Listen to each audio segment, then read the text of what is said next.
Chapter 43. Like the Dothraki, the Jajesni were a barbaric nomadic people. They also had no interest in the sea or ships, living as nomads, plundering the surrounding cities for ironware and other resources.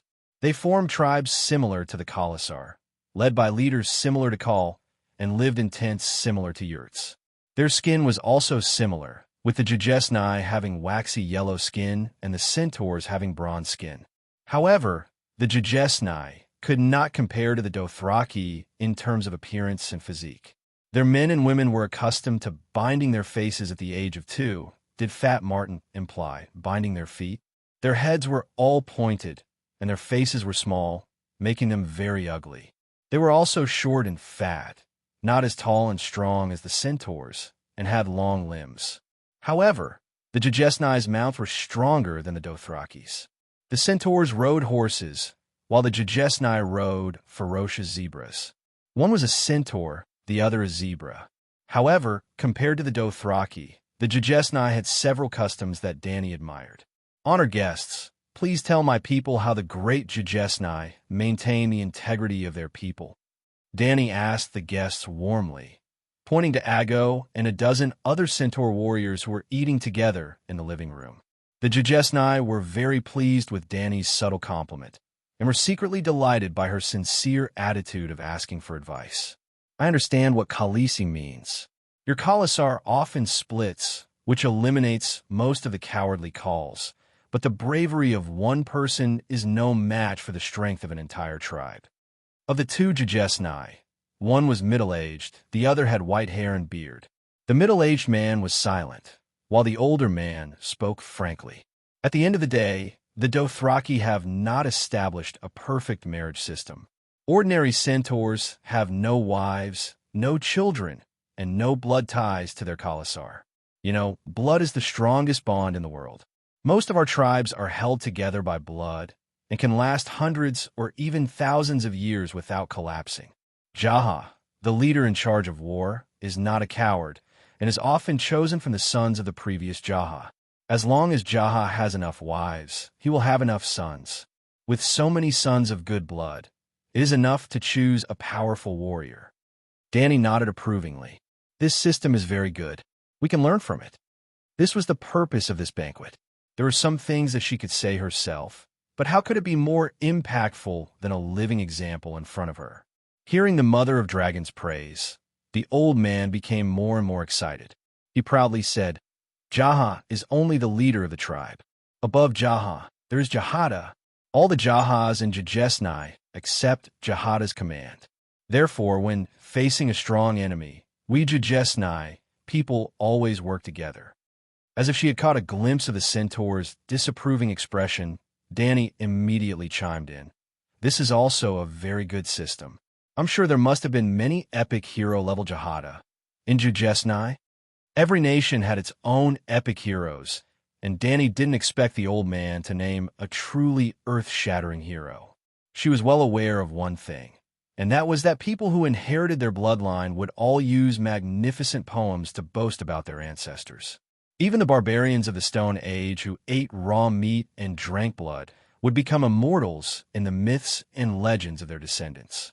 So after asking, she took a sip of red wine and quietly waited for the pointy-headed old Jajesni to brag.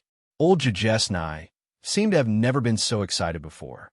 He danced and sang, Ah, the great mother of dragons, your eyes are like torches. Only the wise can see through the wisdom of another wise. There is no doubt that you are as wise as our Jajesni ancestors. You flatter me, you flatter me. I'm far from it. The thickness of my face is really far from yours. Dany smiled humbly on the surface, but she couldn't help but complain in her heart. Our ancestors attacked the kingdom of Nigel until only one city remained. It was a city where many necromancers and interrogators gathered. If not for 90% of the city's space being hidden underground, it would have been broken through by us. As if to increase the greatness of this achievement, the old man lowered his voice and added, Don't underestimate necromancers, and don't think that they are liars. Do you know the long night that shrouded the world thousands of years ago? Deviants? Cora exclaimed. I know about deviants. Those living dead people are the masterpieces of necromancers. It is said that the Long Night was summoned by the Bloodstone Emperor, the son of the barbarian land, using necromancy. But such a powerful kingdom of necromancers was still almost destroyed by us. The old man said proudly. Wow, that's really powerful. Danny began to flatter him again, but she was still skeptical. The barbarian land was a few continents and seas away from the Westeros. The deviants didn't go to the Easterners, but they went to the Westerners. Let's not talk about the reason. How did they get there? Did they take a shortcut through the Arctic Circle? The Westerners were connected to the barbarian land? This was too sci-fi. It was not fantasy at all. This was a fantasy world. We also destroyed the country of the descendants of Higher Cologne, the short old man continued. Forgive me for being ignorant, but why did they give it such a weird name like Higher Cologne? Danny asked curiously. They might as well call it Higher Brotherhood Country. Sigh. Even as enemies, we Jujesni people have to admit the greatness of Higher Cologne. The old man sighed and asked, Calixi, do you know the red sword of the hero? Danny thought for a while before she remembered the fairy tale of the red sword. You mean the light messenger? Cora said in horror. 8,000 years ago, the long night came. The deviants brought the whole world into endless darkness and cold. The heavy snow almost wiped the 7 kingdoms off the map. At the moment when the survival of mankind was in danger, a hero appeared. He was Yasuo Ahai. He held the red sword of the hero that was full of light and heat. He defeated the night and ice and brought light and warmth back to the world. That's it. The old man nodded and said emotionally, Yasuo Ahai is Higher Cologne. About the Terminator of the Long Night. Every race has the same story and a similar hero. But the names of the heroes are not the same. You people in the West call him Yasuo Ahai. In the East, the descendants of Higher Cologne call him the hero Higher Cologne. The barbarians call him Ital. In the Nigerians, he is called Nephren, and the shadow hunter Idrik. Even though he died in the legendary era of heroes, the prophecy of his rebirth has been passed down in the East for 5,000 years. After the long summer, the stars will cry blood, and the cold darkness will cover the world. In this terrible moment, a warrior will pull out a burning sword from the fire. That sword is the light messenger, the red sword of the hero. The one who holds the sword is the reincarnation of Yasuo Ahai, and he will drive away the darkness. For such a great hero, his descendants named their country Higher Cologne. It's not a big deal. The old man said proudly, but we Jujesni people destroyed the ancient Higher Cologne's descendants. Now there are only 3 fortress cities, Shamiliana, Kayakainaya, and Bayasabad left. They're the last survivors of Higher Cologne's descendants.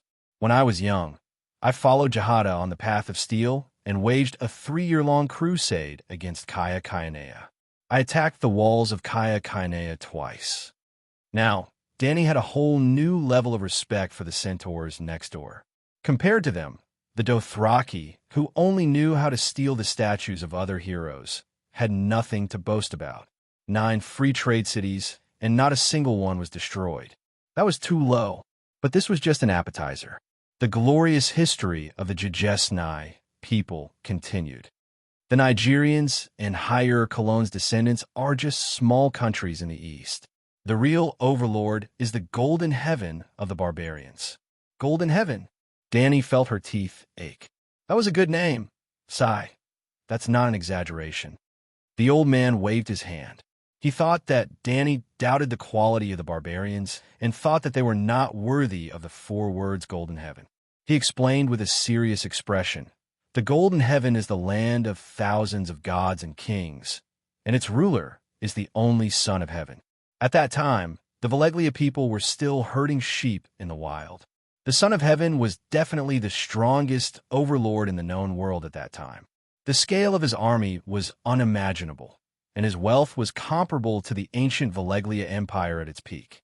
His palace was bigger than the King's Landing of the Undulls, and the floor of his bedroom was also made of gold. Sir, have you been to the King's Landing? Knight Yura asked in a muffled voice. The King's Landing was the capital of the Seven Kingdoms, but it was not as big as the palace of the barbarians. Fake Undul's real ancestors, he was very unhappy.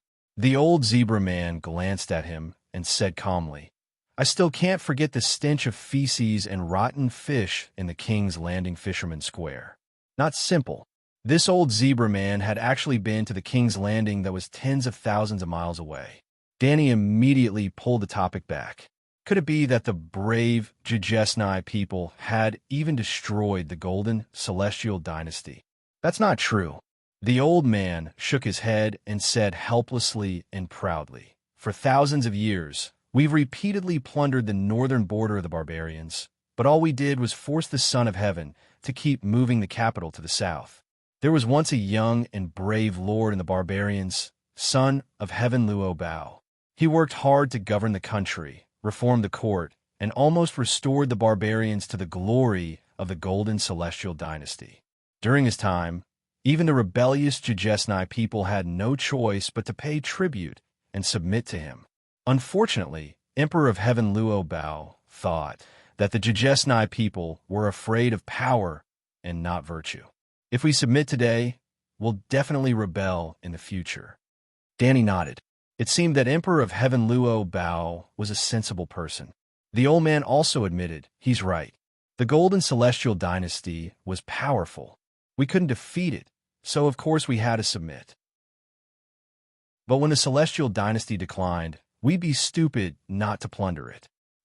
This old Jujesnai person was so straightforward that Danny did not know what to say. But what's wrong with that? The old man downed a cup of wine and shouted, "When the barbarians were weak, they still gave money and women to our Jahada in exchange for peace. But when they were strong, they massacred our people. It's natural for the strong to bully the weak. It's against the natural order for the weak to bully the strong." "Did Emperor of Heaven Luo Bao bully you?" Cora asked. "No, he didn't bully us. He wanted to eliminate all future troubles and completely annihilate the Jujesnai race." The old man slapped his thigh and shouted angrily, "He's such a bully!" Danny sighed inwardly. She felt sorry for the ambitious emperor. Since the old Jujesnai person was cursing here, it meant that Luo Bao was neither Emperor Wu of Han nor Emperor Taizong of Tang. Chapter 44. Emperor Luo Bao gathered an army of 300,000 barbarians and marched into the Jujesnai plains in 13 different directions. They burned and killed along the way. They killed everyone they saw, regardless of gender or age. They didn't even want slaves. Every Jaha tribe they encountered was harvested as easily as wheat under a sickle. Our people were slaughtered, our livestock were plundered, and our tribes were burned to the ground. The once lush plains were turned into a scorched wasteland in the flames. The old zebra man stopped, and the hall fell into a deathly silence. After a while, he sighed sorrowfully. 1,000,000 people. That time, at least 1,000,000 of us died. On average, 9 out of 10 Jujesnai people died. The entire Jujesnai plains was crying. The blood of the zebra people that covered the ground was its tears. In the end, the great Jujesnai people won the final victory. Danny comforted him gently. To be honest, although the barbarians were known as the Golden Heavenly Empire, the barbarians had nothing to do with the Heavenly Empire. Their customs, culture, race, religion, political system, and so on were all different. Yes, even the world was different. She did not identify with the barbarians at all. Of course, she did not empathize with the zebra people either. Comforting the old zebra man was just a courtesy that a host should show to a guest. Also, she felt that Emperor Luo Bao was a little rash and not very bright. Why did he lead the entire army into the Jujesnai plains? Was it to kill? His ultimate goal was to stop the nomads from invading from the root.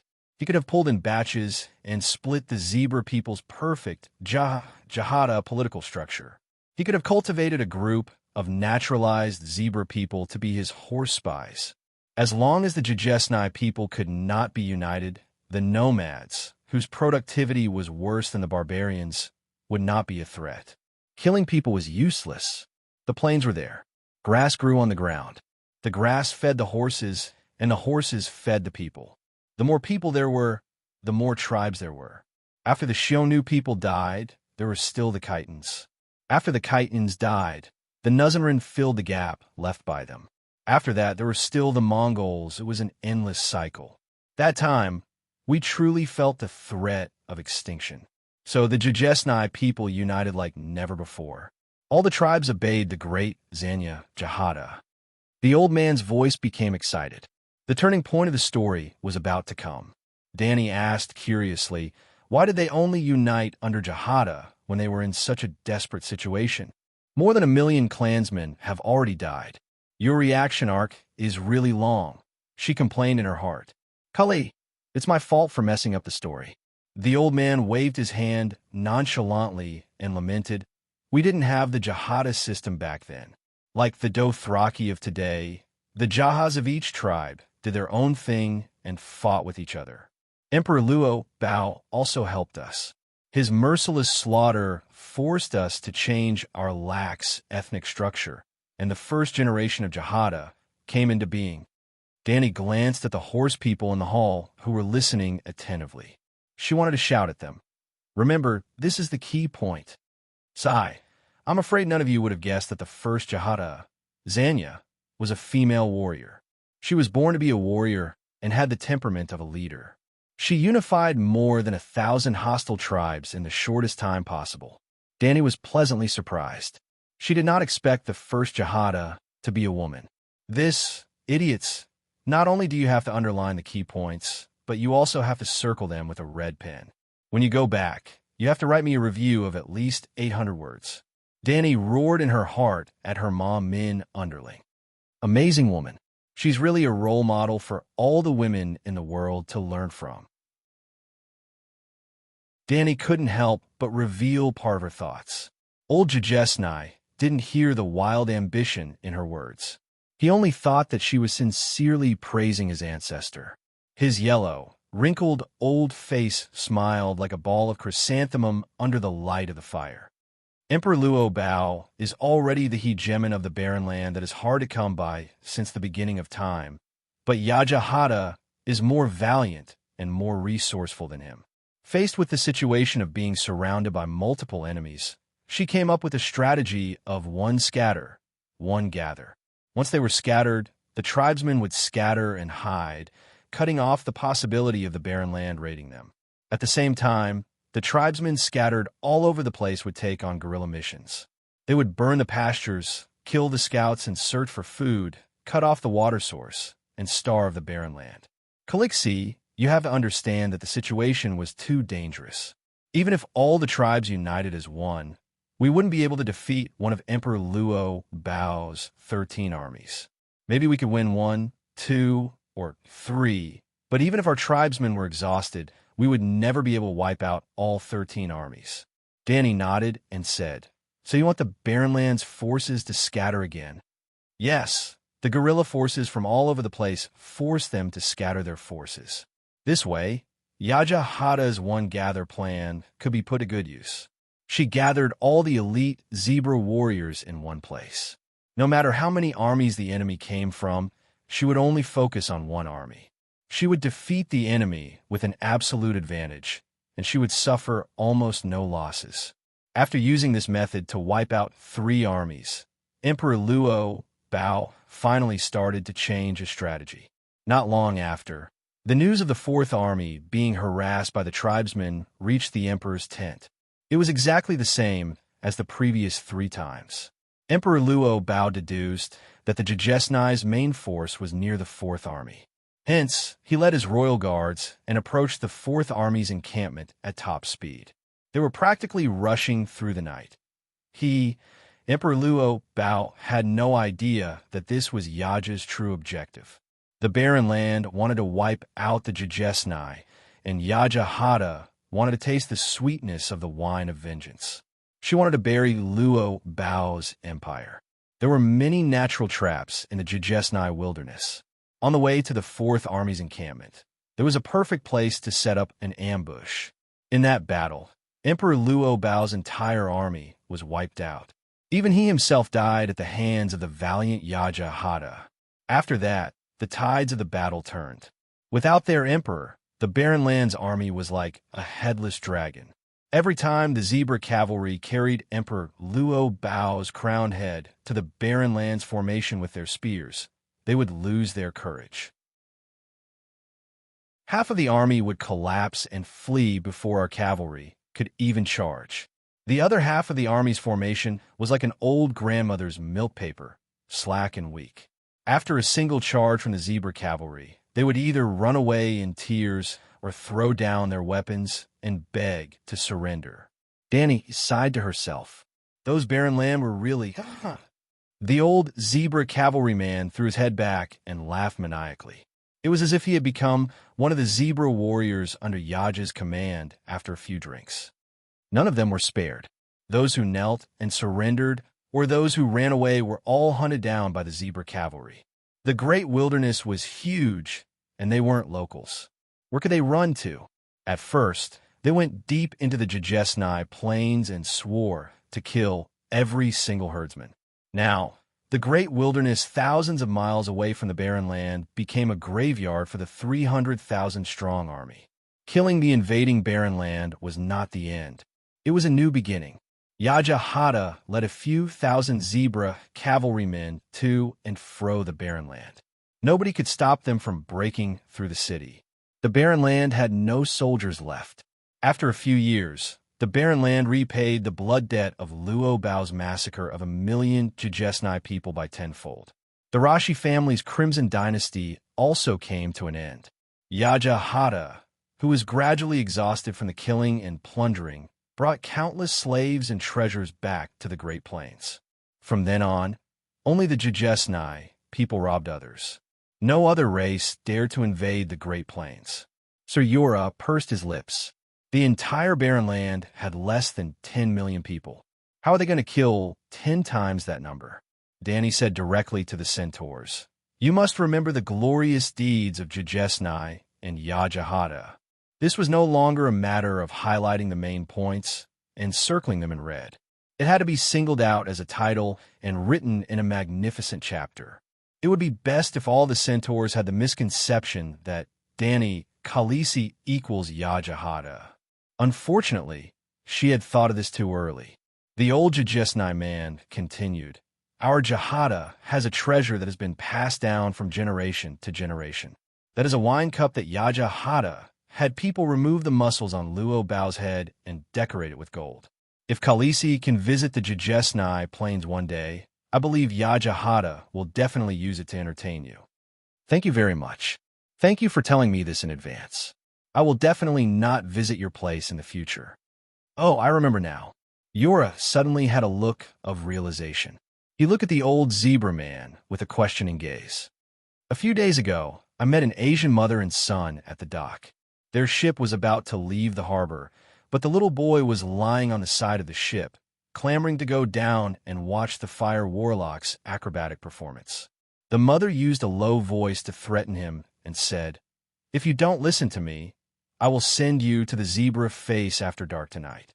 When the child heard this, he immediately kept quiet out of fear. His little face turned pale, and he didn't dare to make a fuss anymore. Is that zebra face Yajahata the ancestor of Yajahata's family? Or do they have the same name? The old Jujesnai man laughed proudly and said, That mother and son must be barbarians wearing silk robes, right? Yura shook his head and said, I have always lived in the Western continent and can't tell the Asians apart. However, their clothing is indeed different from ours. It is very unique and has a very aristocratic temperament. They must be merchants from the Golden Dynasty. After thousands of years, Yajahata is still remembered by the barbarians. The mothers whisper her name and use those distorted horror stories to scare the naughty children. Zebra Face Yaja is just one of the names. There is also Cruel Yaja, Brain-Eating Yaja, Devil's Bride Yaja. Because she has never given birth in her life, they also call her Infertile Yaja. The old man's attitude was casual, and he wasn't angry at all about those names. Danny even saw the hidden pride in his eyes. Just by listening to those names, any man would probably not be able to get hard in the face of infertile Yaja. If that was the case, she couldn't get pregnant even if she wanted to. Danny didn't want to be called infertile Danny, cruel Danny, zebra. Oh, it should be horse-faced Danny. This also had to be highlighted. However, it wasn't the horse people who did it. It was Danny who reminded herself and took it as a warning. She must create a historian profession in the future. Things like the world's most beautiful woman, the unattainable flower of the world's men, the loyal saintess, the wise as the sun, beautiful as the moon Danny, the merciful saintess, the mother of the free people, the torchbearer of the light of civilization, and so on could all be part of her titles. Cough, cough, the kind with a title of a few hundred words. Oh right, the perfect old man and the emperor of all ages could also be borrowed. Thinking of this, Danny couldn't help but have a strange smile on her face. Yaja was still not as good as her after all. Even if she was called Zebra Face, she was still not as thick-skinned as her. Chapter 45. After that, old Jajesnai boasted to Danny about how his ancestor, Jahada, destroyed the Jegwin kingdom. Danny was stunned. Even the giant kingdom was destroyed by you guys. This is going against the heavens. Especially when the zebra people told her that the Jegwin giants were 7 to 8 meters tall. I heard from the scholar that there may be giants north of the Great Wall, but their tallest is no more than 4 meters tall. Korra was no longer calm. You are snow giants, and the Jegwin giants are stone giants. Just like you and me, we are both humans, but of different races. You are almost half a body taller than me. Old Jajesnai's words were still so wise that Korra and Danny were convinced. When Danny asked in a respectful tone if they had captured any giants, the old man said, "There are only 3 in total, and none of them can reproduce. Even if the giants surrendered, they would have died of old age after 1,000 years. 3. Sir, what did you just say? Destroy the Jegwin giant kingdom." Danny's expression must have been very interesting. After boasting about the deeds of a few outstanding Jahada, Danny felt that she had more or less figured out the social system of the zebra people, so she asked about their religion. "We believe in the Moonsinger Church." The old man's first sentence shocked her. The Moonsinger was the Moonsinger, and the witch Millie's song of childbirth was learned from the Moonsinger. More importantly, Danny knew that the Moonsinger had a very high status in the Western continent. "I heard that the founding of Bravos came from the Moonsinger's prophecy," she asked. "That's right. When Valeglia controlled the world, countless races were enslaved. The Jajesnai plains were also under the Dragon King's influence. The Dragon King is much scarier than the Barbarian Prince. They have dragons." After saying that, he widened his eyes and stared at the 3 dragons beside Danny's table for a long time. "Sorry, that's not right. I hate slavery the most. Under the 7 gods, we should all be equal." Danny did not seem to notice and began to package herself as a believer of the 7 gods. Old Jajesnai neither agreed nor disagreed, but his face did soften considerably. He said, "Those Valeglia people are simply crazy. They insist on mining under the 14 volcanoes. Those are active volcanoes that emit thick smoke and flow red lava. Every slave who enters the mines can't even live for more than a month. Therefore, slave ships from all over the world headed to Valeglia, like carps crossing the river in an endless stream. About 800 years ago, there was a slave rebellion in the Summer Sea. After the rebellion succeeded, the slaves became even more desperate. Everyone knew that no one could escape from the Megalosaurus. Fortunately, one of the ships had a group of Jajesnai female slaves. They were the moon chanters from the Jajesnai plains. Through the prophecy, they found a place that could be used as a refuge for the slaves. Behind the pinewood-covered hills and reefs, there was a lagoon. It was foggy all year round and could block the Dragon King's eyes as he flew overhead. So the fleet took a detour to the north, heading towards the extreme northwest of Ursos, where Bravos was. The prophecy of the moon chanters came true, and the people of Bravos built the most magnificent temple in their honor as a token of their gratitude. I see. The moon chanters' achievements are worthy of that temple. Well, I've been to Bravos before. At this time, Danny turned her attention to another aspect and casually praised him. She then asked, "Sir, do you know what the Valeglia people dig in the volcanoes? Red gold, gold, silver, and other minerals. Those Valeglia people were so greedy that they dug through hell. It was also retribution. The poisonous smoke and fire from hell destroyed all of Valeglia." Danny was a little disappointed. She thought it was some kind of magic material, but it turned out that it was just gold. She had to give up on the useless thought and return to the original topic. "What role do the moon chanters play in your tribe?" The old man said, "Prayer, healing, judgment, and anything else outside of battle. Because of the moon chanters' beliefs, we never kill our own people." "Well, that should be the main point." "We Dothraki should really learn from our predecessors," she said to the centaur. "There weren't many people like Danny who were both noble and good at being the butt of jokes." The old zebra man had never met someone like her in his life. It wasn't until the moon was setting in the west and most of the night had passed that he smacked his lips and stopped boasting and bragging. The next morning, Danny asked Aggo to give the old man a date red foal as a gift. The foal was born in the city of White Cloud. It was only 2 months old, but it had managed to cross 1,000 miles of the red wasteland, which showed how talented it was. In the next few days, Danny received dozens of visitors. She found that in addition to receiving gifts, she also learned a lot. The different races of the world of ice and fire, the unique handicrafts of each city, the rich and colorful products of the world, people of all kinds of personalities, while they were called weirdos.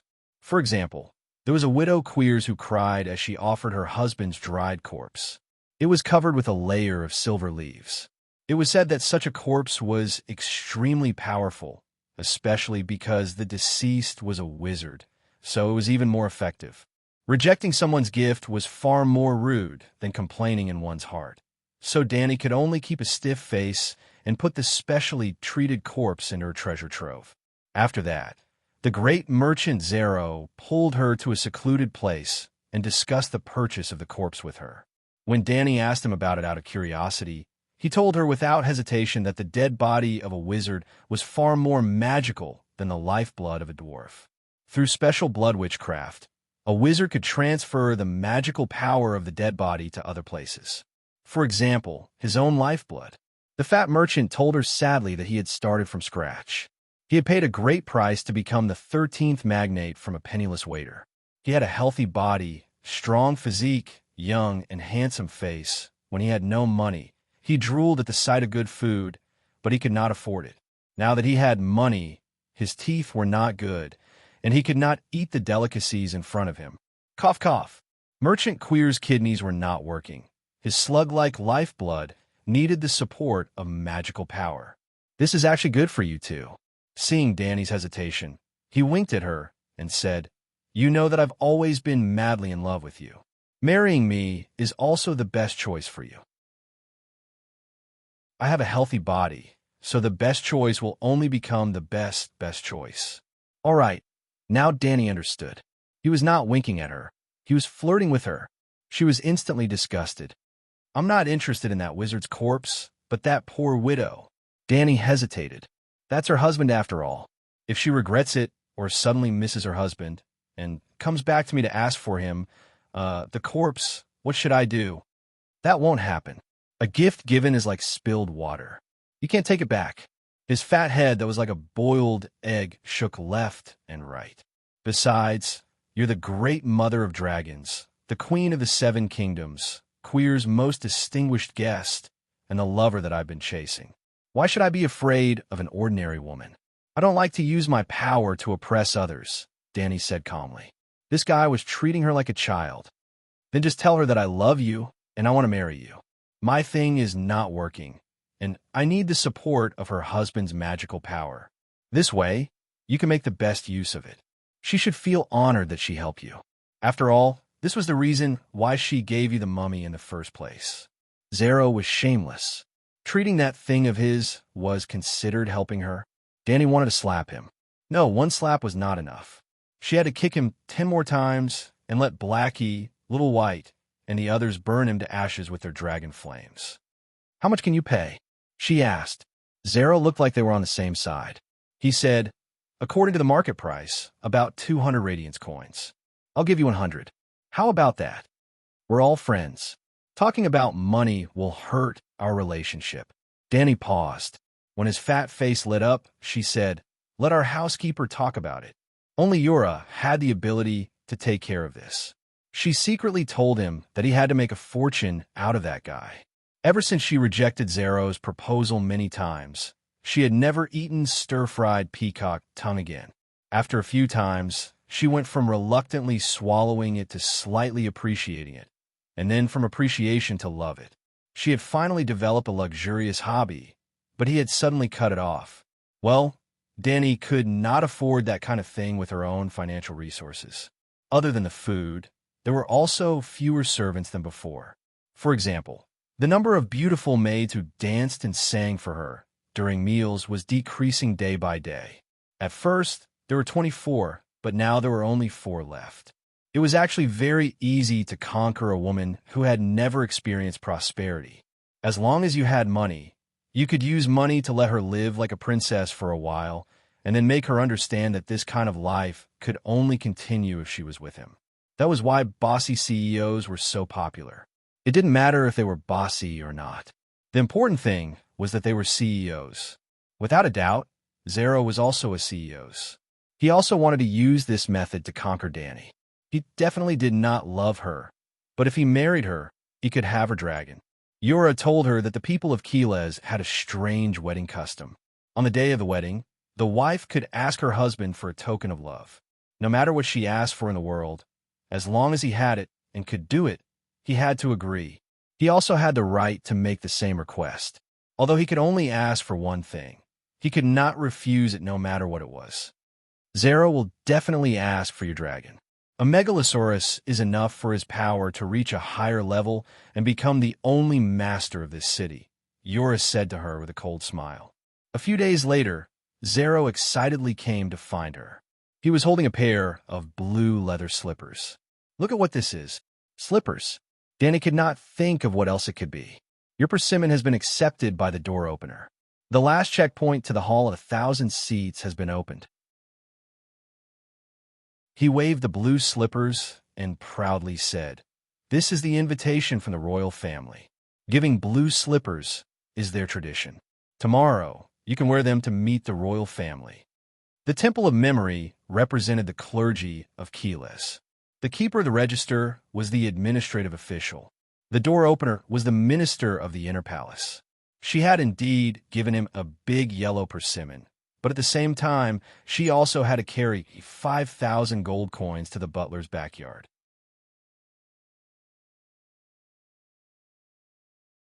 Chapter 46. The royals were the descendants of the ancient Queers, king and queen. They were not one person, but a group of direct descendants. Looking at Danny's dress, Zero fussed and warned her that she had to wear the traditional dress of Queers if she wanted to meet with the royal family and gain their favor. It was the bare-breasted dress worn by the Queers lady on the streets. Other than the exposed right side of her chest, it was no different from a normal dress. It's not that I don't respect the royals, but as a guest, if I were the same dress as the Queers lady, wouldn't I be confusing my identity? Wouldn't that be even more disrespectful to the royals? Danny quibbled. She did not want to expose Mimi to a group of perverted onlookers, even though they were small. Actually, she was not quibbling. There had never been a custom where a guest had to wear the same dress as the host when meeting the host. Unless the guest had no dignity and was trying to curry favor with the host, hoping to get something from him. Then they would not be guests, but beggars and almsgivers. How many dragon seekers had Danny received these days? They were mostly from different races and wore their own ethnic dress. None of them wore Dothraki's painted vest. From this incident, it could be seen that Zero had always looked down on her. Many civilized cities were afraid of centaurs, but they also looked down on them. Obviously, in the eyes of this Queers, Danny was also a barbaric centaur, and not the queen of the 7 kingdoms or the princess of Dragonstone Island. Originally, Danny Rise wanted to restore her country. She hoped to get help from the Queers, so she tried her best to accommodate them. But even when she wore Queers' traditional dress, the royals did not lend her a single soldier. Oh, speaking of which, Dany was still puzzled. The city in front of her was completely different from the queers in the Game of Thrones. Zero was not black at all. On the contrary, he was milky white. He was also not crazy enough to collude with the male sorcerer and kill the other 12 magnates. This was because there were city guards, camel riders, and a huge fleet. Even the male sorcerer had to hide in his prime. Killing them was useless. The 13 magnates were businessmen. Even if they died, there would be countless other businessmen to replace them. In the end, Queers was rich. Thinking about it, he understood. How could Suez be poor? If Dany had really succeeded in robbing the city like in the TV series, she could have easily bought the entire slave bay. She wouldn't have had to resort to deception to obtain the immaculate from Apasta. The royal family would never welcome someone wearing a Dothraki painted vest. Zero the milkman's words woke Dany from her thoughts. She thought for a moment and said, "Centaurs don't only have colorful vests. Now that we are bannermen, of course we have our own chi-pow." Then she told Eerie to find a long robe of peony red from the trunk. The dress was made of soft and silky Kohler silk with gold trim and short sleeves. A white rose was embroidered on both the collar and the hem of the dress. It was split down to the middle of the thigh. When Dany changed into the chi-pow that Queer's tailor had sewn according to her design and appeared in front of Zero, his mouth was wide open. His pair of pig eyes were bulging out of their sockets, as if they were about to be pulled straight. This is really a centaur's uniform. He swallowed his saliva with difficulty and asked in disbelief. "This is a chi-pow, the clothing of us bannermen," the centaur maid said proudly. "How is it?" Dany turned in a circle and looked at Zero. "It's much better than the painted vest." Nodding his head, he looked at the Chong Sam with admiration and exclaimed, "It's simple yet charming, sexy and solemn at the same time, completely revealing the curves and charm of a woman. Good Chong Sam." Khaleesi, you've raised the level of the Dothraki civilization by a large margin. These words made Dany look at the milkman in a new light. This fellow's sense of beauty and ability to accept new things far exceeded that of ordinary people. That afternoon, Dany wore a silver necklace around her neck and a white peony chi-pow with a red background. She wore blue slippers and was escorted by the Blood Riders and Cora in a carriage to the gate of the Hall of 1,000 Seats. Yes, one should never ride a horse while wearing chi-pow. This was also the reason why she and the maid already had kippeos but had never worn them in front of others. Beautiful as it was very impractical for centaurs. As for the silver necklace that looked like a throat guard, it looked a little like the one worn by the red-robed priestess Melisandre. They were both gold and silver necklaces with a dazzling gem embedded in the center of the necklace. However, the red-robed priestess's was a ruby, while Dany's was an amethyst. Zero had given it to her for self-defense. He said that the royal family had always had a bad reputation and often gave poison wine to those they thought were a threat. The amethyst had the special effect of dispelling poisons and ensured that Dany was immune to all poisons. If this was another world, Dany would have laughed out loud. However, no matter how strange things were in this strange world, she had to at least maintain a skeptical attitude. To Dany's surprise, the royal family asked her not to bring a dragon to the audience. In response, Zero said sarcastically, "Your dragon can breathe fire." They're like a group of silkworms in a warm breeding room, unable to adapt to the outside world. Even the smallest possible injury will make them cry in fear. Dany glanced at him and thought to herself, if it weren't for the fact that you merchants with evil intentions did some terrible things to the royal family, would they be so frightened? However, the royal family still wanted to see the dragon. She took the Blood Alliance guards and the dragon and followed a round black eunuch through the palace gate. They entered the martial arts field on the side of the main hall from the left corridor. Usually, the royal family would stand on the steeple tower in front of them to watch the soldiers practice martial arts. At this time, the square paved with colorful cobblestones was empty. However, on the balcony of the top floor of the tower, there was a group of people standing there. Mother of dragons, you can remove the shackles of the true dragon and fly freely in the 1,000 Throne Hall. The old eunuch's eyes narrowed into a pair of crescent moons as he smiled. Danny sighed. When you're under someone else's roof, you will always do things that make you unhappy. She removed the iron hoops around the necks of the 3 dragons one by one. She said to Blackie in her heart, "Others are treating us like pets for people to admire. Take the 2 brothers and fly around the city. Remember, you have to avoid humans. Don't land on the ground before I call for you." Blackie jumped. It wanted to jump into the sky without gliding like before. However, when it exerted its strength, its left leg gave way and it staggered and fell onto the cobblestone ground. "Ha, Blackie, you've eaten too much these days. You're fat all over." Danny laughed heartlessly. They had been in Queers for more than half a month, and the 3 dragons had never flown before. Every day, they were provided with an unlimited supply of fresh meat. Everyone could see that their bodies had gotten fatter. They even looked a little chubby and cute. However, they were dragons after all.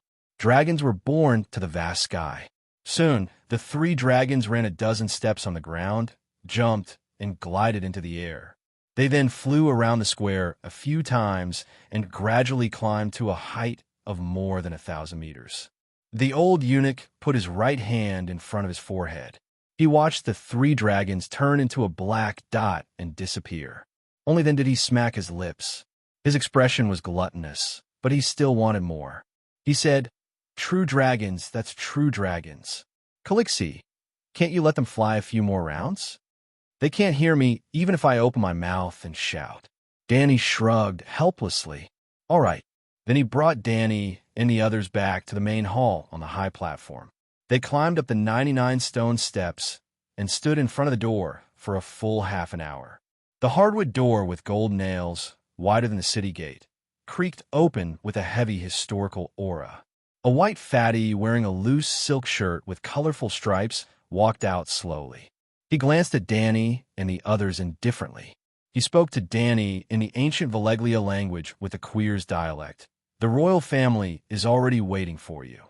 Calixie, please leave your subordinates outside the door." The fatty's tone was calm, without a trace of personal emotion. He was like a robot delivering messages. However, the cadence of his voice was very pleasant to the ears. Danny nodded to Cora and the Blood Alliance guards, and followed the milk fatty into the main hall of the palace. The hall was 1,000 square meters, about 30 meters x 40 meters square. There were windows on all 4 walls, and the lighting design was good. Danny saw the Queers people in luxurious clothes on the other side of the hall as soon as she entered. Starting from the middle of the hall, there was a marble staircase that went up gradually. There was a high stone platform between the circular ceiling and the staircase. There were 24 huge wooden chairs placed in an arc on the platform. Not only were the chairs huge, but the carvings were also strange. The gold-plated surface was bright and brilliant. The armrests and backs of the chairs were inlaid with amber, agate, jade, and emerald. Every chair was different, like competing flowers. Every chair was occupied by a Queers royal family member with milky white skin. They were dressed in gorgeous Queers robes.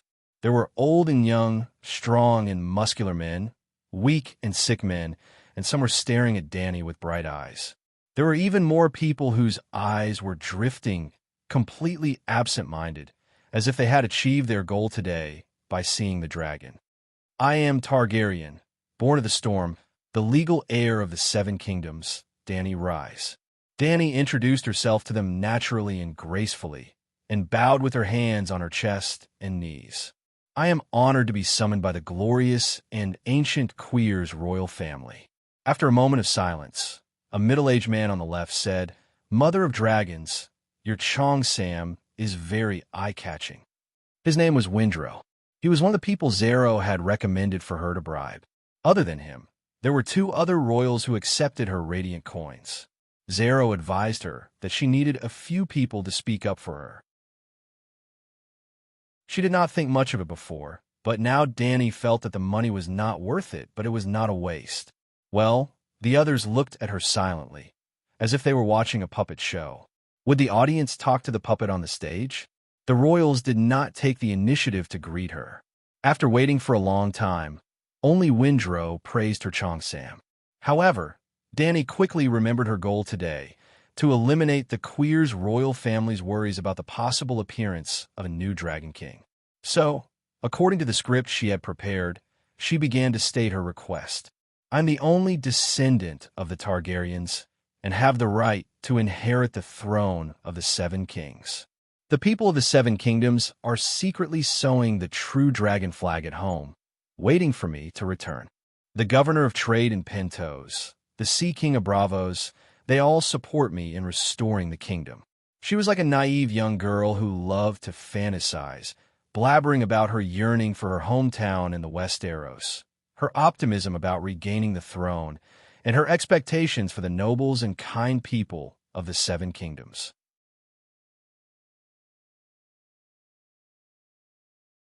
Chapter 47. A few days ago, Dany went to the Memory Temple to read the history of quills. From the thick parchment book, she obtained 3 important pieces of information. First, a map of the world with quills at the center. Second, her speculation about White Cloud City was confirmed. Before Valeglia was destroyed, Slavers Bay had the Valeglia Avenue that connected all the major cities of Valeglia. Valeglia Avenue was a stone road made of magma and magma. It was wider and sturdier than modern highways. It connected almost all the cities to the Norn River Basin in the Western continent. If you want to be rich, you have to build a road first. There was no safer and faster road than Valeglia Avenue. At that time, merchants mostly took routes like Far East Jade Sea Quills, White Cloud City, Slavers Bay, Valeglia Avenue, all over the world. That was why White Cloud City was such a desert miracle. Dany guessed one thing wrong. The dried riverbed she saw was not natural, but a man-made river. Valeglia drove slaves to dig a man-made river from the source of the Leza River. It was nearly 1,000 kilometers long, passing through 2 white cities and ending at the third. 300 years ago, Valeglia was destroyed in the Great Cataclysm. The entire land of Long Summer was shrouded in a strange curse. Valeglia Avenue from Slavers Bay to Valennes became a demonic avenue that everyone feared. Thus, the 1,000-year Silk Road between the east and the west came to an end. Merchants could only use ships to avoid the road from Valennes to Quills. White cities lost their value. The river that required large amounts of manpower every few years gradually dried up. In less than 100 years, white cities, which had been weakened to the extreme, were destroyed by passing horse people. Oh, back to the topic. The third piece of information Dany obtained from the Memory Temple had something to do with Valeglia. The Dragon King of Valeglia had captured slaves all the way to the Jajesni plains in the Far East. How could he let go of Quills? On the day when the Megalosaurus arrived at the city, the ancient royal family of Quills perished, leaving behind a princess who became the wife of a Dragon King of Valeglia. The two of them were the ancestors of the royal family in front of Dany. Dany guessed that the royal family must have coveted her Megalosaurus, but were also extremely afraid of it. As the mother of dragons, she had the ability to become the next ancestor of the Kills royal family, just like what the Dragon King had done in the past. And so, Dany turned to the royal family and requested, "Great ruler of the immortal city of Quills, I ask you to lend me a fleet so that I can return to the homeland that I missed day and night. The people of the Westeros will be grateful to you for bringing back their queen." At the end of her speech, she wiped her tears and wept sorrowfully. Queer's onions were awesome. It was a little awkward. In such a large hall, her soft sobs actually produced echoes. It was too empty and too quiet. No one gave her a response. Whoa. Perhaps the royal family also felt that the silence was too awkward. Sobbing sounds came from the platform. It was still that shill. Windelow, who had received 777 gold radiance coins from Dany. "Dany, your words are so touching. Your emotions have deeply touched me," he said as he wiped his tears. Dany widened her eyes, waiting for him to continue. "It would be great if he could give her dozens of warships. But I'm obsessed with music and have no interest in business. I'm not like the 13 magnates, who all have huge fleets. Although I'm as rich as a country, I don't have the big ships you need." Dany's heart sank. "You bastard, you said you're as rich as a country. but you're still so stingy. Calixi, your attire, your etiquette, and the way you speak have moved me. Another member of the royal family who accepted the bribe, known as Aigang the Elegant, declined politely with a sobbing tone. I'm a member of the royal family, but I'm also a poet. I'm willing to compose a poem about what happened to you. As she finished, she began to recite a poem in Valyrian with tears in her eyes. The poem roughly described how the last princess of an ancient kingdom went through countless difficulties and dangers. But in the end, she was extremely lucky and received the support of many of her subjects. She defeated the usurper and successfully married the handsome prince, growing up to become a queen. Although they couldn't send a fleet to send Dany back to restore her kingdom, they could use this method to fulfill her dreams. Well, it's so touching. I also wish you success, Queen of the Seven Kingdoms. Many people spoke for the first time. They rejected her. Some copied Aigan and the others and rejected her tactfully. Some remained silent and rejected her silently. At some point, the fat manager who had been standing quietly at the bottom left corner of the stairs suddenly moved a few steps to the center. He didn't disturb the royal family members on the 5-meter-tall platform, but he also happened to attract Dany's attention. Dany caught a glimpse of him gesturing discreetly to her that the day's petition was over. What? It's over? Even if they didn't give her a few warships, they should at least give her something in return, right? She had bribed more than 10,000 Radiance coins from start to finish. In order to raise money, she even sold most of the gifts given by the visitors. The royal family of Kuglers was really a bunch of idiots. They didn't care about the etiquette of the guests at all. They were completely stingy. Dany cursed the royal family's ancestors in her heart, but she still looked sad. She wiped her tears and expressed her gratitude to the royal family, then politely asked to leave. After leaving the palace, she waited for another hour at the training field in the side hall. When the sky gradually darkened, the 3 dragons landed beside her. She put the chains back on, and the group followed the path they came from and left the Hall of 1,000 Seats. When she came here in the afternoon on the ox cart, the sun was high in the sky, and the weather was too hot. There were very few people on the streets. Now that it was almost dusk, the spacious road was also blocked by the crowd.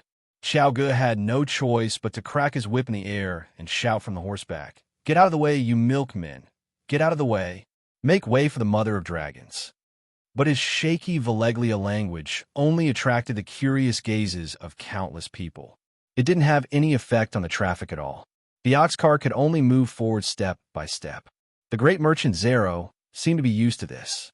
He leisurely reclined on the back of the cool mahjong mat, poured ruby-like wine into a pair of matching emerald and gold goblets, and steadily handed it to Dany opposite him. "My light of love, I see that your red and swollen eyes are filled with deep disappointment. They rejected you?"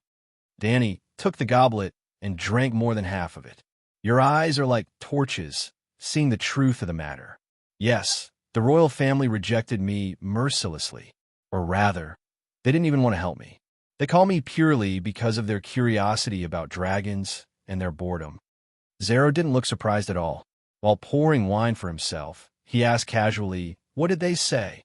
Windrow said that he didn't have a boat and couldn't help me. Elegant Aegon cried and recited a poem for me. Massos, who took 500 radiant coins from me, didn't even bother to reject me. Dany sighed and asked, "Can I ask Sir Jorah to ask him for the money back?" Sigh. These people from Queers are really untrustworthy. People without trust can't survive in the business world. Queers is the largest trading capital, so the royal family's power is getting lower and lower, and their reputation is getting worse and worse. Zero mocked with disdain, then looked at Dany seriously and warned her, "Don't mention the matter of asking for the gift back if you don't want the regretful guest to sneak into my palace one night and murder you while you're asleep." Regretful guest. Dany nodded and didn't mention the matter of asking Massos for the money. Other than the fact that the people of Queers shed tears as a sign of civilization, they also had another characteristic. They were polite. When the assassins of Queers killed, they would also politely say, "I'm sorry" to the victims. Therefore, the long-established assassin group was known as the Regretful Guest. Well, self-righteous politeness. The encounter in the Hall of 1,000 Seats this afternoon didn't make Danny think that the people of Queers were polite. Oh, my love, don't be too sad. You're not the only one who suffered today. Zero spread his arms wide and rested them on the back of the soft couch. The wine cup hooked between two fingers on his right hand swayed gently. There's a saying in Queers that it's harder to get money from the royal family than to milk Pharos's stone cows. Do you know Pharos? It's an island in the Jade Sea. The people there worship stone cows. Isn't it strange? If you're willing to marry me, my luxurious, I can take you there to see the local scenery. In fact, my caravans are all over the Jade Sea. You can go anywhere you want. We can travel to the barren lands and look for the city of dreams that poets speak of. We can go to the Jujesnai plains and drink the wine of wisdom with the heads of the dead. I want to sail to the Westeros and drink the wine of vengeance with the heads of usurpers. Why don't you come with me to the King's Landing? The scenery of the Sunset Continent is more beautiful and mysterious than the Jade Sea. Danny blinked at him and smiled. Other than the shocking Great Wall beyond the Great Wall, I've heard that there are deviant ghosts in the far north. Do you know about deviant ghosts? They're terrifying monsters that can bring eternal night to the world. They're much more interesting than those stone cows.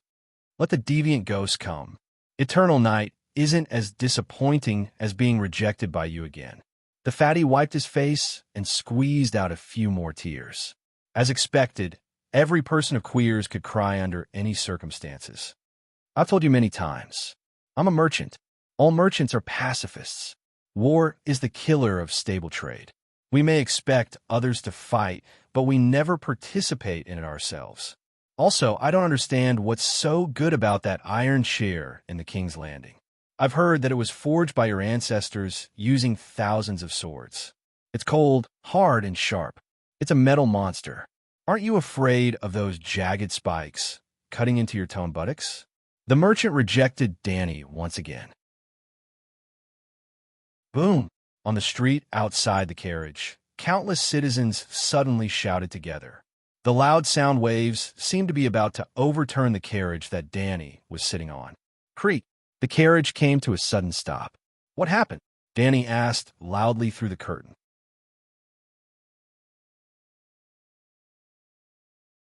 Chapter 48. Calixi, there's a fire mage up ahead. He's performing right in the middle of the street. There's so many healers that they've completely blocked the street. Go lowered his head and stuck it to the window of the carriage, shouting loudly. He had no choice but to shout loudly. The street was as noisy as boiling porridge. There were people everywhere, and there were voices everywhere. It was even more exaggerated than the train stations during the Spring Festival in modern society. It's just a fire mage. You can see those guys on the streets and in the taverns at the docks every day. There's nothing strange about it. Zero's face was full of disapproval. He was probably used to the traffic jams and Queers. He was still calm in such an environment. He took out a bottle of red wine from a compartment under the chair and shook it in front of Danny. He said, "Don't you miss your hometown?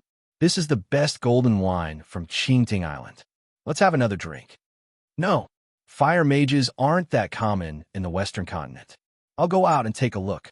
Danny shook her head. In fact, fire mages were often seen on the streets of Bravos and Pentos. Even the King's Landing under the Seven Gods sect had a fire warlock guild.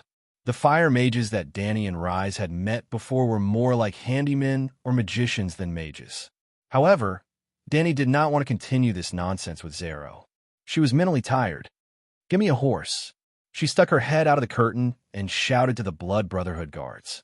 "Calixi, your Chi-Pao isn't suitable for riding," Yura said as he took a few steps forward. There were 3 Blood Brotherhood guards. One was on the left, one was on the right, and one was leading the way. Sir Yura was guarding the back. He and Chui Luo were guarding the dragon cage on the carriage behind them. "Sai, this is troublesome." Danny looked around and realized that she was not tall enough to see through the dense crowd. Suddenly, she had an idea. She smiled. "I'll stand on the back of the bull. Go support me from the side." This carriage was one of the gifts that Zero had given Danny. The body of the carriage was made of ebony and gold. The bulls pulling the carriage were also divine bulls that were 1 in 1,000. One was as white as ivory, while the other was as black as jade. They were very handsome and very docile. The horns were inlaid with jewels. As she spoke, she jumped off the ox cart and squeezed the side of the white ox pulling the cart. Like an agile monkey, she lightly stood on the broad back of the ox and did not need Audiobook's support at all. It was fine if she didn't look, but with just a glance, Danny was shocked. The fire mage was a short man wearing a tight red robe. His face was dark and thin, and his body was like a monkey. At this moment, he was also like the most magical devil monkey. With a wave of his hand, he summoned a burning staircase 2 meters above the ground. He jumped and landed on the swaying red fire stairs. He didn't fall. Danny didn't see any hidden support. In fact, this was just the beginning. He stood on the empty fire stairs and waved his hands. Orange-red fire stairs appeared in an orderly manner, extending all the way to the high lattice-like ceiling. Then, he climbed up the fire stairs like an agile monkey. Every time he stepped on a fire staircase, the staircase disappeared behind his feet, leaving only a wisp of silver smoke. As he climbed higher and higher, he reached the height of 4 floors. At the top, he waved at the wildly cheering audience below and suddenly fell backward. His entire body, together with the last step of the fiery staircase, suddenly disappeared without a trace. Danny widened her eyes and looked at the empty yellow sky. She shouted in her heart, "This is impossible. If the fire mage on the street is so awesome, how can I survive? Agus Sir Yora, what do you think?" She couldn't help but ask the 2 people beside the white ox. They were riding on the backs of tall horses, and together with Danny, they had witnessed the miracle just now. It's a very good trick. Many palace magicians are not as good as him. Yora praised loudly. Do you understand? Where did he go? Why can he stand on the fire out of thin air? Could there really be magic? Danny asked in a low voice. Ha ha, Your Highness, you think too much. It's just a trick of the Jianghu magicians. They rely on this for a living. If they can't fool us, they won't be qualified. Yora laughed. This is not a trick, a woman said in the common language. Hearing the voice, Danny noticed that Kuei, she was standing beside the white ox. She was still wearing a gray linen hooded mage robe and a red lacquered wooden mask. She didn't know how long she had been there, but the few of them had ignored her. She was obviously a wizard, but she had maxed out her stealth skills. Danny complained in her heart as she turned around and rode on the back of the ox. She smiled and greeted, "Master Mage, long time no see. How have you been?" After greeting, she hurriedly asked, "Do you know the trick of the magic just now?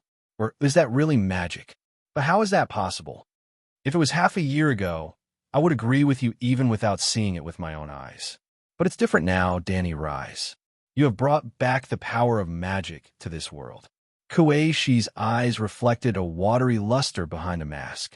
Danny blinked her eyes hard, but she couldn't see the color of her eyes. Isn't that too exaggerated? If I had that kind of ability, I wouldn't know nothing about magic. She laughed. Kuei-shi pointed at the fire mage who had appeared out of nowhere in the crowd and said seriously, "I know him. Half a year ago, at the same place, he couldn't even use the dragon crystal to start a fire. He could only rely on gunpowder and wildfire to fool ignorant fools. Daenerys, take a closer look. That fatty queers in the colorful robe is a priest of the memory shrine. That girl in the felt hat behind him, take a look." Danny looked in the direction where Kuei-shi was pointing. 7 or 8 meters away, there was a girl wearing a felt hat and a magenta dress, dressed like a rich lady. She leaned against the fat priest's waist and squeezed in another direction as if nothing had happened. "That girl is a pickpocket. I saw her use a blade to cut open the cloth bag on the priest's waist." Ago exclaimed, "Do you understand now?" Kuei-shi looked at Danny and said lightly, "That fire mage used magic to attract the audience's attention, and then the pickpockets under him took the opportunity to do their work." "But what does this mean?" Danny murmured. "He's not a proper fire mage. You saw the flaming stairs with your own eyes. But half a year ago, he could only perform barefoot steps on burning coals or make burning roses bloom in the air. I don't need to explain. You should be able to guess the key point. Compared to the performance now, It's like heaven and earth. Finally, she said to Danny, the reason is simple. The tide of magic is surging, and his own magic power is increasing. The power of every occultist in this world is increasing rapidly. You don't want to teach me magic. What's the use of telling me this? Danny said noncommittally. Even if the dragon brought magic to this world, she didn't even know the most basic incantation. After listening to Kuei-shi's words today, she even gave up the idea of going to Asha to study. If she really went to the wizard city, would she learn witchcraft from the wizards? Or would the wizards develop witchcraft from her body? I want to warn you, Danny Targaryen. Kuei-shi suddenly stepped forward and held Danny's right hand that was supporting her on the cow's back. You must leave this city quickly, or you won't be able to leave. Son of Shadow, don't touch the mother of dragons. Jorgo's eyes were sharp, and he nimbly knocked the whip handle on Kuei-shi's finger. Her finger hurt, and she immediately withdrew her hands. Danny frowned and raised her right hand to look carefully in front of her eyes. Her skin was white and soft, without even a trace of red. Was it an illusion? The moment Kuei-shi had touched her right wrist, she had felt a sharp pain at the spot where she had touched it. It came suddenly and went quickly. She wasn't sure if it was an illusion or not. What's the danger? She asked. Kuei-shi looked calm. She was not angry even after being hit by Jorgo. The royal family has seen your dragon.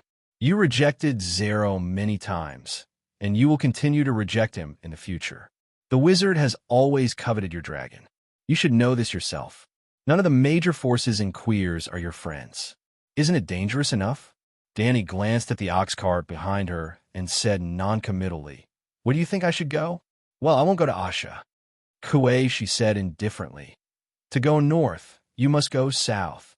To reach the west, you must go east. To go forward, you must go back. To see the light, you must go through the shadows.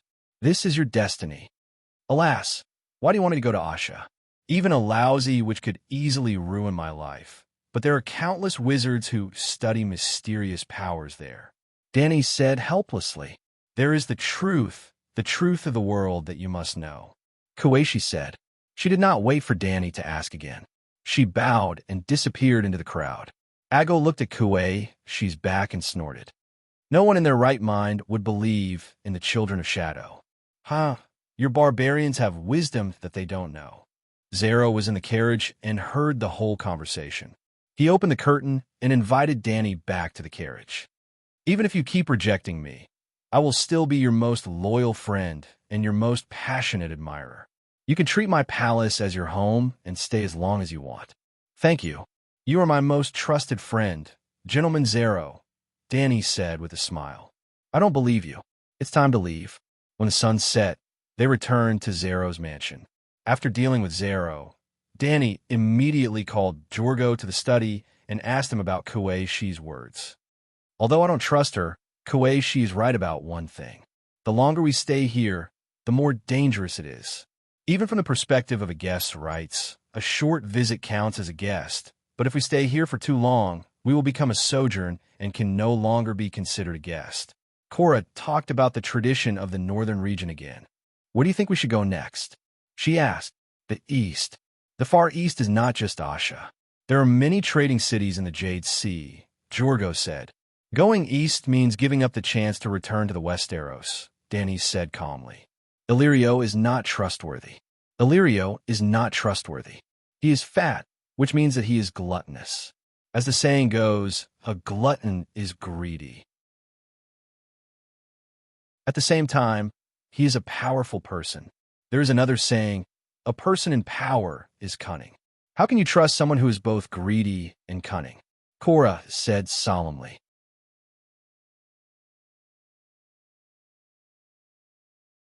Chapter 49. As for the Westeros, Yor's expression was gloomy as he said helplessly, I don't know if you should give up that dangerous Iron Throne, but I know very well that the longer you stay in one place, the easier it is for the enemy to find you. The Targaryen name is a name that makes traitors fear, especially after they know that you have a dragon. Sire, thank you for being so considerate. Danny thanked him sincerely, then looked him in the eye and asked, The Westeros are just a dream to me, But what does it mean to you? I am no longer the queen of the Seven Kingdoms. Can I still have the queen's iron guard that I can trust? Dany had never thought of fighting for the Iron Throne. All the ambition she had shown for the Westeros was to confuse people. To confuse Zero, the people of Quills, Co-11, and even Mormont was an important target. The Westeros were nothing to Dany, but to the Great Bear. They were his home that he could not part with.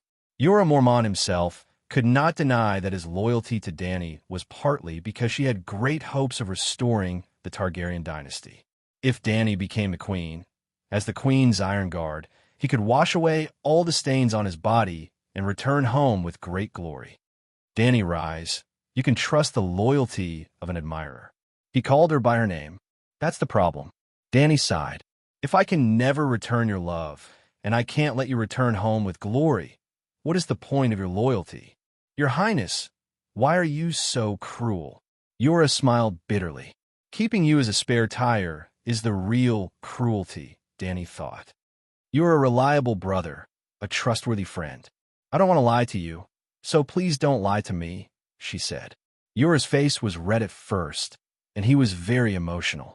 When he heard the last sentence, his face suddenly turned pale, and he blurted out, I didn't lie to you, and I won't lie to you. You're lying to me right now. Today was such a good opportunity to confess. As long as you took advantage of the situation and revealed your identity as a spy from King's Landing, I would have forgiven you and ended your torturous life in the Infernal Bureau. But why couldn't you seize the opportunity? Dany could entrust her safety to the Queen's Iron Guard, but she would never completely trust her, at least not for now.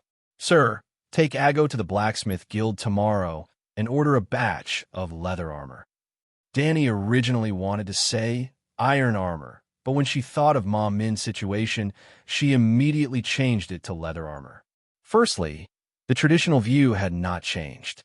The Mom Min warriors rejected metal armor and thought that hiding in metal was a cowardly act. Secondly, light cavalry warriors didn't have the combat experience and awareness of heavy cavalry. Simply put, Mom Min hadn't added any points to the heavy cavalry skill yet. Thirdly, Dany remembered the bronze armor of the camel cavalry.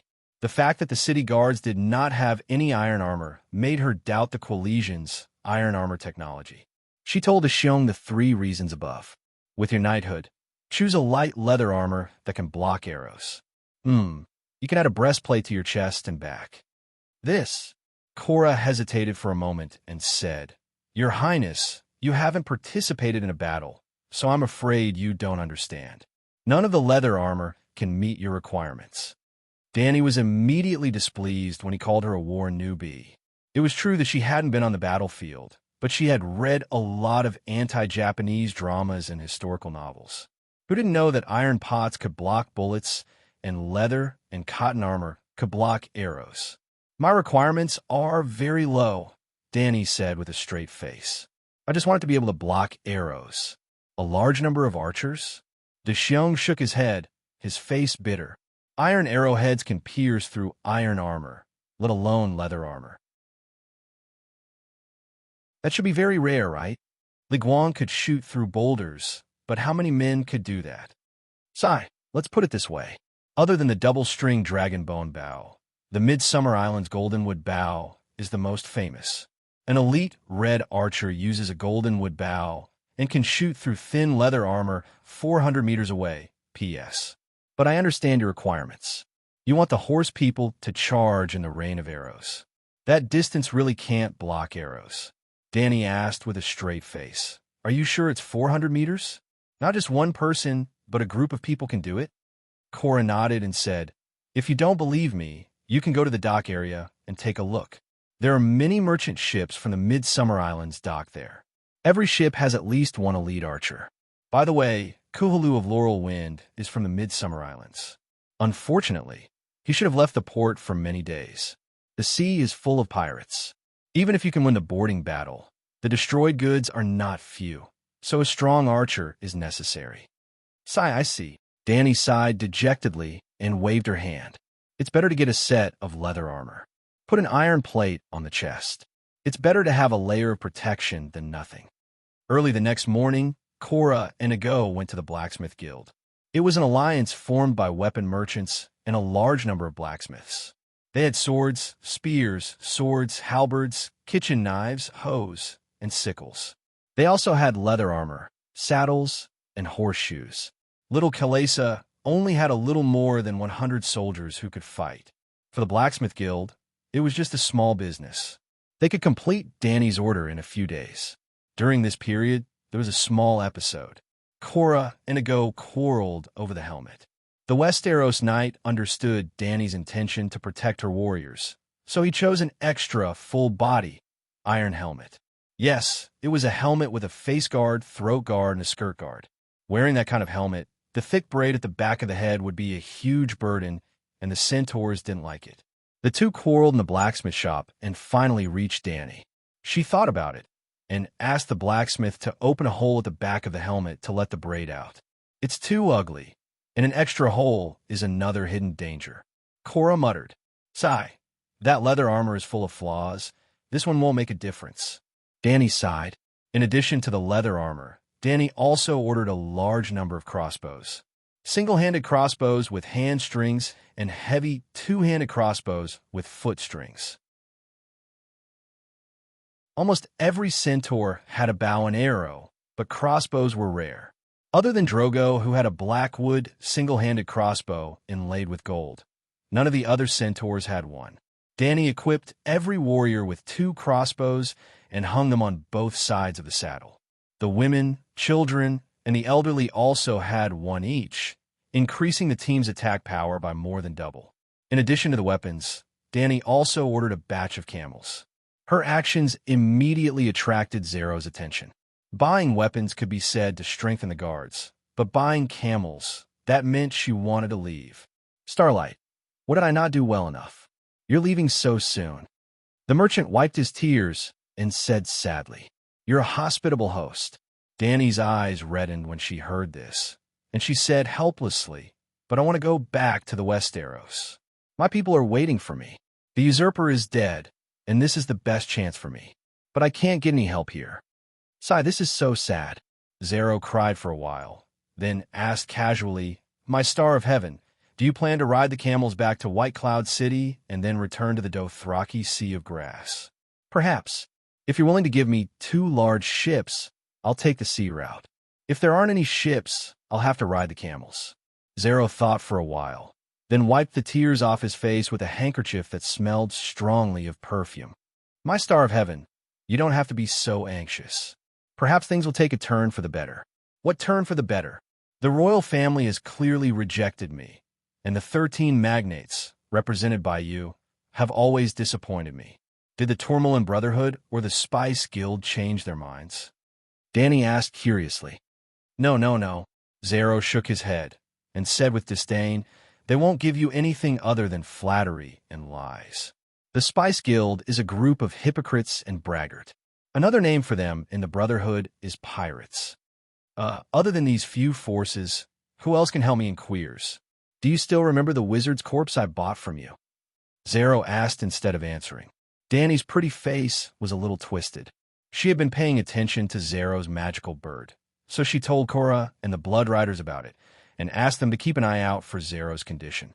Cora did not disappoint and soon found out about Zero's condition through the servants in the mansion.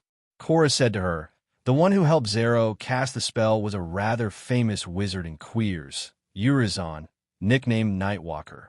After the ritual, the servants heard the little boy's cries and the merchant's curses coming from Zero's room. I guess it worked a little, but it was far from what I expected. Actually, it doesn't matter whether the spell improved his condition or not, since he doesn't need it most of the time anyway." At this point, his face was full of disdain. "All the words he said to you about his love were lies. He doesn't like women at all. I've noticed that his palace has a bunch of boys from all races in beautiful silk clothes, including centaurs and people from the Summer Islands. They all put on makeup and wore thin clothes. It's just, according to the teachings of the 7 gods, Zero will definitely go to the 7th level of hell in the future." Waking up from her memories, Danny carefully looked at the short and fat Zero in front of her. His milky white face was like freshly baked bread, and his nose was decorated with jade, gold, and gemstones. Together with his colorful silk robes, he looked like a bald, fat bird with colorful feathers. You can't judge a book by its cover. Is the wizard's spell abnormal? She asked. Zero didn't notice Danny's strange expression, mainly because the situation was nothing in queers. It was like some men in modern society wearing women's clothes. Everyone was used to it and wouldn't treat you differently. It works, but it has to be combined with a wizard's potion, he said generously.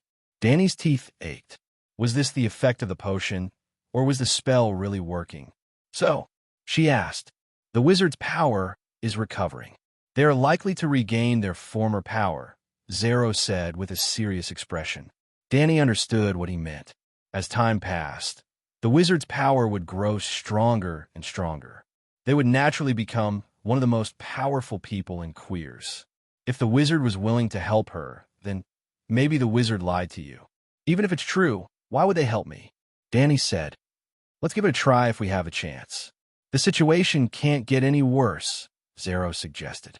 The Wizard's Hall of Dust is very dangerous. Let's not make contact with a great wizard, Haya Bli. I know a more secular wizard, Urizen the Nightwalker. He has a desire for money. Anyone who loves money can be trusted because I have money.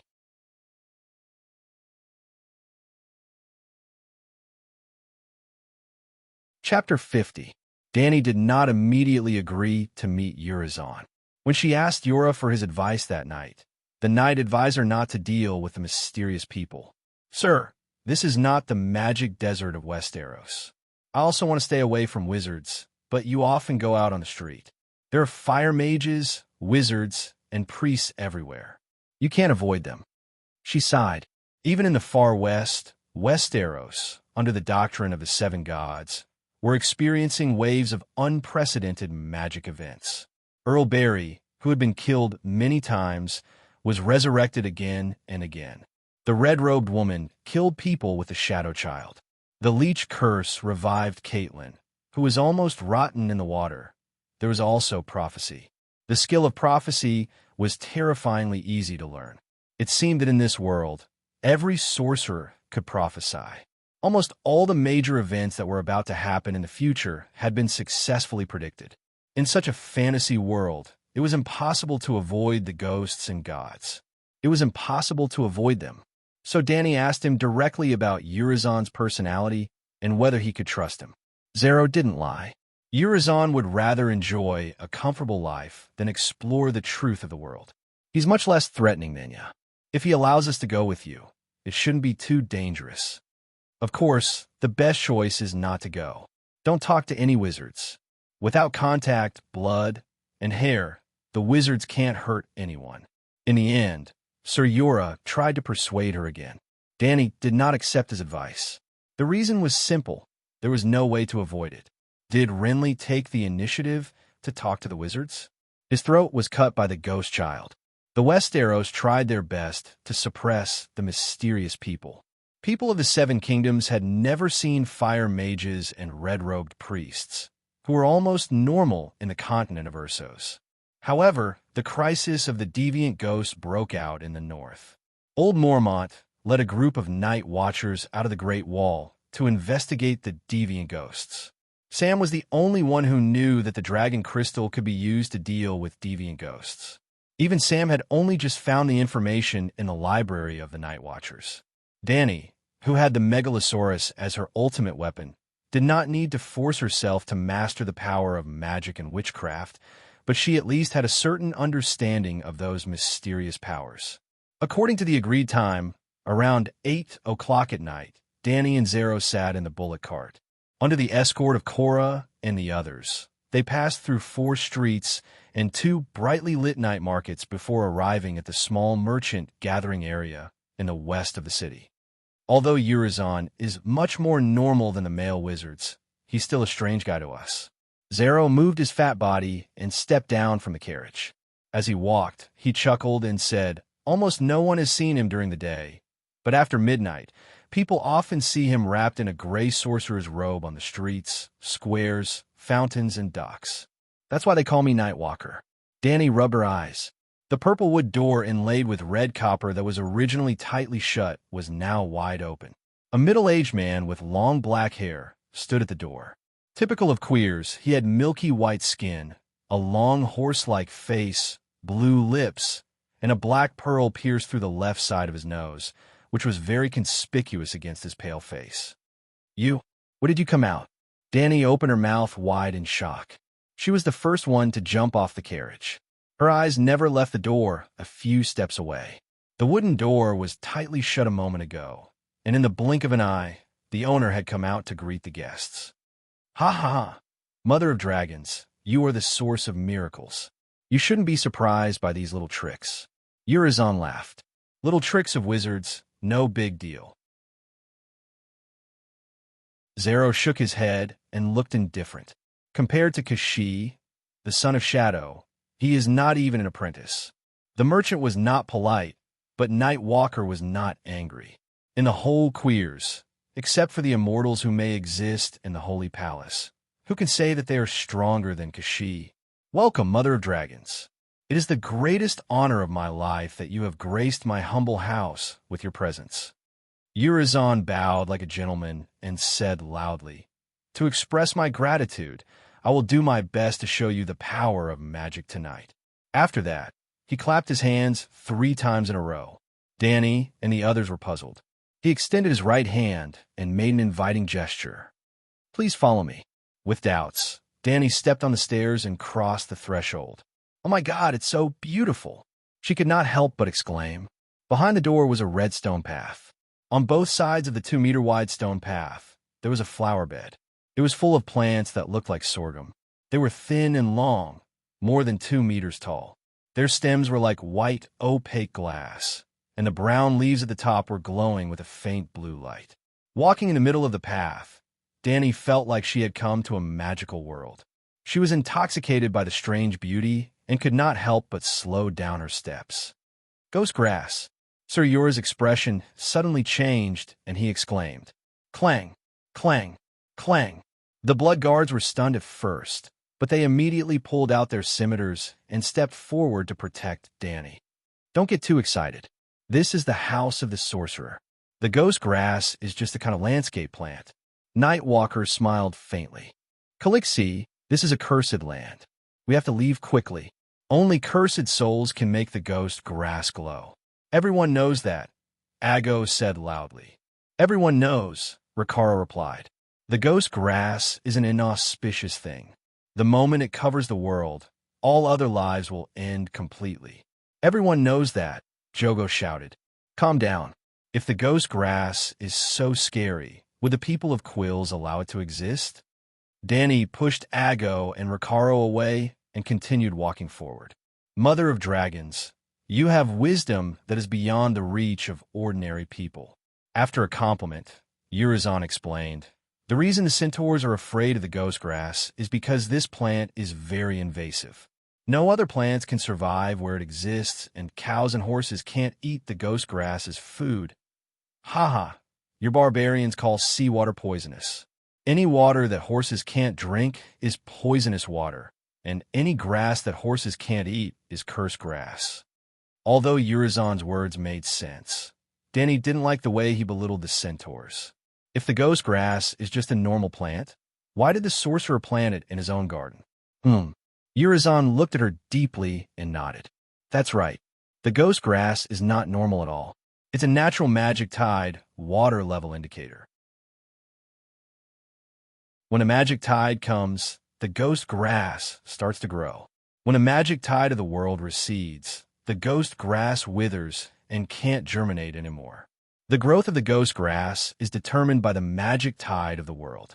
The centaurs don't have to worry about it covering the world." Danny touched the white glass-like stalk in surprise. She didn't feel anything strange. "What did you do when you clapped your hands before you entered?" she asked. "Put a curse on them." Urizen smiled weirdly.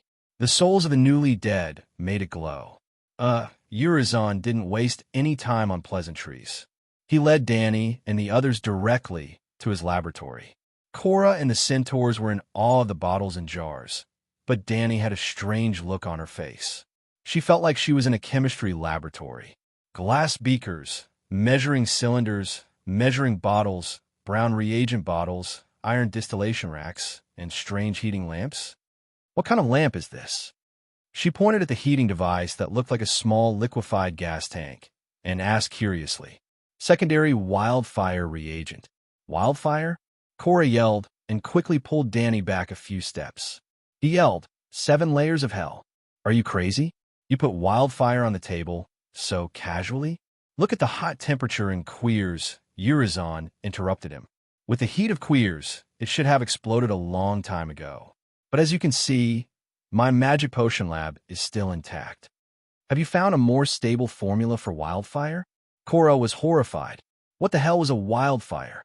Wildfire was a low-level version of Amaterasu. Except for the need for oxygen, it had the property of Amaterasu that could burn and burn anything. If it were not so easy to burn and extremely unstable when moving, the world of ice and fire would have changed a long time ago. Well, it was the era of hot weapons. If Urizon could develop a wildfire that would not explode in the hot summer, then Queers would dominate the world. "I put ice in the jar," Danny said as she touched the gray iron jar. "Yes. Every time you use it, take out a part of it and put in the burning pot."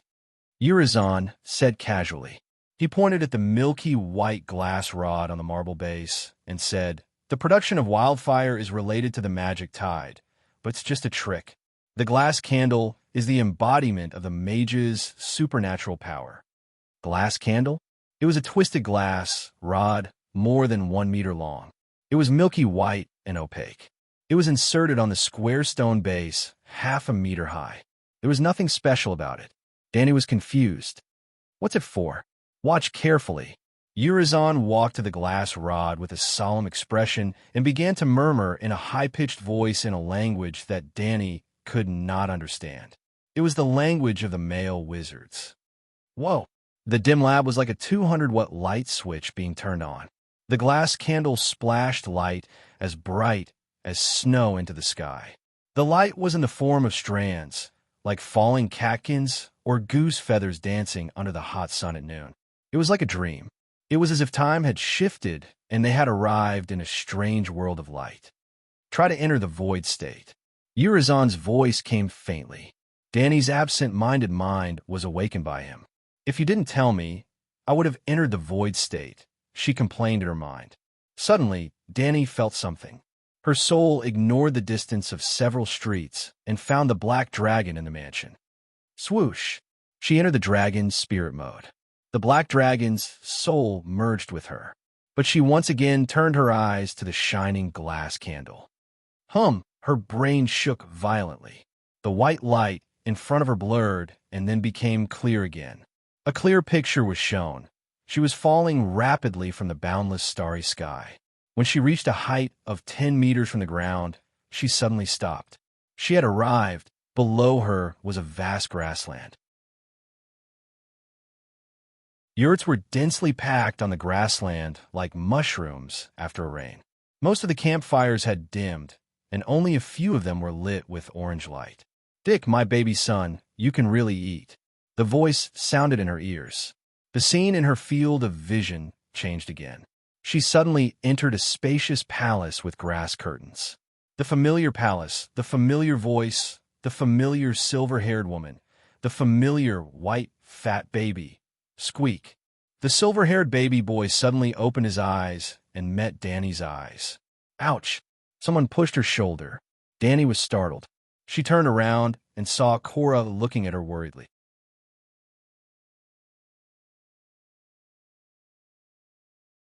Chapter 51. "Your Highness, are you okay?" Yura asked with concern. Entering the dragon dream again, Danny was still in the white light. She said angrily, "Yes. I can't see anything now." "See what?" Yura was confused. "What did you see?" Urizon asked anxiously. Danny looked around and asked, "How long has it been?" "You've been staring at the candle for a quarter of an hour." "I'm worried." Urizon pulled Sir Yura away and approached Danny. "I told him not to worry, but he woke you up from your meditation. Mother of Dragons, tell me, did you see something different?" After calming herself down, Danny roughly understood the situation. I saw the starry sky and the Dothraki sea in the white light of the candle. Then I felt someone punch me in the shoulder, and I woke up, she said blankly. I didn't use any force. I just touched her lightly, Yura argued. Then it was a punch to her. Urizen glared at him and said angrily, "The mother of dragons is an extraordinary person. She can see through the glass candle, through the mountains, the sea, and the grassland. She can see tens of thousands of miles away. She can even see through time, into the future, into other people's brains, and into other people's thoughts and dreams." The corner of Danny's mouth twitched slightly. She deliberately said in a suspicious tone, "Isn't that too exaggerated? I think it's more like an illusion." It's true. In the ancient Valeglia Empire, there were only about 20 Dragon King families. How could they rule such a vast world? They relied on the glass candle.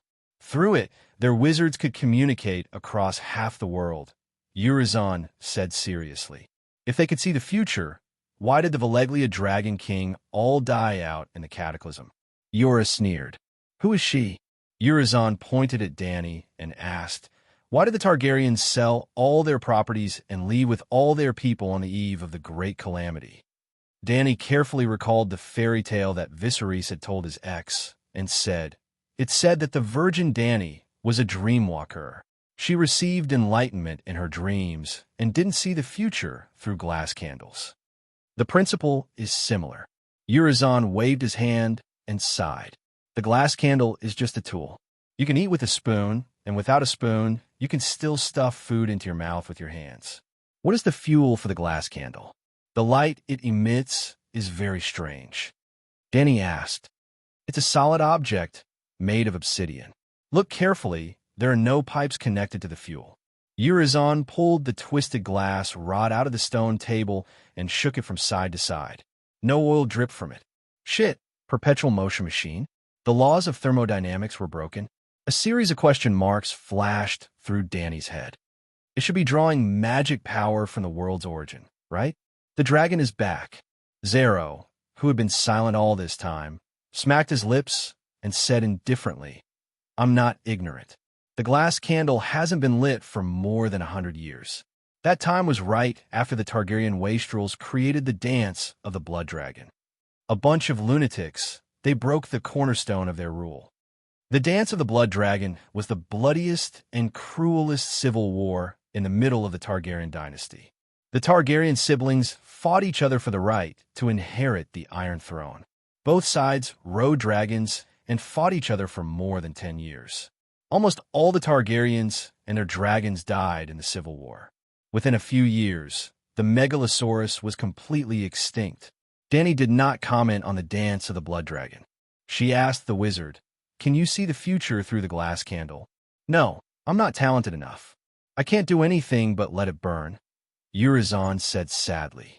It was because he knew the upper limit of his talent, that he was not so obsessed with the mysterious power. Then what other magic do you know? Danny asked again.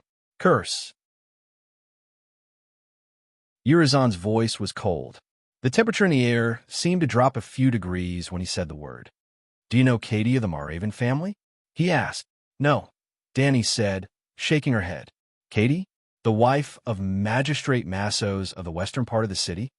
Cora looked at the blue-lipped wizard in horror, his vigilance raised to the maximum. She's now the laughingstock of Queer City. A few days ago, in the middle of a crowded street, she took off all her clothes like crazy. It said that the softest eastern silk can make her feel like she's being cut by a knife or bitten by an insect. Yes, I put a curse on her, Urizen admitted. It's just a small punishment. She only needs to take off her clothes, and it'll be fine. Katie mocked his wizard robes for being old-fashioned, ugly, and not elegant enough, Zero explained to Danny. How to avoid being hurt by the mysterious power. Danny asked the main purpose of their visit tonight. Mother of Dragons, what price can you pay? Urizen smiled like a businessman. Every time a wizard gains wisdom, he has to pay a huge price. Zero winked at Danny, motioning for her to hand over the gold and silver as promised. Aggo, she ordered the Blood Brotherhood guard. Aggo untied a soft leather pouch from his waist. It was as big as a full hot water bottle. It was bulging and heavy. Thud!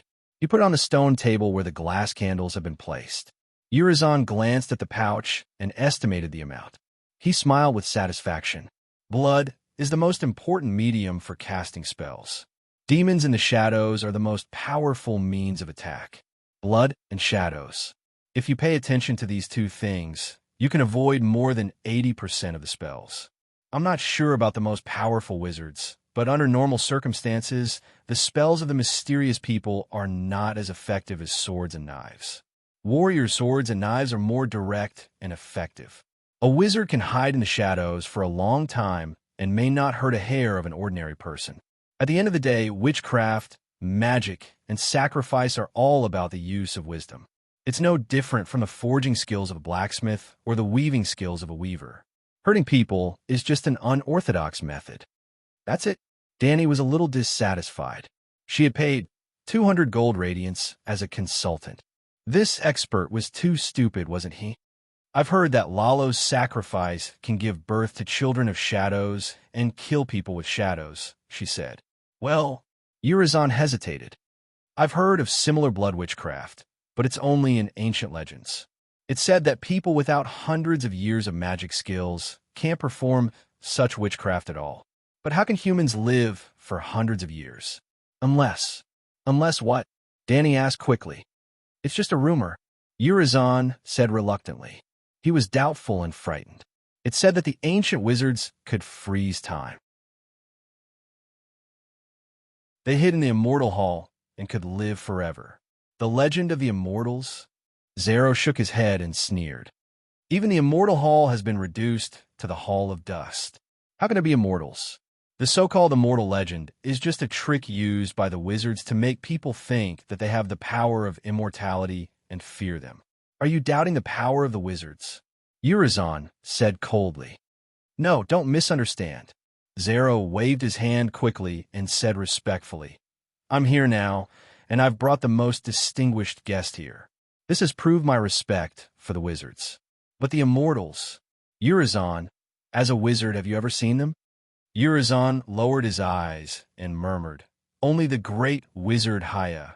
None of the people who entered the Hall of Dust came back. Except for Haya, no one can prove the existence of the immortals. Zero shook his head. Except for the immortals in the legends, are there any other wizards who can live for hundreds of years? Danny returned to the previous topic. No, Urizen said with certainty. The power of magic has been cut off for more than a century. It's only been restored recently. If there's someone who can live forever when magic is exhausted, then he must be a god. That made sense, but what was going on with Melisandre? It seemed that this guy who was paid to answer questions was a wizard with two swords. What's a god? Danny asked again. A god is a god. What else can it be? Urizen was stunned. Danny rolled her eyes. She was completely disappointed in him. Urizen's wisdom was far from being able to answer her doubts about the world. Thank you for your hospitality, Mr. Wizard. It's getting late. We won't disturb your rest. Danny said to the wizard and asked Yura and the others to leave. It was late at night. Under the yellow lantern, the street was particularly quiet and peaceful. Except for the clatter of the horses' hooves and the rumbling of the wheels, there was only the vague noise from the night market in the distance. Leaving the high-end residential area in the west of the city, tall wooden and stone buildings with closed doors and windows gradually rose on both sides of the street. They were close to each other like lovers, and the space was getting darker and darker. The moon was like a naughty child, following them all the way. From time to time, it peeked through the gaps of the chimneys to peek at the carriages in the hazy night. Hey, what's that? Suddenly, Ricardo, who was in front of them, pulled out his curved sword and pointed to the alley on the left side that was soaked in the thick darkness of the night. Danny peeked her head out and exclaimed, That's a turtle? A turtle that can shine and fly? Is it a turtle demon? A turtle the size of a rice cooker was floating 2 meters above the ground. Its whole body seemed to be emitting an illusory, dark blue light. It was running through the dark alley as fast as a galloping horse. It was very conspicuous and strange. Don't be surprised. It's a phantom turtle, a wizard's pet. Like Raven, It's used for communication. Zero got up and glanced at it. Then he lay back down with a calm expression. Danny craned her neck and waited for the phantom turtle to pass through a stone wall, as if it was nothing. Then she said in disbelief, "Pet, it doesn't have wings. How can it fly? And it can pass through walls." Zero shrugged and said indifferently, "A spirit summoned by witchcraft? I don't really understand." Because of the magic tide, the wizards have begun to recover their legendary powers. Recently, people often see phantom turtles passing messages between the windowless houses on Wizard Avenue. It's not strange anymore. The next street was Wizard Avenue. Not every wizard could afford to live in a big house like Urizen. Sigh. I grew up listening to stories about phantom turtles. I didn't expect to see one day. Don't exaggerate. Danny didn't know what to say. How far can a phantom turtle run? Can it go to the Westeros? Chola asked curiously.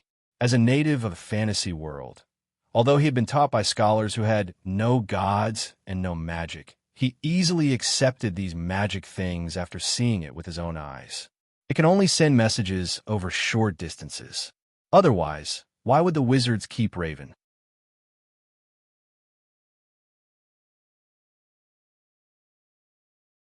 Chapter 52. After meeting Urizen, Danny was even more determined to leave immediately. There might be wizards in other places, but Queers was the home of the wizards. Damn it, there was a street full of wizards Wizard Avenue. This place is too creepy. Let's go to a non-magic city where there are only swords and spears. Zara was very upset about this. He took Danny to Urizen's house to see magic, mainly to let her keep her last hope she could wait for the wizards to come and ask for their help. Just as the centaurs began to equip the camel brigade with supplies, the great wizard Haya, who had not been seen for a long time, found Danny. In fact, he had been waiting for her, waiting for Danny to come to him and ask for help, because he knew that the royal family and the big merchants would not help her sincerely. The little girl who longed for the throne of the Seven Kingdoms would definitely put her last hope on the wizards with mysterious powers after being rejected everywhere. Haya waited and waited, and finally, the news that Danny was ready to leave Queers turned the fishing table into a hot iron chopping board. He could not sit still. Mother of dragons, don't you want to learn the spells of the ancient Valeglia? Haya handed a thin handbook to Danny. This is some notes of the ancient wizards on the spell language of Valeglia. Sir Yora took the book before Danny could. He glanced at the blue-beaked wizard expressionlessly and lowered his head to read. After a while, he did not feel the curse, and saw that the pages were indeed describing the analysis of the ancient spells in the language of Valeglia. Only then did he pass the book to Danny. Well, spells and the common language of civilization were two different systems. The writing, pronunciation, and expression were completely different. Haya did not mind Yora's vigilance at all. He smiled and explained, "Calixi, you have been to the royal family's Hall of Thousand Seats, and have been a guest in the House of the 13 Giants, but you have never visited the Hall of Immortality of the Wizards. Here, I solemnly extend you an invitation. I promise that I will introduce you to the great immortals, who will bring you endless wisdom and the eternal truth of the world.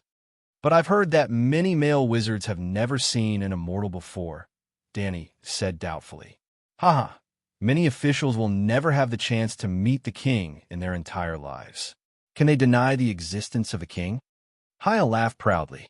It made sense, but I didn't dare to go there anymore. Is it true that the Hall of Immortality can allow undying beings to live forever? She asked again. This time, Kaya remained silent for a long while before solemnly replying, "The Hall of Immortality had taken a portion of the River of Time. It can freeze time and see the future. This is a legend that not even I can confirm. I don't want to lie to you. In front of an immortal, even a great wizard is insignificant. I'm very grateful for your invitation, Lord Wizard, but..." Danny's face was filled with sincerity and regret. "The wisdom of mysticism can't help me restore my country. I have the naive fantasies of a little girl when it comes to magic, but as a Targaryen, Westeros are the reality. Going to the Hall of Immortality to meet an immortal won't take long." Haya's face seemed to be frozen with a layer of frost. Ha ha! Lord Wizard, you should go back first. I'll bring Calixi to the Hall of Immortality in a few days. The merchant Zero came over to smooth things over. Haya looked at him deeply and bowed to Danny, saying, I look forward to your arrival.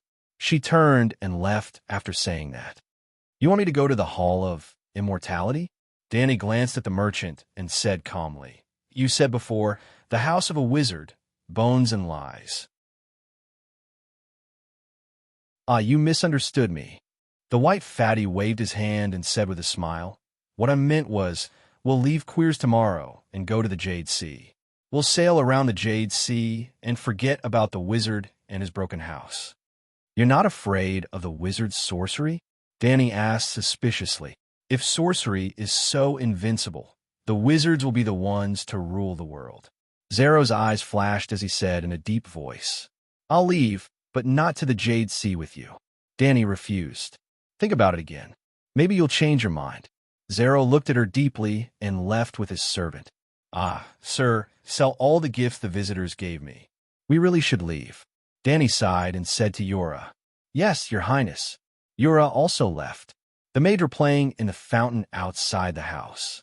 Danny was alone in the empty hall, sitting on the soft couch and thinking. You should go to the Hall of Immortality. A female voice suddenly appeared in her ears. Who is she? Danny turned her head and saw Kuei, she wearing a wooden mask standing by the window. Oh my God, when did you come? Why didn't anyone tell me? Where's Doria? Where's Jichi? Danny looked left and right. There were no maids, but the sound of their laughter came from outside the house. Danny, Liz, you should go to the Hall of Immortality. Kuei, she continued, as if nothing had happened. You're a special person. You'll see a prophecy that will change your fate there. Didn't you realize that you said something wrong? Danny's mouth twitched. I've already changed my fate. Is the prophecy still a prophecy? You don't know the prophecy, so you can't change your fate. If fate is fixed, why should we pursue the secrets of the prophecy? Kuei, she said calmly. Well, that made sense. Just tell me the prophecy, Danny said shamelessly. Okay. Kuei, she agreed. You rejected Haya, rejected Zero, and left Queers with your Commissar. Then a group of mercenaries chased after you. You defeated the enemy, but you suffered heavy casualties. Are you sure this is a prophecy? This is a prophecy that doesn't require magic, Kuei, she said. A prophecy that doesn't require magic? Is that a wild guess? Danny was prepared for the worst, but she was not worried. The Red Wasteland was right next to Queers, and she had a dragon. However, she did not want her Commissar to suffer heavy losses. She asked, Can I avoid your prophecy if I go to the Hall of Immortality? I don't know. Kuei, she said something that almost made her vomit blood. Didn't you just say that I can change the future after seeing the prophecy? You can only change your own decision. You can't change human nature and people's hearts.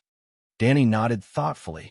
She said seriously, How can I guarantee my safety in the Hall of Immortality? Bring a dragon with you. When a dragon is by your side, no magician can hurt you with witchcraft, Kuei, she said with a complicated tone. Danny's eyes lit up. Yes, because there was a dragon, there was magic in the world. Anything, including you? She asked. I never meant you harm, Danny. Kuei, she said faintly. Calixi, who are you talking to? Jichi walked into the hall with a basket of washed melons, looking left and right with a puzzled expression. Kuei, shit, where did you go? Danny was only attracted by the maid at the door for a moment. When she looked back, the woman with the wooden mask was gone. Did you see Kuei? She left the couch and stuck her head out of the window. She only saw a few centaurs under the shade of the trees. Kuei, what did she come? Jichi was confused. I was talking to her just now. Did you hear her voice? Danny turned around and asked solemnly. The centaur girl shook her head. No, I only heard her voice. You seem to be talking to yourself. Then I asked you who you were talking to. This. Danny shivered in the hot afternoon. Tell Sir Yura to send a message to the great wizard.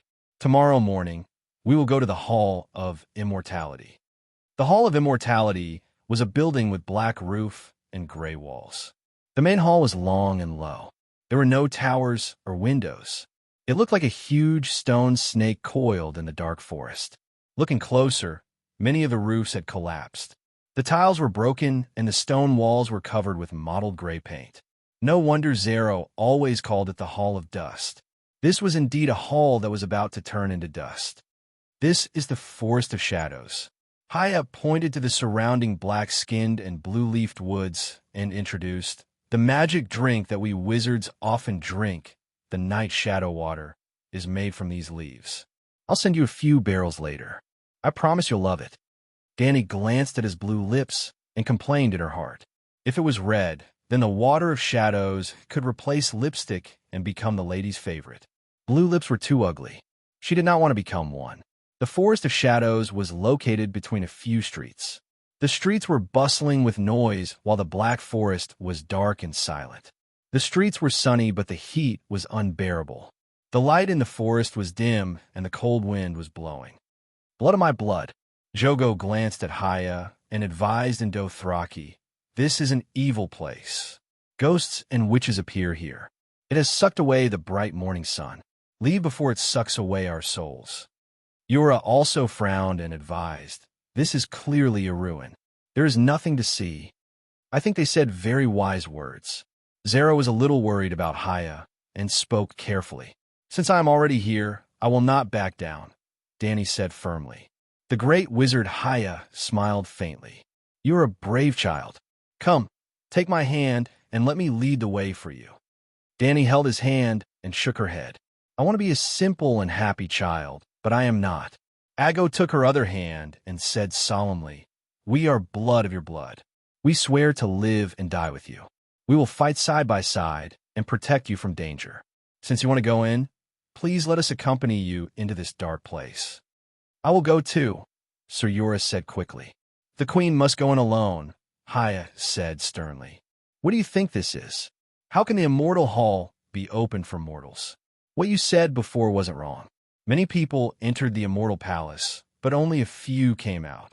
If you were not the servants of the Mother of Dragons, I would not have advised you at all. Your lives mean nothing to me. Danny glanced at the male wizard with a condemning gaze. She turned to Yura and the blood guards and said softly, don't worry, I will be fine. Trust me. As she spoke, she secretly pointed at Blackie. The black dragon would enter the immortal hall with her.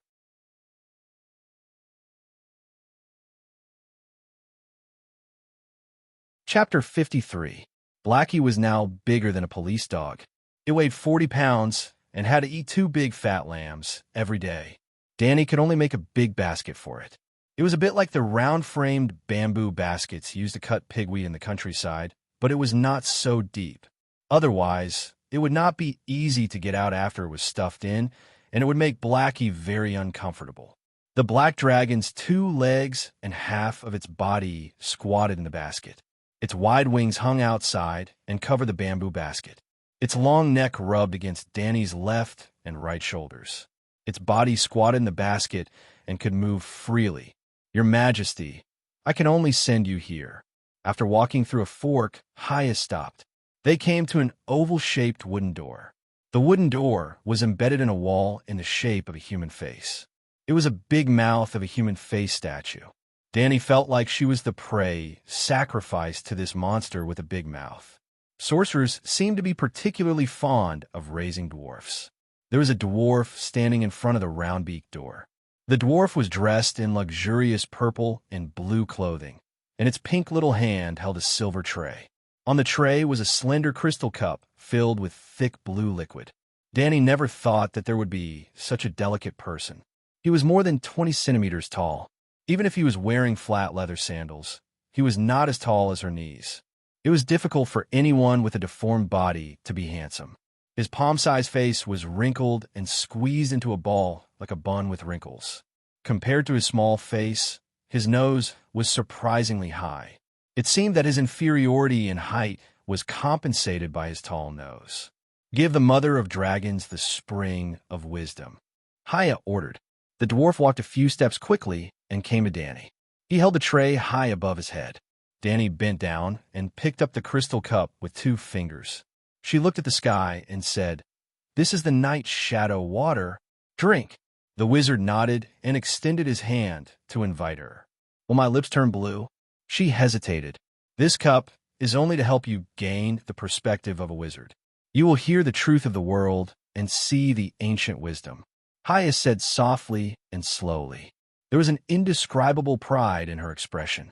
Danny raised the crystal cup to her lips and tried to lick it. She almost died of disgust. It was as if she had taken a bite of rotten, sick pig meat covered in feces.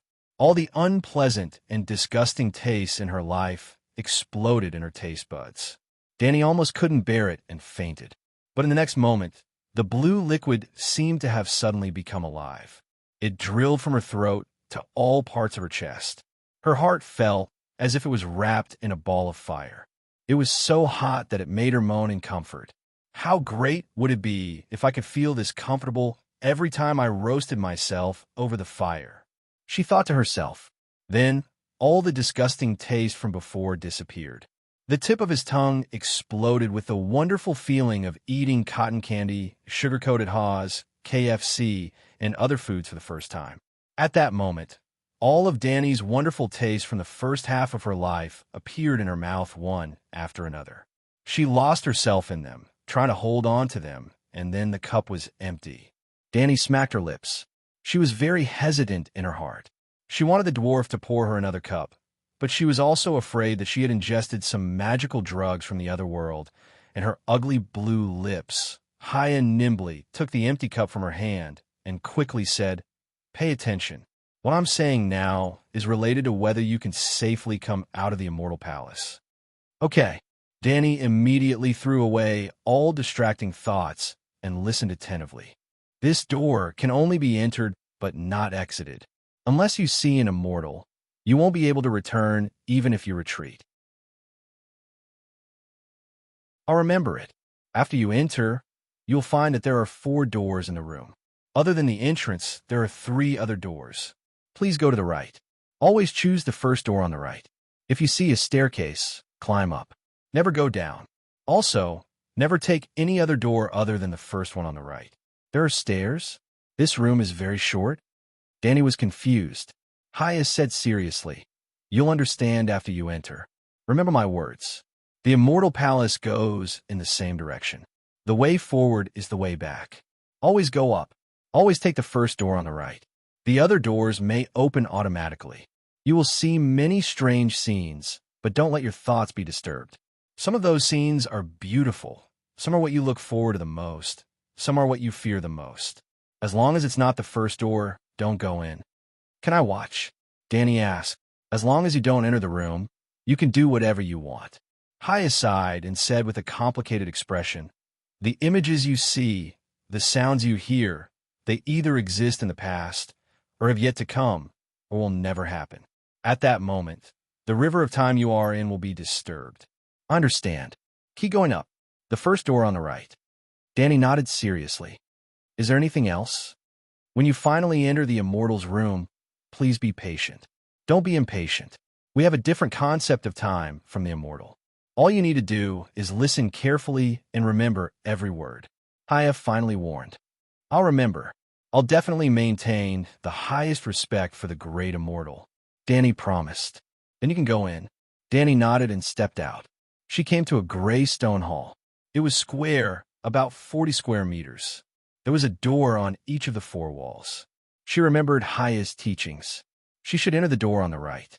However, due to her strong curiosity about the Immortal Palace, she didn't act immediately.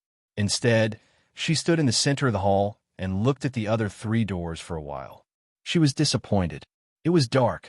She couldn't see anything.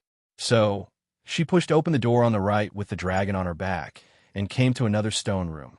It was exactly the same as the first room. When she entered the square stone room with 4 doors for the 3rd time, Danny couldn't help but wonder if she had entered a maze. However, her mind was firm. She pushed open the door of the 4th room. This time it was different. It was an oval-shaped wooden house. There were obvious signs of insect damage on the wooden walls. There were a total of 6 doors. Danny pushed open the first wooden door on the right. She entered. It was no longer a room, but a dark corridor. The ceiling was very high. There were torches on the right wall. Danny put her hand into the orange flames. She felt a burning pain. It's a real torch, not an illusion. She murmured. Hiss, Blackie hissed in her ear. She came back to her senses and continued to move forward. The long hallway was carpeted with moldy rugs, and the gold stripes of the fabric gleamed in the dim torchlight. It seemed to tell Danny that time was cruel. It had once been so precious, and now it was so broken. It's strange. All the doors are on the left. Danny walked for dozens of meters, but she still didn't see any door on the right wall. However, she was not anxious. Even if there was no door on the right wall of the corridor, the last door on the left wall was the first door on the right. She just had to walk to the end of the corridor. Bang, bang, hiss, hiss. The carpet under her feet absorbed the sound of Danny's footsteps. However, strange sounds came from behind the wooden door on the left from time to time. There was the sound of hitting the wooden door, the rapid whisper of a mouse scratching the wood, the faint sound of a human talking, and the sound of a musical instrument. But when the moans of a man and a woman came from the wooden door next to her, Danny couldn't hold it anymore. As long as I don't enter the door, I could do anything, she said to herself. Then with a bang, she took 2 steps back and made a running posture. Dahe used its tail to smash the wooden door into pieces of rotten wood. No terrifying monsters rushed out. A warm and soft yellow curtain of light splashed from inside onto the gray-green carpet. Dahe is great. Danny was not stingy with her praise. Even if there was a curse, Dahe was resistant. He was a megalosaurus and was naturally immune to magic. Hiss, Dahe rubbed against her neck intimately. Danny patted him on the head and peeked into the house. Yes, it was a restricted scene. A tall and voluptuous blonde beauty lay naked on the ground with her limbs spread out. A 7-pointed star flag covered her face, and 4 little people covered her body. They were the same as the dwarf who offered Danny the water of night shadow. They were short, had small pink hands, and a sharp and long nose. They looked like a wretched mouse. The 4 dwarves didn't notice Danny at all. They were focused on violating the woman. What the hell is this? Danny was only endlessly confused. She wasn't embarrassed at all. She tilted her head and looked for the details for a long time, but she still couldn't find anything. Dahe Dragon Dream. In an instant, Danny switched to the black dragon's perspective. The woman's body suddenly fell into the endless abyss. She also fell down without any support. Then a brilliant light surged from the bottom. Danny found herself floating in the sky above an unfamiliar continent. It was a long continent. She could see the scenery on the ground clearly, but she could see the entire continent. Shouts, cries, clashing sounds of swords, and proud laughter all reached Danny's ears from the continent below. Suddenly, she had a flash of inspiration and recalled the scene. It was in White Cloud City. She and Cora were talking about Cora's story on the tower at the city gate. In order to let Danny understand better, Cora used a stone to draw a map of the Westeros on the balcony. Bear Island, Northern Territory, Tywin Bay, Lannister Harbor, Old Town, Dorne, King's Landing, Bravo's on the other side of the strait. This is the Westeros. The unfamiliar continent below matched Cora's sloppy drawing. Danny gradually understood the true meaning of the scene just now. The beauty represents the Westeros. The 7-pointed star on her face. The Church of the 7 Gods. The teachings of the Church of the 7 Gods are ignored. 4 ugly fellows are recklessly tormenting the 7 kingdoms. Who do the 4 dwarves represent? Her understanding of the 7 kingdoms came from the TV series. However, her real-life experience told her that the plot could be used as a reference, but she couldn't believe it completely. Forget it. I'll go back and ask Cora. Danny left the dragon spirit state. The room returned to the 5-piece scene from before. Bang! After knowing that the scene in the room had a special meaning, Danny's interest in the Immortal Palace increased greatly. She took a few steps forward and a door was opened by Dahe. Shit! She was shocked.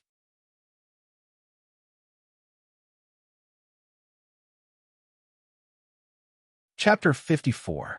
It was a spacious hall that seemed to be holding a feast. First, it was a feast of celebration. Then it turned into a feast of corpses. There was no living person in the room. It seemed that the people at the feast had been brutally slaughtered. Corpses were sprawled on toppled chairs and broken high tables. Blood had solidified into black puddles on the table and floor. Someone's limbs had been chopped off. On the black oak table, ownerless hands were clutching bloody cups, wooden spoons, roast duck, and bread. Someone had lost his head. His body was slanted to one side, and his head rolled on the ground like a rubber ball. There was a wooden throne at the end of the hall, and on it sat a horrible wolf-headed corpse. It wore an iron crown, and on the oak table in front of it were slices of bread, plates, wine cups, wine jugs, knives and forks, candlesticks. Strangely, it was holding a leg of lamb in its right hand, like a king holding a scepter. What was creepy was that unlike the dwarf who ignored her, the werewolf's eyes followed Danny closely. Its expression was complicated, as if it was silently complaining. The blood wedding. Danny instantly understood what this scene meant. Danny was very excited. For the first time, she was sure that she saw the future. The blood wedding would take place in a year or two, and she could see the ending now. "Serves you right," she shouted at Rob, then turned and walked to the next room. What Danny did not know was that early the next morning, Rob Stark, who had just completed the great victory in the Forest of Ravings, was awakened by a nightmare. "Mother, I dreamed of someone last night," he said to Caitlin with a puzzled expression during breakfast. Her son had just captured Jaime Lannister, so the Duchess was in a good mood. She asked softly, "Who did you dream of?" "A strange girl." "Strange?" She was wearing a very beautiful strange dress, Chong Sam, and carrying a bamboo basket. "There was a black dragon in the basket," the young wolfmaster said, puzzled. "Dragons have gone extinct more than 100 years ago," Caitlin said. "That woman was not much older than me. She had silver hair and violet eyes. She looked like a—" Rob himself was very uncertain. "Targaryen. A Targaryen girl of this age does exist. The Mad King's daughter, Dany Lys Targaryen, was said to have married the Dothraki Horse King a year ago. Did you see her face clearly? What did she look like?" "Beautiful. More beautiful than Sansa. More delicate than Cersei Lannister. More lively," he said. "Then it really could be her. Every member of the Targaryen family is extremely beautiful." Caitlin nodded and asked, "Why did you dream of her?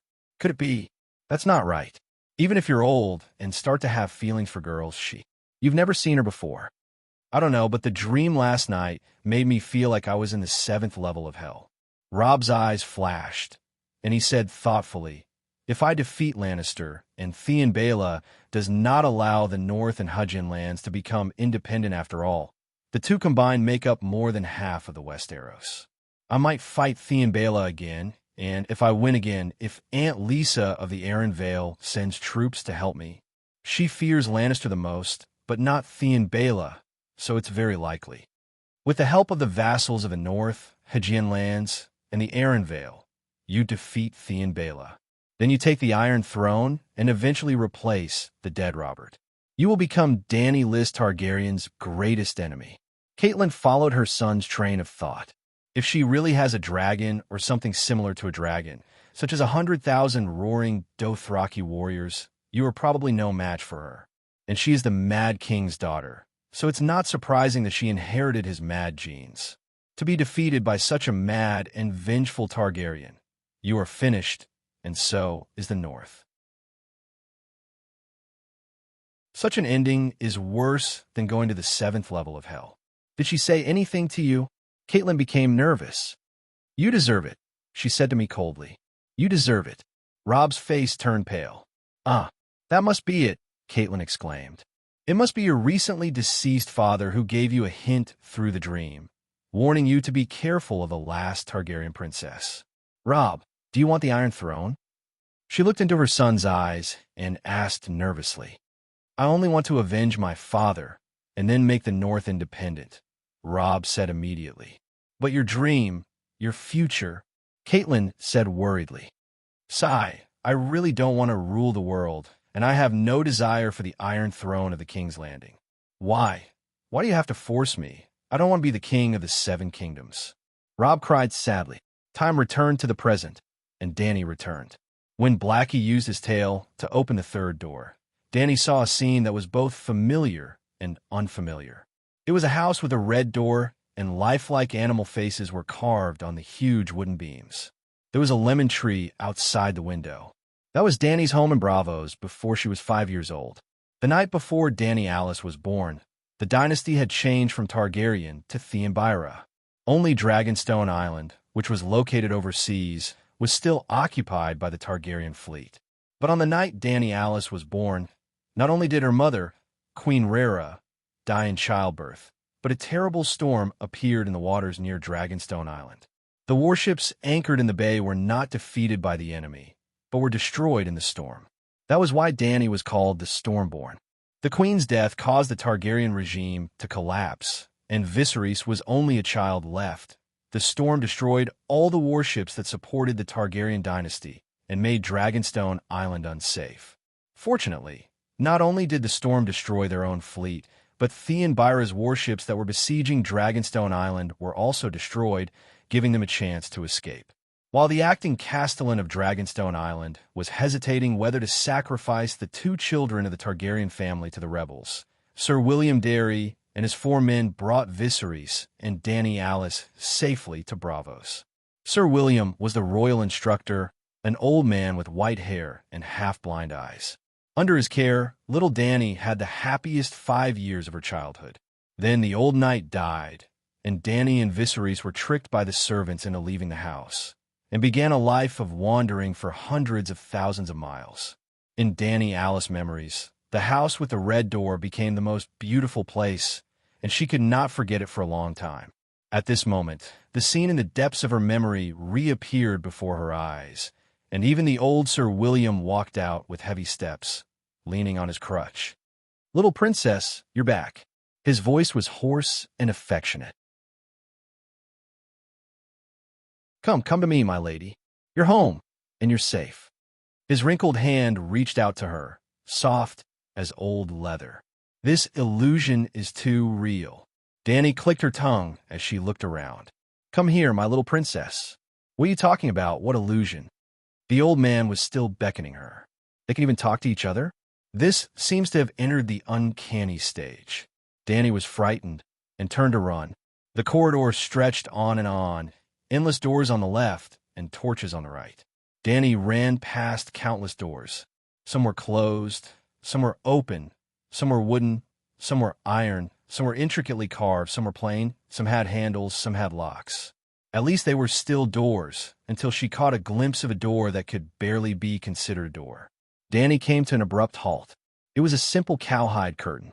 She had a strong impulse, as if the main purpose of entering the imperishable hall was not to find the immortals, but to enter this door. Blackie's tail was like a hook, and it lifted the curtain. Then Dany saw a boundless grassland, the Dothraki Sea. A river meandered through the grassland, and a tall white horse carried 2 children along the river. The horse's back was facing Dany, and she could not see the horse's head or the faces on the saddle.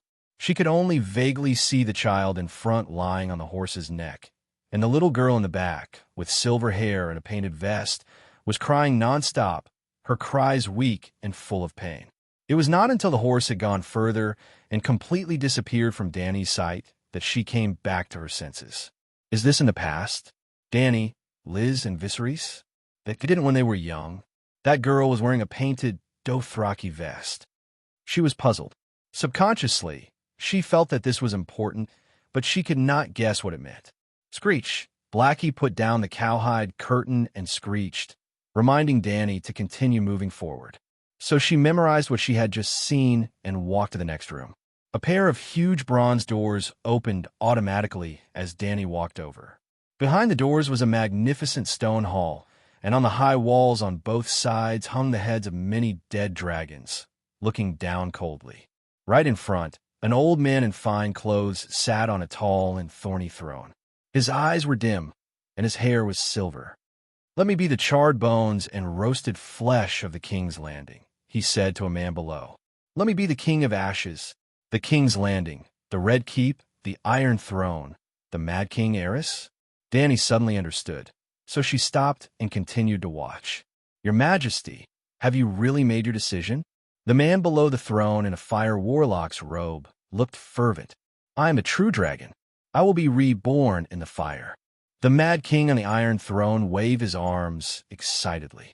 Immediately bury the wildfire everywhere in the King's Landing. Don't miss a single spot. I will be crowned king again in the ashes and bones. Oh my God, this madman. Hearing the Mad King and the Fire Warlock Prime Minister discussing how to burn 500,000 people in the King's Landing to death, Dany felt a chill run down her spine, and goosebumps appeared on her bare arms. Leaving the bronze door, Dany encountered another door that opened automatically because of her arrival. Inside the gorgeous wooden door with red copper nails was a bedroom. The prince, who looked almost exactly like Viserys, said to the woman who was breastfeeding a newborn baby on the big wooden bed, "Let's call him Aegon. Isn't this the best name for a king?" Dany immediately understood. She once again saw the scene that had happened in the Red Keep. Prince Liga and Princess Elia were husband and wife. The newborn in the crown princess' arms, Aegon, was the little prince who had been smashed to death against the wall like a cantaloupe. Princess Elia asked her husband, "Will you write a song for him?" "He already has a song," Liga said solemnly. "He is the prince in the prophecy. His song is the song of ice and fire."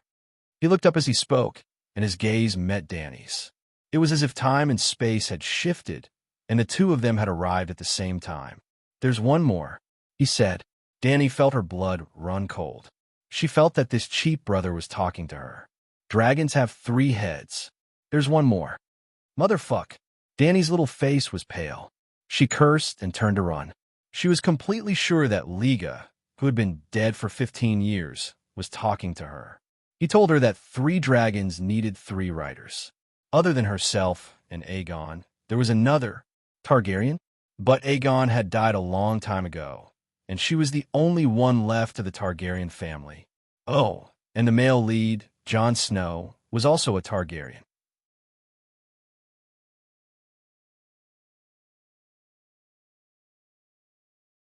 Chapter 55. When Dany was about to open the next wooden door, Dahe stretched out his snake-like neck and screamed.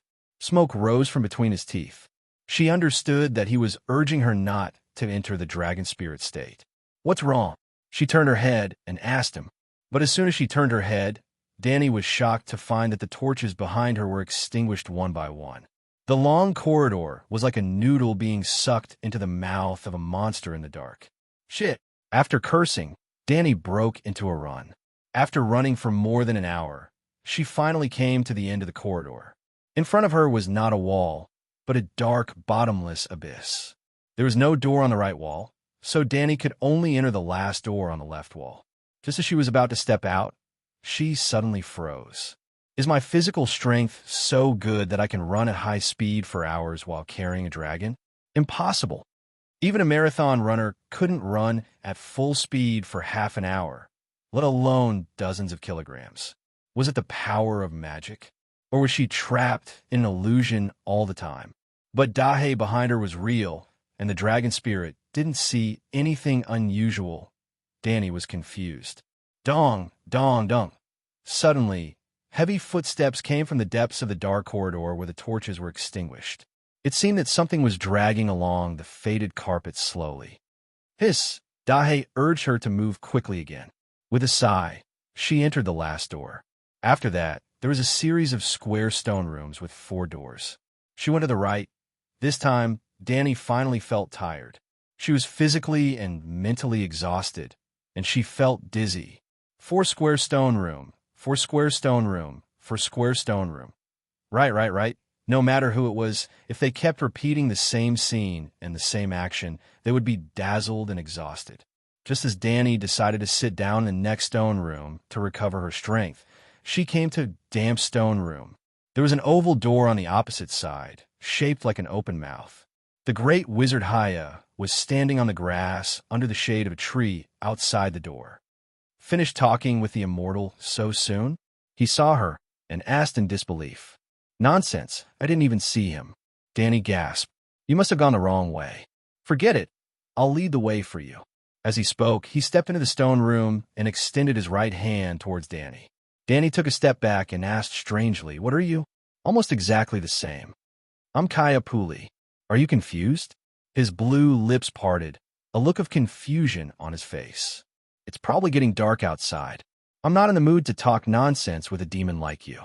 Danny entered the dragon dream state to rest for a few minutes before walking towards the door on the right. No, Haya screamed. No, come here. Come to me. Come to me. Inside and outside.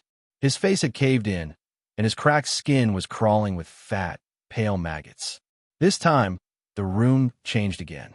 Danny came to a stairwell that was so high that the ceiling could not be seen. Once again, she began to wonder if she was under an illusion. The immortal palace didn't even have a tower, and the houses were especially short. So where did the stairwell come from?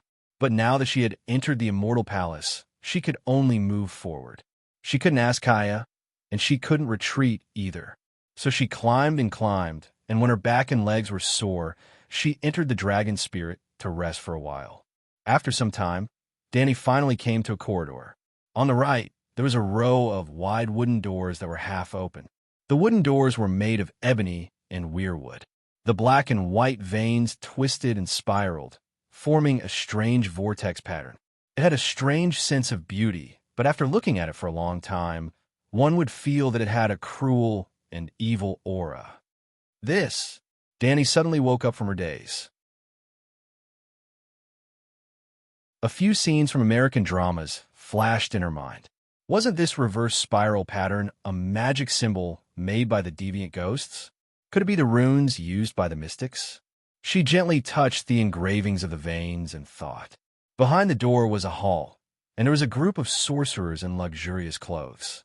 Some of them wore luxurious robes made of white sable, ruby red velvet, and gold cloth. Some wore exquisite armor inlaid with gems. Some wore tall pointed hats studded with stars. There were also female sorcerers among them, and their clothes were even more luxurious. Beams of sunlight slanted into the stained glass windows, and the most beautiful music in the world played in the hall. Even the air seemed to be lively because of it. A man in a luxurious robe who looked like a king stood up and smiled at Danny. Danny, rise of the Targaryen family. Welcome, welcome. Please come to the Feast of Eternity. We're the immortals of Queers. We have been waiting for you for a long time, said the woman beside him. She wore rose-red and silver clothes, and according to Queers customs, her exposed breasts were flawless. The king of sorcerers said, "We knew you would come. We have known since 1,000 years ago, and we have been waiting until now. The comet is the guide we sent." A warrior in shining emerald armor said, "We will share our knowledge with you and teach you how to use magical weapons. Come quickly. You have passed all the tests. You only need to feast with us, and all your questions will be answered." A handsome young man smiled. "Do you want me to teach you the mysterious ancient Valeglia spells? Come quickly." Danny ignored them. After entering the door, made of ebony and weirwood, she looked around and finally found a small door behind the wooden door. It was to her right. The tall wooden door completely blocked it. Most people would not be able to find it and would eventually fall for it. After finding the small door, Danny calmly turned around and looked at the room of sorcerers in luxurious robes. "All right, teach me the spells. Come here, I will teach you." The handsome male sorcerer from before waved his hand. "Sigh, please paint your mouths blue and make your skin paler.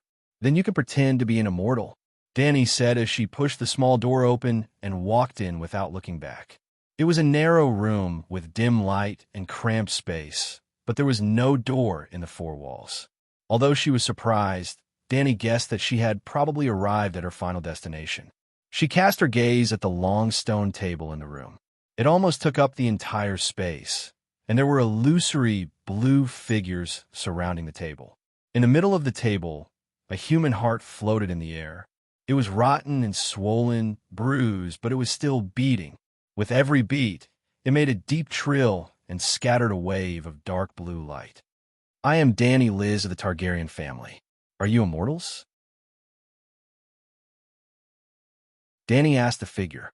In her mind, she was complaining that these fellows were so rotten that only their souls were left, and they still had the nerve to call themselves immortals. Perhaps the journey ahead had trained her courage, But Danny did not feel a trace of fear when meeting with a group of ghosts in a haunted house. At first, the figure did not move, did not speak, and did not turn to look at the intruder. But just as Danny finished speaking, a voice sounded intermittently in the room. Mother of dragons, daughter of death, mother of dragons, killer of lies, mother of dragons, bride of flames. It sounded like a whisper, but it also sounded like a groan. A series of echoes appeared in the darkness. Mother of dragons. There were male, female, elderly, and children's voices. It was as if a group of people were greeting Danny through the slit of hell. The floating heart continued to beat. Sometimes it would emit a faint light. Sometimes it would be dark. The rhythm was slightly faster. It's me. I am the mother of dragons. The scene in the room changed. The originally light blue figure had other colors. Well, it was as if the group of people from before had been printed out in 3D. With the help of the dim blue light from the decaying heart, Danny could clearly see the two people on the outermost side of the long stone table. On the right was an extremely old man. That was all a person could do, even if they were the oldest. His face was full of wrinkles and patches of age spots. He had no hair. His bluish-purple skin was stuck tightly to his head. Even the whites of his eyes were blue. His lips and nails were so dark blue that they were almost black. On the left was an old woman. She was as old as the old man. Her pale silk robe was rotted together with her body. She looked like a dried corpse that had been dug out from a grave. One side of her shrunken chest was still exposed according to the queer's custom. It showed a sharp, dark blue protrusion that was as hard as rawhide. Danny had an epiphany. She was facing a group of dead people. Their physical bodies had been dead for decades, even centuries. That strange heart had preserved their broken souls. Her thoughts seemed to be sensed by the undying. A thin voice said, "We are not dead. We have always been alive. Alive, alive. We are waiting. We know everything. What are you waiting for?" Danny was alert and asked, "Waiting for you. We know everything. Don't know. Mother of dragons, what do you want from the undying?" The deep voice said, "What can you give me?" Danny asked back, "We know everything. The past, the future, they're all in front of us. We have the wisdom to conquer death." Danny had an epiphany. Queers hoped that she could get a prophecy of the future from the undying. But she had seen the ending of Game of Thrones. What was the value of a prophecy? Unless the ending had changed because of her appearance. But compared to a big watermelon, Danny was more interested in the watermelon planting technology. She was more interested in magic skills. "I want to learn a spell that suits me. I want to learn the dragon-seeking spell of ancient Valeglia," she said. She wants to learn ancient Valeglia witchcraft. The deep voice was mocking. Tell her. Danny was alarmed. But just as the voice finished, a cloud of indigo rose in the darkness. Then, countless images flashed before her eyes.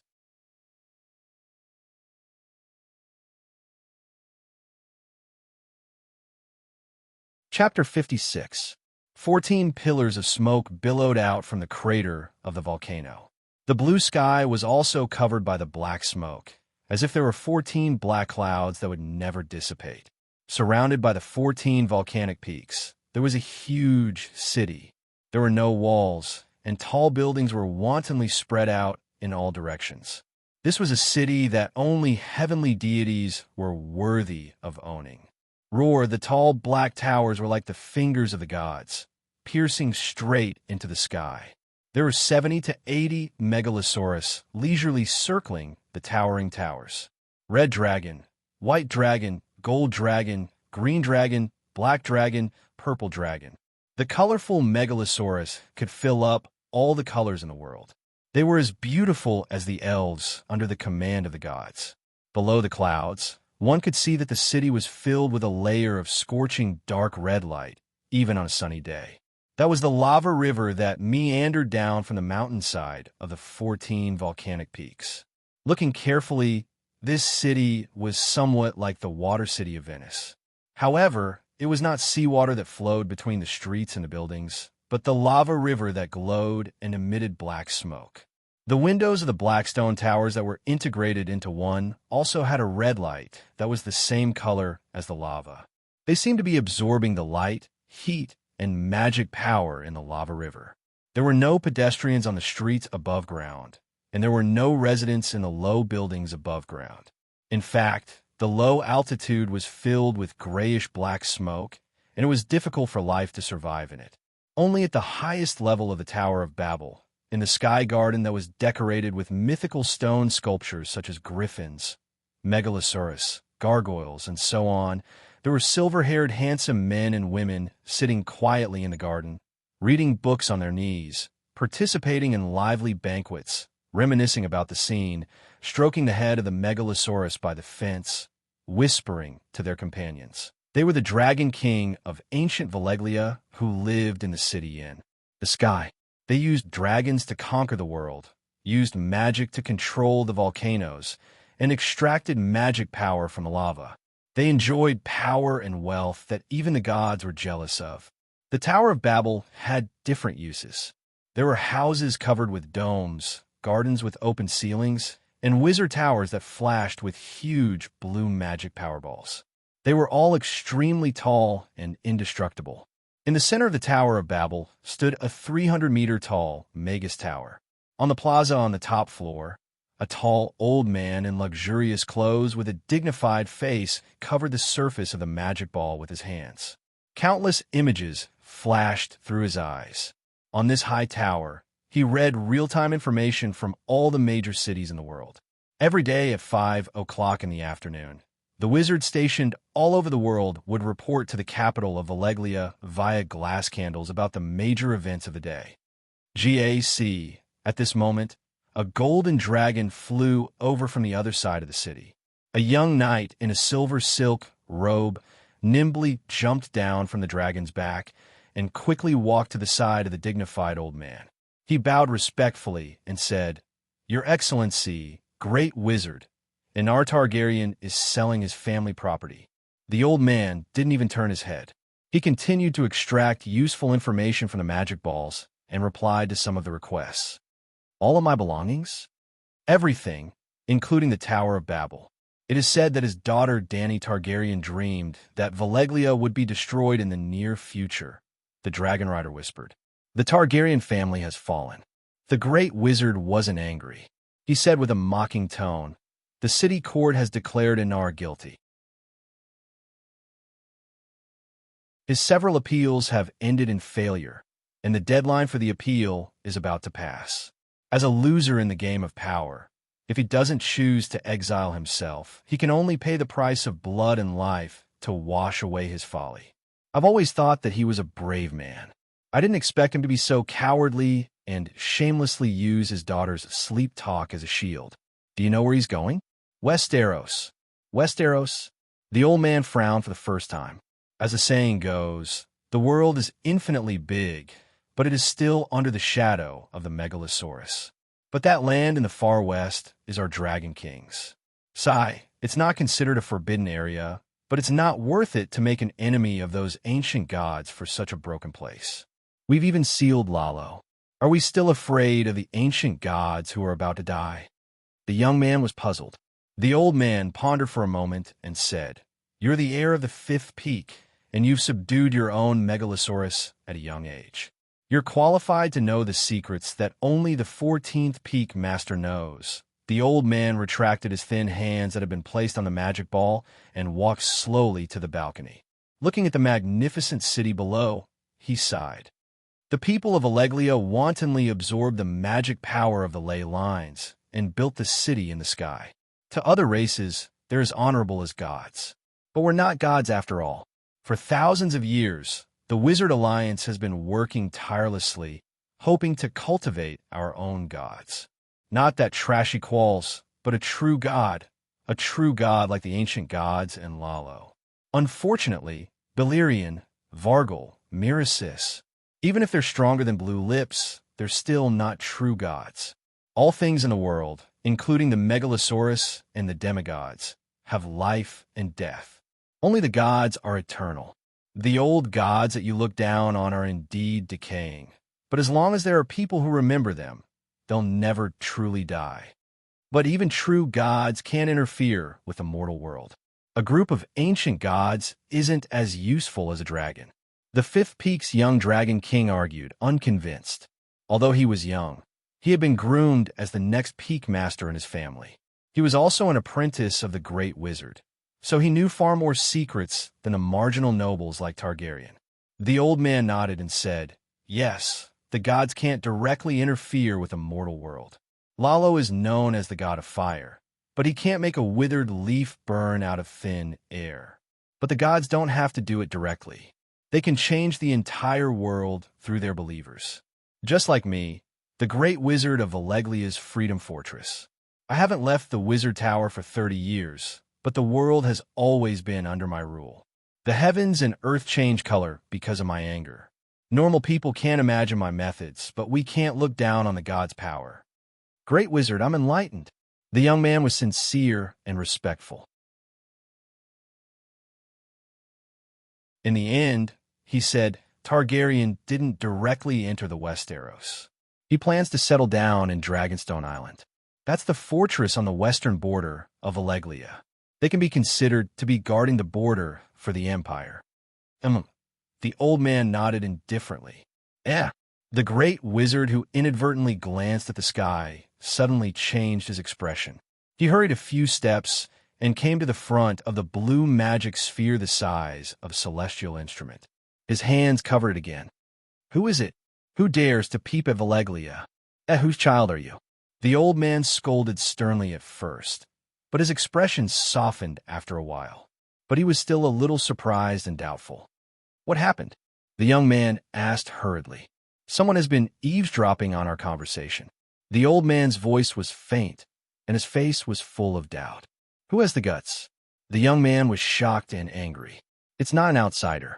It's a little dragon king with extraordinary talent. It's just that." The old man was surprised and doubtful. "It's just that she doesn't even know the basic spells. She can't communicate with me.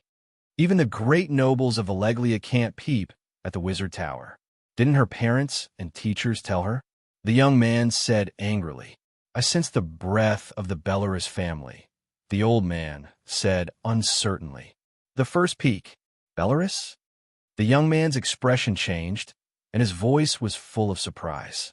The old man's magic resonated with the magic sphere of the Wizard Tower. Strange runes flashed in his eyes, and he still had the energy to say, "Maybe. Go to the first peak later and ask." I gave her a set of 108-letter standard pronunciation table. If you guessed wrong, you can ask her directly the next time you see her.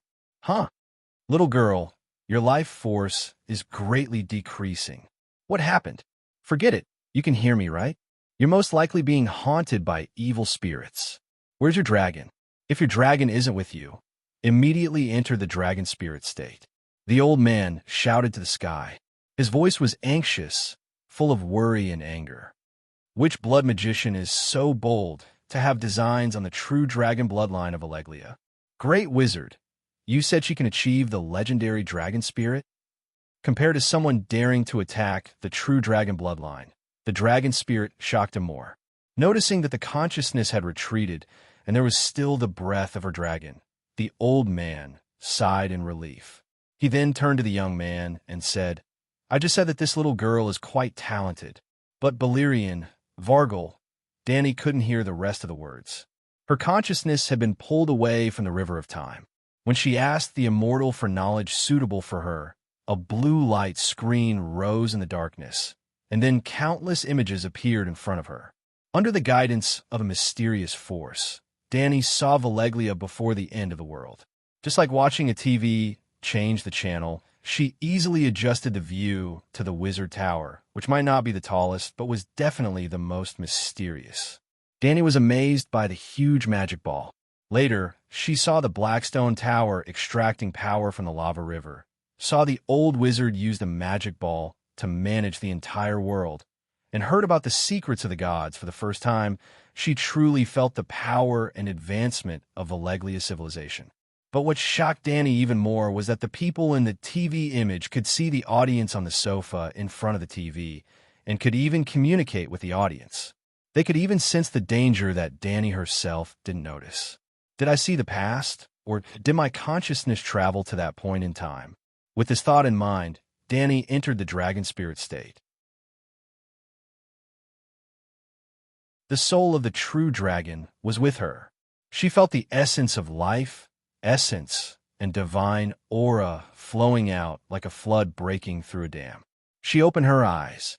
The immortals who had been standing still all this time had left their seats by the stone table. They surrounded her like a fishing net. Icy blue figures were chanting sharp spells while tearing strands of golden essence of life from her body. This was the Megalosaurus's perspective. Danny opened her eyes. The scenery around her changed once again. It became extremely horrifying. A group of zombie-like blue zombies with bright blue eyes emitted endless greedy light.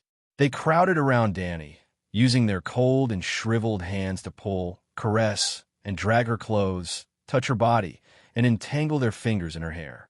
Danny felt like a ghost was pressing down on her bed. The strength in her limbs disappeared together. She couldn't move, and even her heart stopped beating. She felt a hand digging out a purple eyeball from her eye socket and stuffing it into her mouth.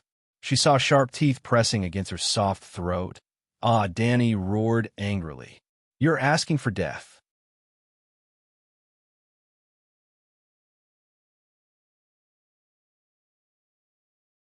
Chapter 57. The Immortal has fulfilled your wish, helped you learn. Ancient Valeglia. Incantation. You should also fulfill our needs. Countless deep voices echoed, mocking. In the end, all the voices merged into one, mixed with the powerful thumping of the decaying heart. I need your body. After 1,000 years of waiting, I finally met... Complacent murmurs turned into sharp screams. The dark red dragon flames, surging with black smoke, were like a high-pressure water column spurting out from a fire engine, instantly extinguishing the flames of ambition of the undying. Bathing in the raging fire and feeling the heat washing over her skin, Danny's heart started to beat again. It was thumping wildly, and the hands and feet of the ghostly shadow that was grabbing her disappeared in an instant. The zombies crackled and burned in the dragon flames. Their blue, withered skin burned like paper soaked in oil, and their bones melted like candles under the high temperature. They stumbled, tumbled, and twisted. They shouted in a language that had long since disappeared, and their shrill voices were as weak as cow hair. Danny ignored the illusory scene in front of her and quickly walked to the middle of the long stone table. She passed through them. They were as light as gas, as illusory as an illusion, dispersing upon contact. Approaching the black heart dripping with blue blood, Danny shouted, "Dahe!" Hissed, the black dragon's long neck stretched out like lightning and bit the rotten meat on the stone table. Seeing that he was about to tear it up and throw it away, Danny raised her voice and said, "Eat it. This is a god, the collective consciousness of countless immortals over thousands of years, the god of sorcery, queers." Hiss! Dahe held the beating heart in its mouth and looked back at her in confusion. "I know you can't digest it, but I can help you." Danny's eyes shone with a determined light as she urged him, "Swallow it, then burn it with dragon flames." Dahe raised its head and swallowed the rotten meat into its throat. Then, boom, intense dragon flames shot out of his mouth like a rocket launcher, blowing off the ceiling and revealing the daylight outside. Bloodline talent, dragon incubation. Bestow flames and spirituality to the dragon egg, thereby allowing the dragon egg that retains its soul origin to become fossilized, dead dragon eggs, and healthy dragon eggs to hatch into a baby dragon. Danny was immortal. She used her 5 senses to observe the room, but everything she saw was an illusion. For example, she saw countless corpses crowding around her and gnawing on her flesh. However, after entering the dragon spirit state and seeing the world with the eyes of a black dragon, she saw something even more fundamental.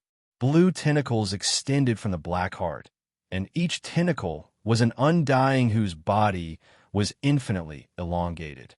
They roared at her and tied her up like an octopus, sucking her essence, energy, and soul from her body. In the end, even her soul was taken away. It was also in the form of a dragon spirit that Danny saw that the black heart was filled with a large amount of spiritual essence. Even if it was not a true god and was called trash by the great wizard Valeglia, it was still a spirit of faith. Well, Danny still did not understand what a spirit of faith was. Maybe it was because of the treasure in Danny's mind, or maybe it was because she often roasted herself with fire, but she did not know when she could take the initiative to guide the spiritual essence in nature to the dragon egg. Until today, she also found that if the spiritual essence density was high enough, even a living megalosaurus could be infused with spiritual essence. The spiritual essence density of the black heart was extremely high. It would be a waste to throw it away. It would be better to upgrade Blackie. The rotten heart was burning in the dragon flames, and a large number of colorful fluorescent dots scattered from the damaged heart, as if they were going to return to nature. However, as Danny opened her mouth and sucked hard, the scattered fireflies formed a funnel-shaped whirlpool below, like a swimming pool without a drain valve. At the bottom of the whirlpool was Blackie's mouth. In the form of a dragon spirit, Danny and the black dragon shared the same soul, the same body, the dragon body. In reality, Danny seemed to be deep in thought with her eyes closed. She did not care about the collapsed rubble and the flames spreading in all directions. Blackie also looked up blankly. The dragon flame burned in its mouth like a dragon-shaped stone torch. After more than 10 minutes, the thin, colorful dots ignored Danny's, sucking and scattered in all directions. The density was too low, and it could not be absorbed anymore. Danny came back to her senses and woke up from the strange state. She took off the burned basket on her back and removed the tattered cloth, leaving only a palm-sized metal plate hanging in front of her chest. The identity plate of Valeglia's Dragon King, which she found in the Red Wasteland, was specially taken by her and inserted into the inner pocket of her chest to act as a breastplate. With her medical skills, she might be able to save herself if she was stabbed in other places, but with her heart pierced, even the gods could not save her. In this world, nothing could be harder than Valeglia's steel. "Let's go, Blackie." Danny waved to the black dragon standing on the stone table. Leaving the immortal's room, a dark passage stretched out in front of her. The only light source was the hissing fire snakes behind her. Danny looked around and saw many corpses sprawled all over the place. Some of them were dressed extravagantly. Some looked like slaves. Some wore the special robes of the people of choir, and some wore the clothes of the outsiders. They seemed to be struggling to escape, but in the end, their souls were sucked dry, and they fell to the ground powerlessly. Danny remembered the terrible legend of the Immortal Hall. Many people had entered the Hall of Dust, but no one had ever come out. She also remembered the attitude of the great wizard Haya towards the wizard temple. He was in awe and did not dare to enter with Danny. Finally, Danny recalled the words of the great wizard and murmured, "The bloodline of the true dragon of ancient Valeglia is not only revered, but also coveted by ambitious wizards." The corpses were all skin and bones, their souls and vitality sucked dry. The rest of the dried corpses did not rot, except for the brittle dust of time. A few pieces of clothes remained. Danny chose a robe embroidered with golden thread and wrapped herself up. Then, with Blackie in front and her behind, they ran along the corridor. Different from the several hours it took to get here, Danny only ran for 30 minutes and saw a door in front of her. Sunlight shone in from the outside. Stepping out, she was once again bathed in the warm sunlight and the breeze with the fragrance of flowers. "You destroyed the Immortal Hall." The great wizard Haya shouted angrily at Danny. "It's not me. It's the choice of the immortals." Almost without thinking, she blurted out a lie. "The immortals said that they had been waiting for me for 1,000 years and were tired of the boring mortal world. After seeing me, they burned themselves and ascended to the astral world." The situation was a bit special now. Perhaps it was because the immortals had lost the support of their magic power, but the decaying and dangerous house was now like dominoes, with a room of black as the center, collapsing in all directions. The stone walls collapsed, the wooden beams and the wooden floor burned like gasoline, and the fire spread very quickly. Because the Immortal Hall was originally in the city, there were many residents living in the nearby streets. At this moment, a large number of people from Quills had been attracted by the black smoke, and a small group of camel riders was maintaining order near the Black Forest. If the Great Wizard was alone, Danny would have ordered the Blood Guards to cut off his head in front of Zero. But in public, not only could Danny not take revenge on the Great Wizard, but she also had to put the blame on the Immortals for burning down the Immortal Hall. "You're lying. It was your dragon that burned down the sacred hall." The wizard lunged at Danny, baring his fangs and brandishing his claws, but he was immediately restrained by two big black men. They were the servants of the merchant Zero, and they only went to stop him after receiving Zero's signal. Yep, the centaur beside Danny had already pulled out his gleaming Arak scimitar. Zero had to fulfill his responsibility as the host to protect the guest, and he didn't want the Great Wizard to be killed on the spot by Danny's self-defense. "Let me go, I'm going to kill that bitch." Haya's body was suspended in midair, her two short legs kicking around like a bicycle. Danny's lips curled into a smile, and her tense nerves suddenly relaxed, because she saw Haya pulling out a dagger from her waist, even though she was yelling at her to kill. Yep, she really wanted to kill Danny. But she didn't use any magic to attack, but held the dagger, intending to stab her to death. I'm not lying. Danny gave herself the wrong girl of the movie queen buff. If it was a dragon, how could a fire spread so quickly? In fact, you saw it too. The dragon was flying in the passage, and I was running behind it. The fire was still far away from us. Only the power of magic could cause such a fire. I don't understand magic. Everyone knows that. Calixi isn't a witch. Everyone knows that. Ago nodded, his expression unusually serious. If the dragon's flame ignited the house, then the fire would spread in the form of a line, which is the direction of the dragon's flight. This goes against the facts. Cora analyzed reasonably. His words were reasonable, and the balance of trust in the hearts of Zero and the camel cavalry gradually tilted towards Danny. "You!" Haya glared at Danny fiercely. He could no longer feel the aura of the Immortal. Danny came out alive, and the Immortal disappeared. Then it was obvious that the Immortal's plan had failed, but how did they fail? Danny Rise didn't even know magic spells. Haya was shocked, suspicious, and shocked. "What did you do? Why did the Immortal burn the Immortal Hall?" He asked loudly. "You still don't know what I did? Seek wisdom from the Immortal." Danny vowed solemnly, pointing at the collapsed houses in the thick smoke.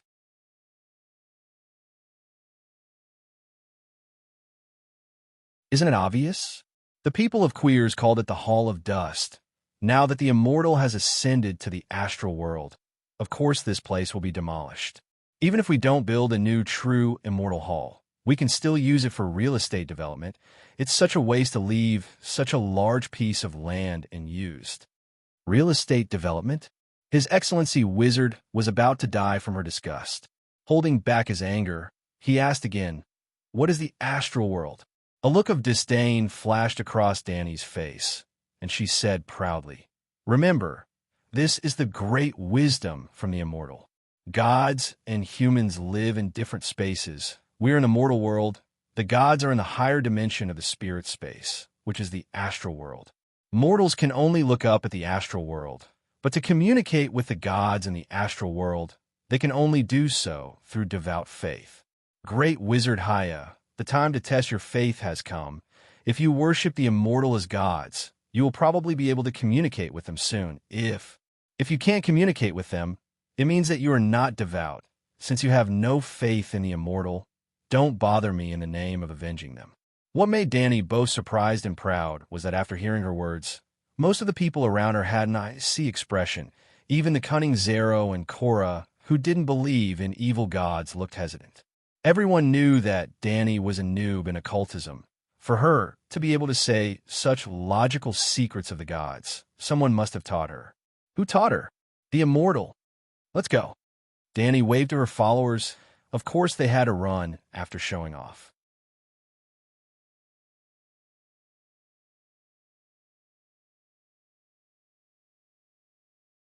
Chapter 58. As expected, the burning of the Immortal Palace had caused a huge uproar in Queers.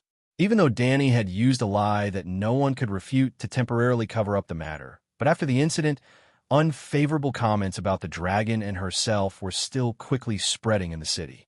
Even though I don't like the male sorcerers at all, it was still a holy palace that had existed for thousands of years. Now it was burned down by your dragons. Today, it may be the Palace of Dust. Tomorrow, it may just be the market. But who can be sure that the day after tomorrow, it won't be the great palace of 1,000 seats? Dragons are too dangerous and too uncontrollable. They should be killed while they are still young. Someone with ulterior motives said. But I heard that it was the immortal ones who burned down their own rundown houses. I think the mother of dragons has a point. Building a few streets to collect rent is better than leaving them empty. Maybe the immortal ones have thought it through? Someone else retorted. Whether it's the dragons burning or the immortal one's magic, they are both dangerous things to us. We should at least let the dragons leave queers. The next afternoon, Zero worriedly told Danny that Kaya was gathering the male sorcerers to harm her. Danny immediately replied, I'll leave queers in the morning the day after tomorrow. Zero lowered his head and forcefully held her small hand, kissing her fingers and saying affectionately, You should leave. Leave immediately, sooner rather than later. But my queen, you won't be alone. You saw a dark scene in the Palace of Dust, but my dream was bright. I dreamed of the warm and peaceful surface of the Jade Sea, a cruise ship sailing slowly in the breeze. You were happily lying on a soft couch, bathing in the sunlight, tasting delicious coconut milk, smiling as you watched our children play with the seagulls on the deck. Ugh, you shameless bastard, you really know how to fantasize. Sigh, it's a pity that we'll be parting ways. You'll head east to the Jade Sea, and I'll ride my camel to the west. We may never meet again. Danny teased, rubbing her hands on the blanket under her as she spoke. Come with me to the Jade Sea. Give me a son, and let my dreams come true, my lovely star of heaven. The merchant who looked like a steamed bun used the tone of a Casanova to say lines from a romantic drama. This was even more disgusting than saliva. Saliva could be wiped away quietly, but the words that entered one's ears could not be forgotten immediately. Not only could it not be forgotten, it might even become a memory, a nightmare. I'm sorry, Zero. You're a good person, but my target is in the west. Danny said sadly. This time, Zero's expression changed when he received the good guy card. He said in a low voice, Then you should leave. Hurry up and leave. Danny was stunned for a moment before she reacted to his sudden change in attitude. She said, I'm already packing my things. I'll leave the day after tomorrow. You repeatedly went back on your word and played with my feelings. The merchant looked at Danny coldly. Give me back my things. Play with your feelings, my ass. I didn't even raise you as a spare tire. When have I not directly rejected you? Danny was very unhappy, but she suppressed her anger and said in a muffled voice, What is it? I didn't take any of your belongings. She swore in her heart. Don't ever say that your heart of love is with me. Otherwise, I'll kick you twice before I die of disgust. Fortunately, the merchant was colder and more shameless than she thought. The magic amethyst I gave you, the ox cart, 1,000 toy soldiers carved from jade, the earth-raising silk. Zero spoke for a full 3 minutes without missing a single detail. There were many things that Danny had forgotten, but he remembered them clearly. Danny's mouth was wide open for a long time before she realized that she had met a scumbag of the highest quality. Even if a boyfriend and girlfriend had a falling out and wanted to split the family property, there was no need to be so harsh. The two of them were not even boyfriend and girlfriend. The host gave the guest a gift, but after realizing that the guest had no value, he immediately turned hostile and asked for the gift back. You shouldn't be called Zero. Change it to Zero. Zero should go to modern society. There were many scumbags in modern society who liked to raise spare tires. When the two of them met, there would definitely be sparks of happiness. Moreover, even the most powerful scumbags were not as high as him. After all the scumbags were defeated, the remaining men would be happy. Everything else is fine, but the silk has already been made into clothes. How can I return it? Danny said with difficulty. Don't you have money? Use radiant coins to pay. Zero said coldly. From tonight onwards, prepare the food for your barbarians. The house will only be open for 2 days. Fortunately, he did not ask her for food and lodging for the past 10 days. In the afternoon, Yura brought the centaurs to the market to buy supplies. Dani was free. She placed a chair in the fountain under the ginkgo tree in the courtyard and lay down comfortably on it. She chewed on a sweet and crispy persimmon while enjoying the kiss fish's gentle massage between her legs and toes. Sigh, these days of corruption are getting less and less. From now on, just as she was letting her imagination run wild, the sound of armor colliding came closer. It was Yura Mormont. To prevent any accidents from happening in the few days before leaving, he had changed into the armor again. Your Highness, Illyrio has sent someone to pick you up. His face was solemn and his brows were furrowed. The unexpected guest did not make him more worried than happy. Illyrio, Pintos is an entire continent of Ursos away from Queer's Landing. How did he know I was here? Dani was surprised. I don't know. They are waiting at the entrance of the mansion. You can ask them yourself later. Yura shook his head. Dani did not immediately let the guests in. Instead, she was concerned about the knight's mood. You don't seem to welcome them? They said they came for the dragon.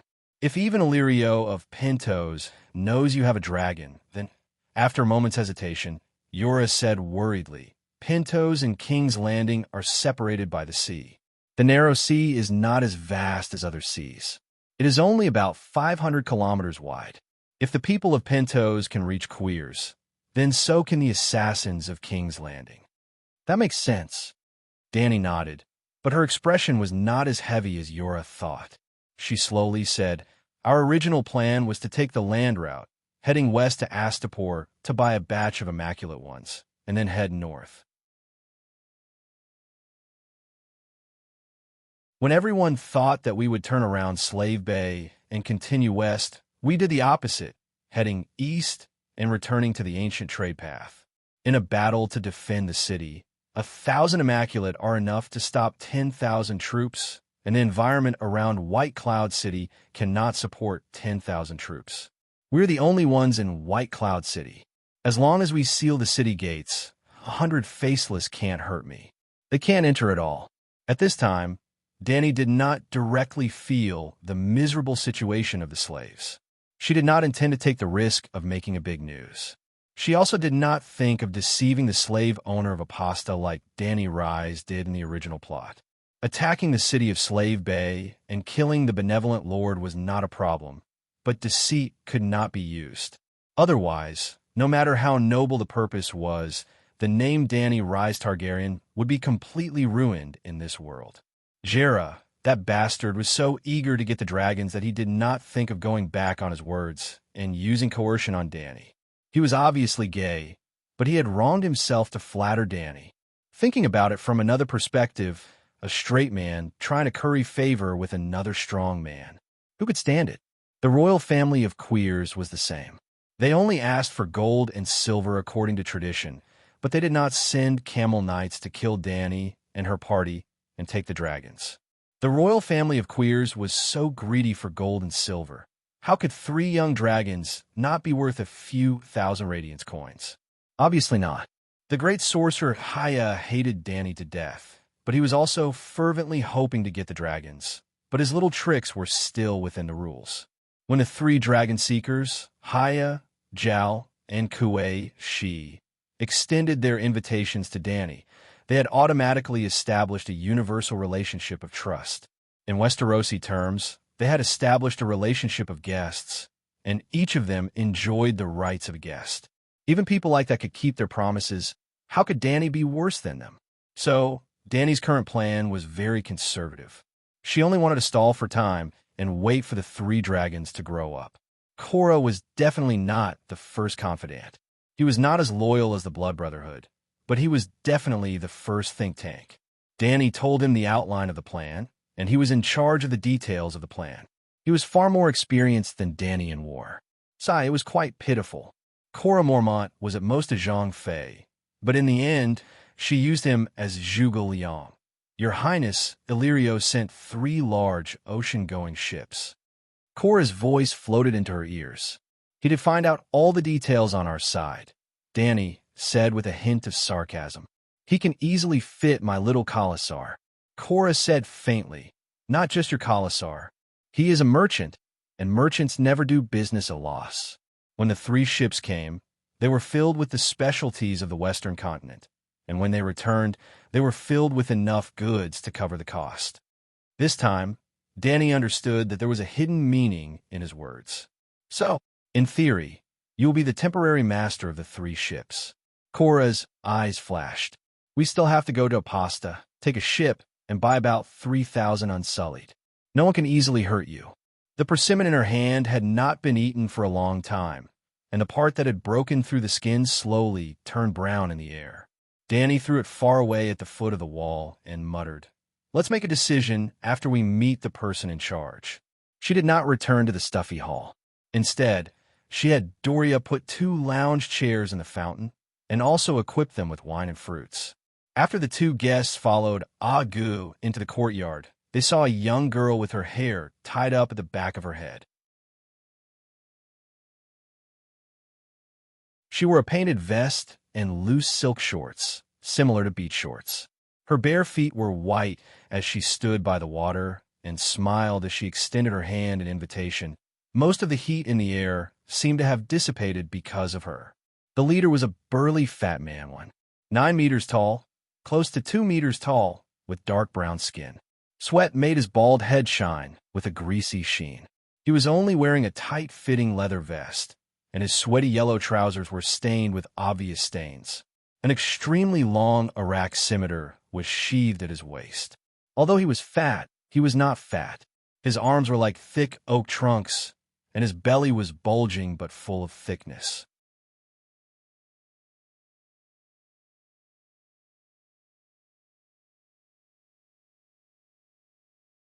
Chapter 59. There were 2 things about the fat brown man that caught Danny's attention. First, his cheeks were smooth and delicate, very similar to the eunuchs of Queers. Second, his exposed skin, such as his arms, chest, and the lower half of his abdomen, were covered with old scars.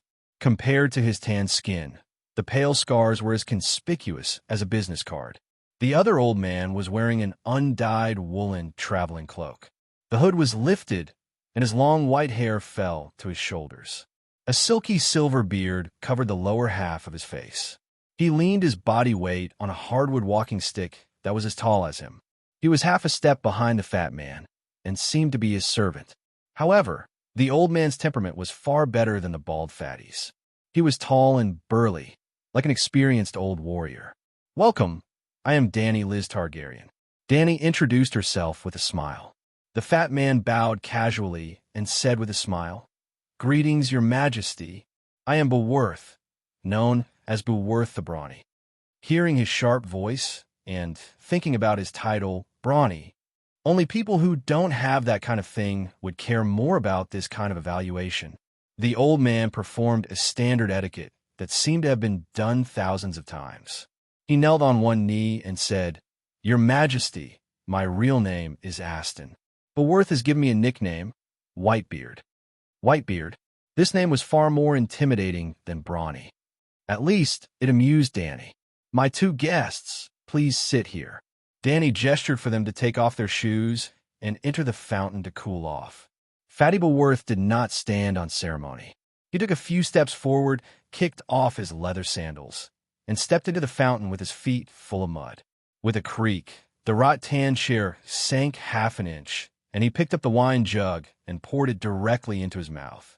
Fortunately, the fountain was running water, and there was clear water spurting out from the megalosaurus statue's mouth. Otherwise, the kissing fish in the pond would have all died. On the other hand, Whitebeard's mouth was wide open, and his face was full of shock. He stood there for a long time without any reaction. Danny asked him in confusion, "What's wrong? Is there a problem?"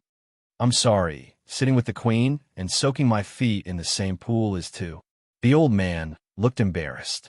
He walked forward, but did not enter the pool. He just sat by the side of the pool and sighed. "You are different from the queen I imagined. I thought you would be more." He stuttered and couldn't say the offending word. Danny laughed and said, "Queen's demeanor? Wong family etiquette?" I'm really sorry. Whitebeard apologized again. Actually, it's good that you're like this. I'm just a wild girl who grew up on the streets. I haven't even read many books, so how would I know about the etiquette of the Wong family? Speaking of this, Danny's big purple eyes flashed with a mischievous smile. Big Black, come out and meet the guests. The black dragon had been lying on the roof, basking in the sun. Even if someone accidentally caught a glimpse of him, they would most likely mistake him for a dragon-shaped stone sculpture. At this time, hearing Danny's mother's call, he stood up and jumped down. Flap, flap. His wings broke a large number of leaves and branches. In the horrified eyes of Whitebeard and Beavos, Big Black stepped on the water and landed beside Danny. Do you have a little bit of the Wong family style now? Danny stroked the black dragon's head and asked with a smile. The ferocious black dragon and the beautiful silver-haired girl leaned together, combining a strange sense of majesty. You are the true dragon, the real Targaryen, the only queen of the 7 kingdoms. Whitebeard's eyes were wet, and his voice was trembling with excitement. Since a few days ago, with Danny's help, Big Black seemed to have evolved a lot after devouring the demigod wizard. Not only did his appetite and growth speed increase, but his intelligence also increased to about the level of a 6 or 7-year-old child. The key was that his temperament had become more stable and not as irritable as before. After being taught by Danny, he could also resist his desire for the sky and not fly around. Therefore, the other 2 dragons were still chained, but Big Black had broken free of the shackles. It's only been 4 months. How did he grow to the size of Pony? Beavos came back to his senses and asked with interest. Is it very big? You don't know his appetite. Danny shook her head and asked, Beavos, what is your purpose in coming to Queers? He put down the empty wine pot and picked up a green-skinned, crisp melon. He took a bite and muttered, Beavos was originally a gladiator in Marine. Because he was invincible and had a great reputation, he was bought by a merchant from Coer. Later, he was sold at a higher price to that fat man in Pintos, whose hair also has the smell of spices. Governor Illyrio? Yes, that's him. Eunuch Beavos nodded.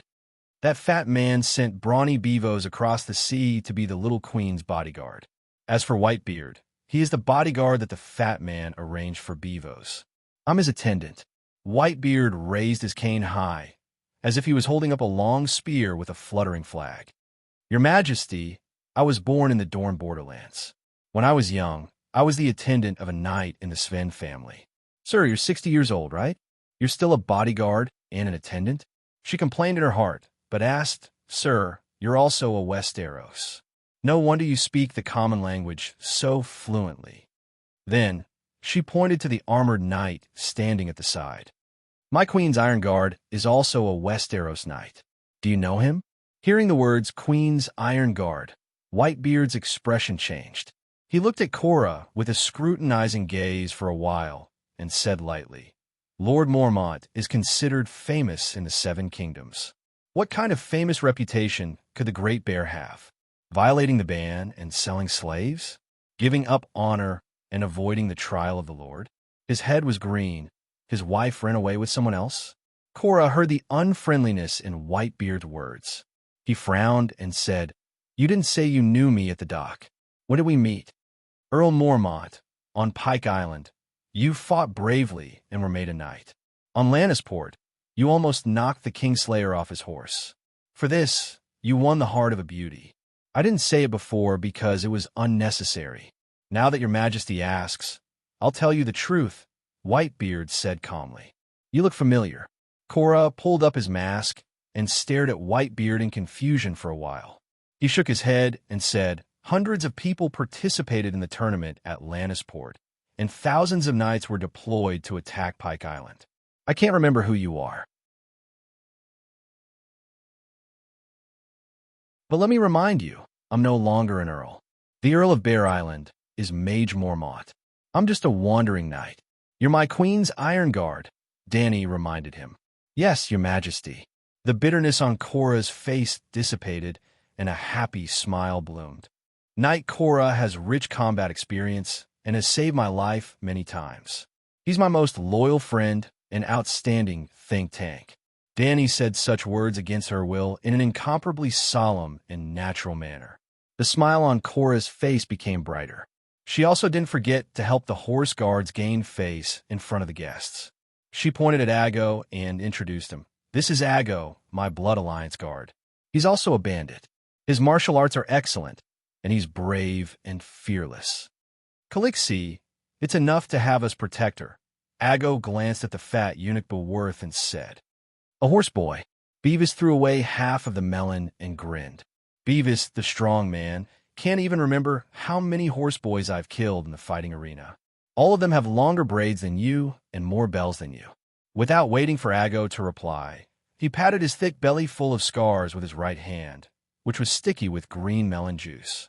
Look at this. Before Beworth kills someone, he'll give the other party a chance to cut himself first. Can you calculate how many people brawny man Beworth has killed? Haha, countless. Ago angrily pulled out his knife and pointed at the fat eunuch. I haven't killed a brown fatty yet. Beworth is barely qualified to add a bell for me. Put away your weapon, blood of my blood. Danny reached out and pressed down a rack scimitar. She said gently, This person came from afar to serve me. You shouldn't point a sword at him. Then she said solemnly to Beworth, If you're truly loyal to me, you must respect my people, my companions, and my brothers. If you can't do it, you might as well return to Illyrio's side and wait for the next person to serve. The grinning smile disappeared from the giant's broad brown face. He looked at the petite but dignified girl, then looked at the black dragon beside her who was spewing white smoke from its nose. He muttered, Beworth hasn't completed his mission. He can't go back. Danny smiled at the boar and asked, What other mission do you have? That fatty wants a dragon, and he also wants you, the girl who gave birth to a dragon, Beworth said casually. Damn it, I know that everyone is greedy for a young dragon, but isn't this too direct? Isn't it better to start with some tricks? I'm not used to it. Danny's smile froze. She was stunned. Whitebeard explained, Beworth is telling the truth. However, Magister Illyrio asked us to bring you back to help House Targaryen restore the kingdom. Now that the usurper is dead and the kingdom is in turmoil, there are actually 4 kings at the same time. They're killing each other until rivers of blood flow and corpses lie on the ground. Your Majesty, the 7 kingdoms need you. The people of the 7 kingdoms need you. The justice of the 7 kingdoms also needs you to uphold. All right, you've covered it up. Danny frowned. 4 kings? Which 4? The usurper's son, Joffrey Byra. The usurper's 3rd brother, Duke Renly Byra of Phoenix's Rest. The usurper's 2nd brother, Duke Theon of Dragonstone Island. The usurper's good friend, Ed Stark's son, and the current king of the north, Theon Byra. It's said that Balon Greyjoy of Tywin Bay also has plans to restore the throne, Whitebeard said worriedly. The prophecy really came true, Danny muttered. You know that I've been to the wizards' immortal hall, right? I've heard that your dragon burned to death those wizards who only knew how to swindle others. Whitebeard complimented. His tone was full of disdain for the male adept. Knight, tell this old gentleman about the prophecy I saw about the Westeros, Danny said to Yora. When you came back, you told me that you saw a beauty being violated by 4 ugly dwarves. The beauty represented the Westeros and the 4 dwarves.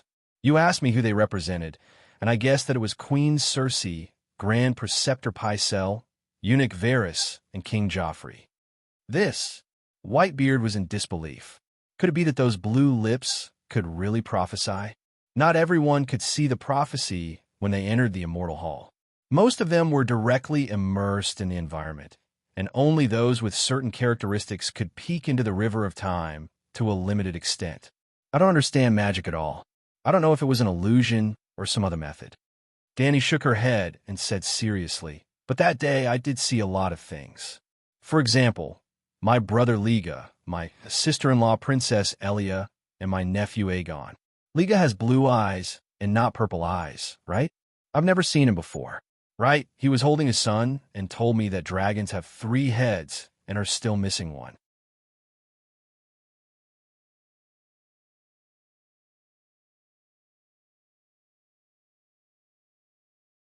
Chapter 60.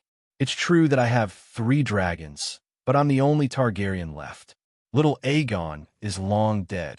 At this point, Dany looked at Whitebeard and asked, "Do you know the Song of Ice and Fire?" Rhaegar also said that Aegon is the child of the prophecy, and the Song of Ice and Fire was naturally composed for him. With the background music of the Song of Ice and Fire, it sounded like a protagonist. Whitebeard fell in a deep thought. After a while, he said, "The Targaryen emblem is indeed a 3-headed dragon, which means Aegon and his 2 sisters, 3 dragons, 3 dragon knights. The dragon has 3 heads should mean that, but I don't know who else is missing. The Prince of the Prophecy has been circulating among the Targaryen royalty for decades." The Prince of the Prophecy? Does the Targaryens have such a saying? Dany looked at Yora in confusion, hoping to get confirmation from him. "Sorry, I don't know either." Yora frowned and shook his head, looking at the old man suspiciously. "Aston, how do you know this?" "Haha, that was decades ago. You Northerners are the ones who are ignorant." Whitebeard chuckled for a while and continued the previous topic. "Legend has it that the Targaryens will give birth to a prince. He is the reincarnation of Aesir Ahai, and will wait Aesir Ahai." Dany interrupted him and asked strangely, "Is it after the long summer, the stars weep blood, and the reincarnation of Aesir Ahai will be reborn in the land of smoke and salt?" That's about it. I also know about this ancient Aesir prophecy circulating in the continent of Ursos. But in us Westeros, a prophet clearly said that the reborn Aesir Ahai will be a Targaryen prince, and he will be born in the last few decades. Whitebeard nodded. That damned Aesir Ahai was so rare that people from all over the world were looking forward to his reincarnation, whether or not he saved the world from the other ghosts. Killing his wife as a sacrifice to his sword was a sure thing. The old zebra man had told him the story of the descendants of Hel Cologne. After saving the world, Hel Cologne gave birth to many little Hel Cologne. Then, who did he have a child with? Scumbag. As if seeing Dany's indifference, Whitebeard said seriously, "Even if Sir Mormont doesn't know about this prophecy, he must have heard of Jenny of the city of Barrenstone. Not to mention Yora. Even Dany, who had never been to Westeros, knew about Jenny from the city of Barrenstone. In the Song of Ice and Fire world, the first marry Sue White Lotus. At the wedding of Dany Rise and the Horse King Drogo, all the guests gave gifts. Even Mormont, who was so poor that his wife had run away, gave 2 old books. It was a handwritten parchment without a name. Dany had read it many times in order to understand this world. It could probably be considered as Westeros fairy tales. It was filled with the legends of the 7 kingdoms. The writing was very simple and superficial. It was written specifically to help children learn how to read. Among them was the story of Jenny from the city of Barrenstone. It was said that she came from the city of Barrenstone, the ruins of a 6,000-year-old ancient city in the wilderness. She had no clear parents and only claimed to be a descendant of the ancient king. The city of Barrenstone was the capital of an ancient king and was destroyed by the Undul's invasion 6,000 years ago. However, the people in the nearby villages did not believe her and mocked her as a crazy peasant girl or even a witch. But one thing was certain, she was a great beauty, mysterious and charming. So much so that Crown Prince Duncan, who had been engaged, would rather give up the throne and marry Jenny after meeting her in the wild with flowers in her hair. Speaking of which, Jenny was also Dany's aunt. Her husband was the elder brother of Dany's grandfather. Well, Dany's grandfather got a big bargain and got the throne as the second son. Jenny of the city of Barrenstone is related to the child of prophecy? Dany was surprised. Her Highness Jenny did not enter the palace alone. She had a good friend who grew up with her, a female prophet. Whitebeard's blue eyes flashed with reminiscence. His voice was low and powerful as it slowly entered everyone's ears. Her Highness Jenny called her friend the Child of the Forest, but everyone thought she was just a strange-looking dwarf. The witch once said to your grandfather that the prince in the prophecy would come to the descendants of Prince Aerys and Princess Layla. So, your parents may not have loved each other, but they still got married. Alas, if King Eris ever had love, it must have happened to Joanna of Casterly Rock. Joanna of Casterly Rock. Mormont was inexplicably shocked and said in a trembling voice, "Are you talking about Joanna Lannister?" Whitebeard took a deep look at the knight and said, "She is the wife of Duke Tywin." As Princess Layla's companion, Joanna grew up in the Red Castle and King Eris. Alas, I digress.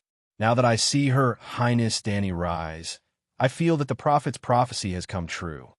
He shook his head and said to Dany, "Huh, you think I'm the child of prophecy, the reincarnation of Yeser, Anahai?" Dany shook her head and chuckled.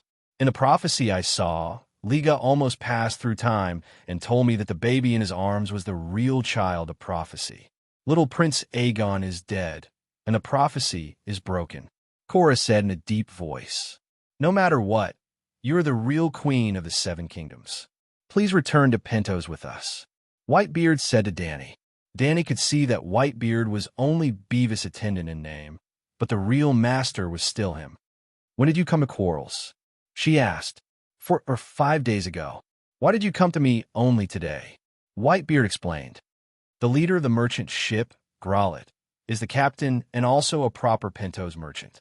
Merchants believe that the ship will not run empty. We brought Mir's exquisite handicrafts to Quarles, and we will also take Eastern spices, silk, porcelain, and other things from Quarles. So far, the goods shipped here have not been sold out, and the goods from the East are not." Speaking of this, the old man frowned and looked at the centaurs sitting under the shade of the tree. He sighed. "We should have settled down your highness' subordinates and luggage, and then used the remaining space in the cabin to restock. You heard that I was leaving soon, so you rushed over immediately?" "That's right." The old man nodded. There was one more thing he did not say. He secretly observed whether Dany had the qualifications to become the queen of the Seven Kingdoms, and that was why they did not come to her immediately. To the old man, as long as Dany did not inherit the Mad King's crazy genes, she was qualified. He could not be blamed for having low standards, as there were too few people to choose from.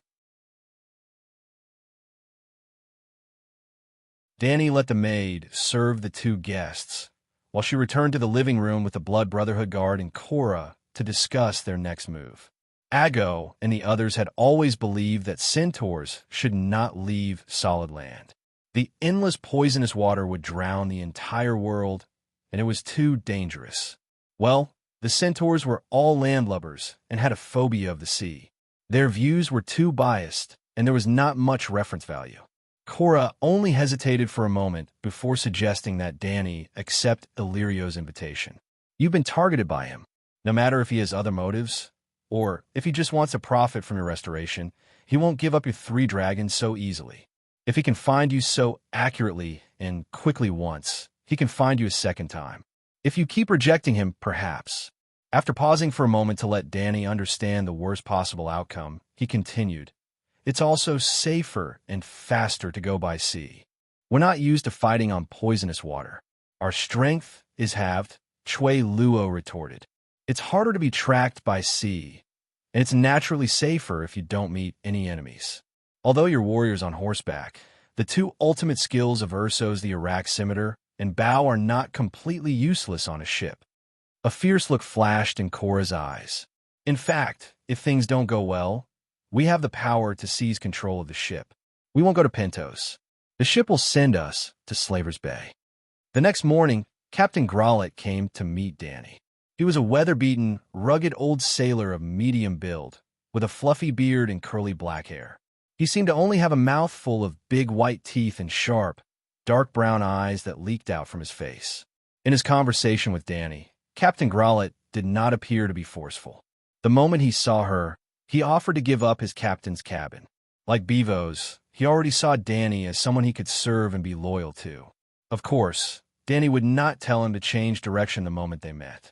In fact, Dany would not take the initiative to mention this. She was only 15 years old, naive and muddle-headed. She did not have her own opinions and only listened to Cora Mengmeng. If Illyrio really had bad thoughts, he should blame the Queen's Iron Guard. When Zaylor found out that Illyrio had sent a ship to pick her up, he only said that the house could be extended for a few days, but she would have to pay for the food herself. After that, he did not show his face much, and if there was anything, it was through the steward. While waiting for the merchant ship to restock, Dany did not idle. First, she had to sell all 300 camels she had just bought, making a small loss. Not only did she have to sell the camels, but the old, weak, women, and children did not need to ride horses. Apart from the 80 elite cavalrymen, the remaining people's horses would also be sold. In fact, Dany had sold 70% of the tribe's war horses and spent money to equip the cavalrymen with better horses. Drogo Khalasar's good horses had been taken away by the many new Khans who had left, and the remaining horses were not suitable for battle. In the end, Dany had Captain Grollet choose 200 sailors from his fleet. The centaurs, including the blood riders, were required to learn how to swim, and the sailors were their instructors. Jorah Mormont had grown up by the sea and did not need to take part in any training. 2 days passed like this. After breakfast and a bowl of sponge gourd and shrimp soup, Dany decided to go to the docks to see Grollet's ship in person and see if there were any problems that had been overlooked. For example, the terrifying septicemia during the age of the Great Voyage. She did not know if this magical world had encountered such a problem. The distance from Queers to Pintos was much farther than the Atlantic Ocean in Europe. She went to the stables in faded sandals and straw sandals. A silver medallion belt hung from her small waist, and a small scimitar hung from it. Jiki had braided her silver hair into a Dothraki braid and tied a silver bell at the end, which jingled with her light footsteps. The centaur maid thought that Dany had burned the witch to death in the Hall of the Dust and sent the soul of an immortal to hell. It was a victory worth bragging about, and was fully qualified to add a bell to her braid. Dany was helpless about this, not because of the bell, but because even simple-minded centaurs thought that she had killed an immortal. Could the great wizard be dumber than a centaur?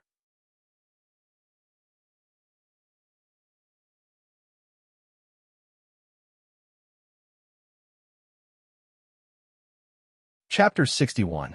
Your Highness, is it really okay for you to dress like this? Dany's centaur girl outfit made Whitebeard's old face scrunch up like a conservative father who saw his beloved daughter make a shammate look. I think the Cheongsam you invented is very beautiful, completely in line with the style of the royal family, he suggested hesitantly. Since seeing Dany that day, Whitebeard and Beworth had not left. The two claimed that it was their responsibility to protect Dany's safety, and wherever she went in the future, they would follow closely. Dany thought that the two were not cunning, and even if they had other motives, they would not hurt her, so she agreed to their request. Ser Jorah was very dissatisfied with this, and he kept telling Dany that there was something wrong with Aston, and he did not act like a servant at all, although Dany agreed with him. She also retorted that they would cross the sea together sooner or later, and there would be more time to spend together in the future, so it was impossible to keep those two apart forever. So, Ser Jorah also began to fulfill his duty as the Queen's Iron Guard, becoming one of Dany's bodyguards. Since we are here at the stable, we must ride horses, and my Cheongsam is not suitable for this kind of occasion. Dany led her little silver horse out, pressed on the saddle, and stepped on it vigorously. Little Queen, Beworth likes this dress very much. It looks like a warrior. The eunuch did not ride a horse, so he guarded Dany's side and strode forward. Ahem, the two of you, and Ser Jorah, don't call me Queen in the future. You can use the Queen's name to scare people in front of outsiders. We are all familiar with each other, so there is no need to deceive ourselves. The horse trotted briskly, crossed the threshold, and stepped onto the street. You are the Queen of the Seven Kingdoms, the real Queen, Whitebeard said solemnly. He and Cora rode their horses, and together with Ricarlo and the other 4 centaur knights, they surrounded Dany from all sides. My brother Viserys has always claimed to be the guardian of the Seven Kingdoms, the king of the Westeros, but everyone mocked him as the beggar king. Dany told them, from now on, you can call me Calixi or Princess of Dragonstone Island. You could just call me Dany Rise. When Dany Rise was born, the Targaryen dynasty had yet to be completely destroyed. Her identity as the Princess of Dragonstone Island was already a fact that no one could deny. At most, she could only be considered an exiled princess. Queers was built on the north shore of the strait, and the docks were south of the city. Jia Luo's mansion was located in the wealthy district of the eastern part of the city. After crossing 8 streets, they finally arrived at the poor district of the southern part of the city. There were no colorful marble palaces or fragrant gardens here, only old brick houses. There were few windows on the side facing the street. There were naked children, dirt-faced beggars, scrawny sand-colored dogs, and fair-skinned residents of Queers on the filthy streets. Not everyone could be like Zhao Luo, who wore the traditional clothes of Queers every day. These commoners only had a dirty linen skirt to cover their bodies. When Danny passed by, everyone stopped what they were doing and turned to send her off with numb eyes. They all knew her, and they all knew about the Mother of Dragons. They no longer had the fanaticism they had when she first entered the city. Now, their indifference towards her was tinged with fear. The Hall of Immortality collapsed amidst the smoke and flames. Almost everyone in Queers saw it. At first, many people were fooled by Danny's lies, believing that the imperishable hall had burned down the old building. After all, the imperishable hall had really become a hall of dust. It was time to tear it down and rebuild it. Everyone knew about the madness of the male sorcerers. Setting fire to houses was normal for them. There were even house-building merchants who approached the great sorcerer Haya, hoping to contract the construction of the new imperishable hall. They didn't want any money, and they only needed to give him the storefronts facing the street. The merchant ran out of the black forest naked, shouting as he ran, "Where's my tail? I want my tail." It was extremely strange. The other merchants who thought they had missed the golden opportunity were scared out of their wits. The residents of Queers no longer dared to discuss the sorcerer's madness in public. Everyone began to wonder if the Mother of Dragons had lied to the sorcerer's intense reaction. In just one night, the people of Queers remembered the danger of dragons. The scene of them meeting each other disappeared, and Danny's mansion became deserted. However, Danny didn't care. She was about to leave. What did it matter what the people of Queers thought of her?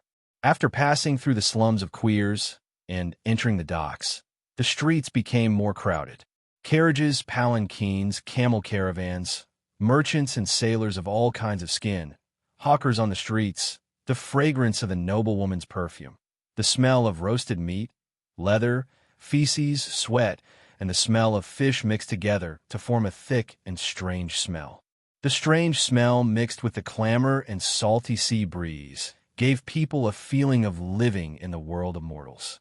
Danny found herself liking Queers a little. She shouldn't have been hiding in Zhao's garden palace. She almost missed the true beauty of this city of trade. Out of the way for the Mother of Dragons. Beavos, the burly man, shouted loudly, chasing away a mule in front of him. "I smell it. It's poisonous water." Jiki, the centaur maid, shouted at Danny. The Dothraki didn't trust the sea or anything related to it. In their eyes, any water that horses couldn't drink was unclean. What poisonous water? Ago and the others have been soaking in the sea for the past few days. Did they die? Danny asked Ago, who was beside her. "Tell her, is the sea poisonous?" "It's poisonous, Khaleesi." The centaur nodded seriously. "I drank a few mouthfuls and was almost poisoned to death. Everyone has tried it. Sea water really isn't drinkable. Of course it's poisonous." That logic. Queers was one of the largest ports in the world. Taverns, warehouses, and casinos lined the streets. Cheap brothels were closely connected to temples that worshipped all kinds of strange gods. Under the huge canopy of the docks, peddlers and customers from all over the world were crowded. Thieves, rogues, swindlers, and other lowlifes were also among them. Aston, the white-bearded man, explained to Danny, "The dock itself is a big shopping mall. Goods from the eastern and western continents enter and leave here day and night. Almost everything that exists in the world can be found here." After a moment's silence, he sighed. At the same time, this is also a forbidden area of law and morality. Slave can be freely bought and sold. Illegal goods can be peddled. If you don't ask about the source of the goods, the same thing will only cost a fraction of the market price here. Your Highness, do you understand why? A few thoughts flashed through her mind. Danny said in surprise, pirates and robbers openly sell their stolen goods here? A hint of admiration flashed through the white-bearded man's blue eyes. This is the trading capital of the world, and also a place of sin. Mother of dragons, mother of dragons. Danny turned around and saw a skinny man wearing a hat made of white linen jumping up and down, waving and shouting at her from across Yura. The middle-aged man's skin was charcoal black, and his body was thin and shriveled. The whites of his eyes were especially large, and they were even more obvious against the black skin of his face. Mother of dragons, I have dragon eggs, do you want to buy them? He shouted in Valeglia with a dialect accent. Hearing about dragon eggs, Danny couldn't help but pull the little silver horse to a stop. She asked Yura to let the peddler in and asked, "Are you sure you're not lying to me? How would I dare to lie to Mother of Dragons? You'll know when you come and see." The thin, dark man, with a solemn promise, pulled the silver pony towards his stall without a word of protest. There were many bottles and jars on the dark red carpet. In the center, a ball of soft barren silk wrapped around 2 colorful stone eggs. They were the size of pineapples, and their surface was covered with fine scales. They had a glazed texture, and the sunlight that passed through the hollow ceiling shone on them, reflecting a copper-like halo. Danny exclaimed softly. She got off the horse and walked quickly to the stall. She bent down and picked up one of the stone eggs from the silk cushion. She looked at it carefully. Mother of dragons, don't be fooled by old Balcon. There was no chair next to the skinny man's stall. Instead, there was a white-skinned old woman with a string of beer bottles hanging on each of her shoulders. Through the gap of the wooden stopper, the rich smell of goat's milk faintly wafted out. Facing Danny's gaze, the old woman, Queers, whose back was hunched, revealed her shriveled mouth that was missing her front teeth. She chuckled and said, "If they really are dragon eggs, this barbarian from Asha would have already offered them to the royal family. You." The skinny man called Bao Khan wanted to poke his finger into the old woman's eyes. He jumped and scolded, "Bastard, bastard, old woman, I've never offended you. I often buy goat's milk from you every morning. Why are you slandering me?" The old woman rolled her eyes and said unhappily, "I don't want to lose a returning customer." "What did you say?" "I don't want you to be cut in half by the centaur boys under her command because you lied to the great Calixi." The old woman mocked. "Why don't you think about who is in front of you? She is the mother of dragons. You fool. When you meet her, you should stay far away. If there's anyone in the world who could distinguish real dragon eggs, it's her." The old woman is very wise. The skinny man was speechless. His dark face became a little pale. The onlookers nearby also nodded. "This is indeed a dragon egg." Danny said something that made the old woman dumbfounded. "What, it's really a dragon egg?" Even Bao Khan himself was not calm. "Dragon egg," the mother of dragons said, "it's a dragon egg. Bao Khan's dragon egg is real." The nearby vendors were in an uproar. "Your Highness, are you sure?" Whitebeard came over and picked up another dragon egg. He looked left and right, but it was difficult to distinguish whether it was real or fake. He was also an expert. When he was young, he had come into contact with real dragon eggs, the dragon eggs of the Targaryen family. "Haha, this is a dragon egg. I'm not lying." The Asian man, Bao Khan, jumped and jumped as if he had won the lottery. He laughed and greeted the people around him. "You all saw it. This is the famous mother of dragons, the mother of dragons who gave birth to 3 dragons. She identified it. This is a dragon egg." "It's indeed a dragon egg." Danny asked him with a smile, "If I buy it, what's the price?"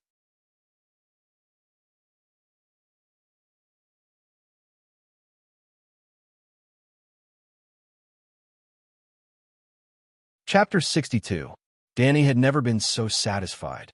Villa's giant lamp, Arda's first sun, contained the origin of the first flame that surpassed all the suns in the future.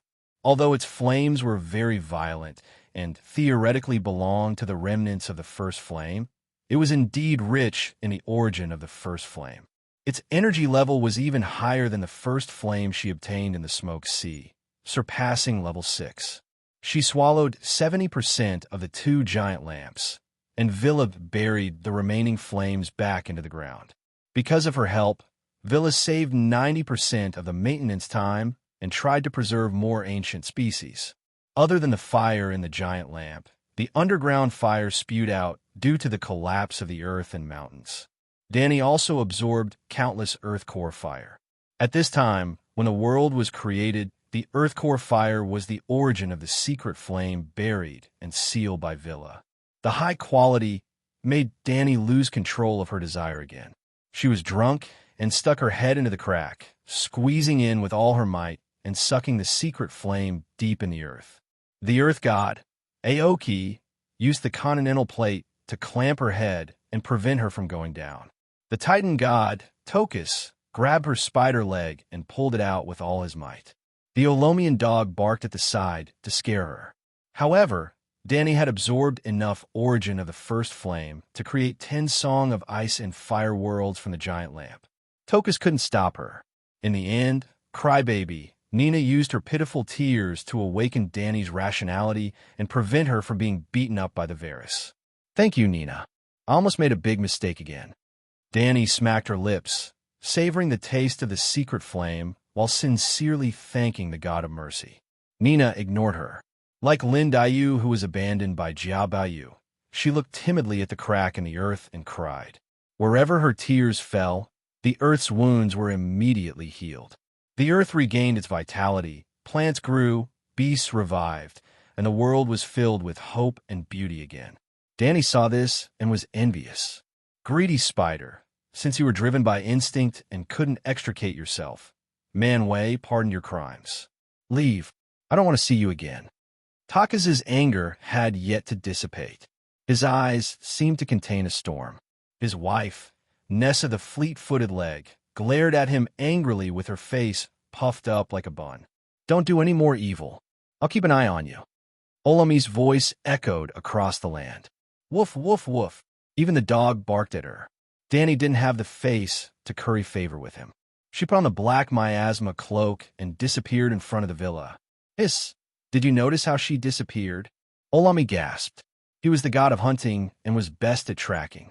He also had a dog with a superb sense of smell and vision, but he still couldn't find any trace of Dany. Shadow, pay attention to the shadow on the ground. Volda, who was behind the stars, said with a worried expression.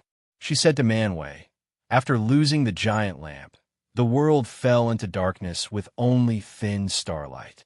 We can't find any trace of Ingorian. Maybe we should keep her with us. Compared to Mirko, she's not too evil. Since she's not too evil, she won't do evil alone. We don't have to worry about her. If she joins Mirko again, keeping an eye on him is the same as keeping an eye on her, Manwë said softly. Volda thought that it made sense and let the matter go. Villa and the others didn't look for trouble with Mirko again because the land had just healed. The world was like a terminally ill patient who had just recovered from serious illness.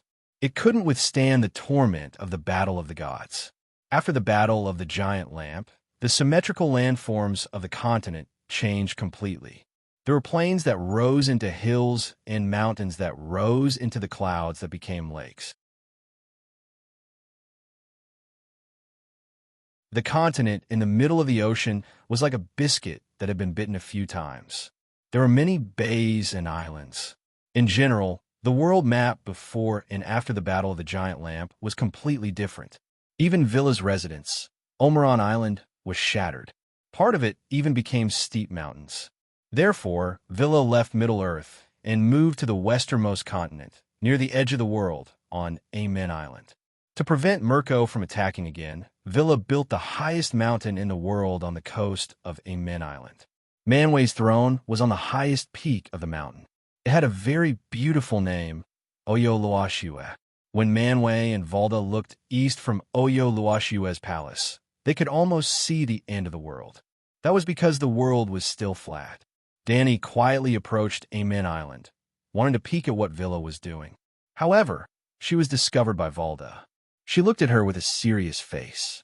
The light of Amen shone on her face, like a holy living bodhisattva. Danny was embarrassed by her stare. She smiled and left the West Sea. She didn't want to look for Mirko at first. She had secretly approached Udamo Fortress in the north a few times before.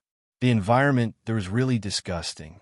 However, after wandering around the continent for a few times, she found that humans had not been born yet. The world was quiet, and she didn't even have a friend to talk to. After Villa went to Amen Island, she almost never set foot on the continent again. The loneliness of being the only person in the world drove her to the north. Mirko didn't blame her for surrendering to Villa and helping Villa to stop the disaster. He wanted to rule the world, not destroy it. Besides, he himself had escaped at that time. How could he blame Danny, who fought alone? However, his reaction was a little strange. Sometimes he was happy for her return, but sometimes he wasn't very enthusiastic. When facing her, he often showed jealousy and fear. Sagrador said with a complicated expression, "You can wrestle with Tokus and fight against several villas at the same time. Mirko craves the help of your power, but he is also jealous of your power. He is also a little scared."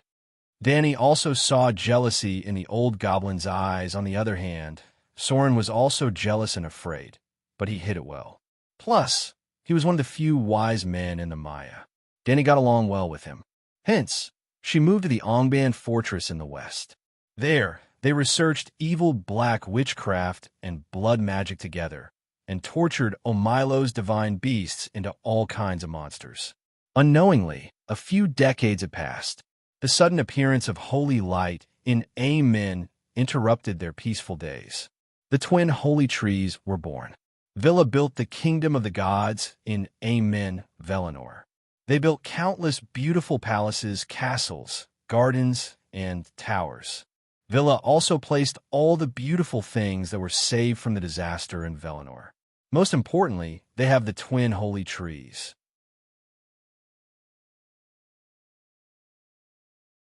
They're divine objects that transcend common sense. They make Velinor more beautiful than Artist Spring. Bigme's black face twisted into an exaggerated arc, just like his heart. That land is full of blessings. Everything there will never wither. Not a flower, not a tree, not even a stone, not even a drop of dew is tainted. How can this be allowed? I won't allow it. He roared at the demon kings below the throne. You want to start another war against Villa? Attack Amen? Danny frowned. After the calamity of the giant lantern, she finally understood. Against Villa, the Falamia and the Flame Devils had no chance of winning. Villa was strong in terms of quality. No matter how many heavenly soldiers there were, they could not defeat the three pure ones. I can't, Bigme said hatefully, but I can destroy Middle-earth. I want darkness to envelop this world created by Villa and make it mine. Bigme was very realistic, but also very low. Danny asked, "Did you summon us to increase our destructive power? But we're already evil enough. We pollute the water, spread fear, and cultivate demons and ghosts. Not evil enough." Bigme shook his head. Danny's heart skipped a beat. She said in surprise, "Are you planning to kill Alum?" "Bigme, you're really bold." Bigme asked curiously, "Why do you want to kill Alum?" Danny was stunned. She said in confusion, "What's more evil than killing Villa? Alum, that bastard, rides in a hall every day with his dog to kill our monsters in the dark forest. Even the flame devils we sent to destroy the forest and create deserts died. We should take revenge." Bigme was a little tempted, but then he remembered Alum's terrifying horn and rumbling horse hooves. He could not help but shudder. "Why don't you lead a group of flame devils to kill him?" "I can't beat him. You're the divine king." Danny emphasized, "No, Alum can't change the big picture. I have more important things to do." Bigme waved his hand. "I want you to find Aluvida's first child before Villa does." He said darkly, "Bigme, I don't understand. Iru's first batch of humans should be elves, right? What's the use of elves in the big picture?" Danny asked, "You even participated in the Grand Symphony." Mirko looked at her with some disdain. The Grand Symphony of Creation has a total of 5 themes. The first 2 are sung by Villa. From the 3rd theme onwards, Iru and I will sing together. Danny rolled her eyes. What kind of duet is that? You're just copying Iru's song clumsily. But Big Me's words reminded her that each theme of the Grand Symphony had its own meaning. The first two themes were about Villa creating the world. From the third theme onwards, Eluvida's children will follow. You have to understand that the most important thing is what Iru does personally. Danny frowned. During the Grand Symphony, Iru stood up 3 times. Each time, it meant that the theme changed. The first theme was harmonious in the early and middle stages, but ended with Mirko causing trouble in the latter stages. In the second theme, Mirko caused trouble from the beginning until Iru couldn't stand his clumsiness anymore. Iru stood up and participated in the third theme. In the early stages, Inu also participated, but later only Big Me and Iru were left. The fourth theme, Mirko was right. From the third theme onwards, Iru added her own thoughts into the Grand Symphony. The meaning of that thought must be greater than the first 2 movements. Could the meaning of creating humans be greater than the physical world itself? Danny was shocked. There seemed to be a big secret behind it. Mirko was still going on. The establishment of Arda, the spring of Arda, and the blooming of the 2 holy trees in Amen are just the construction, decoration, and beautification of the world. They are the content of the first and second themes. But when a house and garden are built, who will live in it? Ha ha! Villa built a house for Iru's children to live in. The evil before was only destroying Villa's house. Now, the third theme is about to begin. We will spread the evil to the owner of the house. Mirko grinned. Big Me, your understanding of evil has opened the door to a new world for me. Danny was sincere and full of admiration.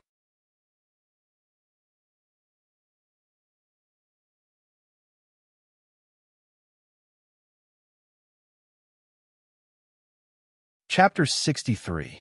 Which Khalasar are they from? Danny asked.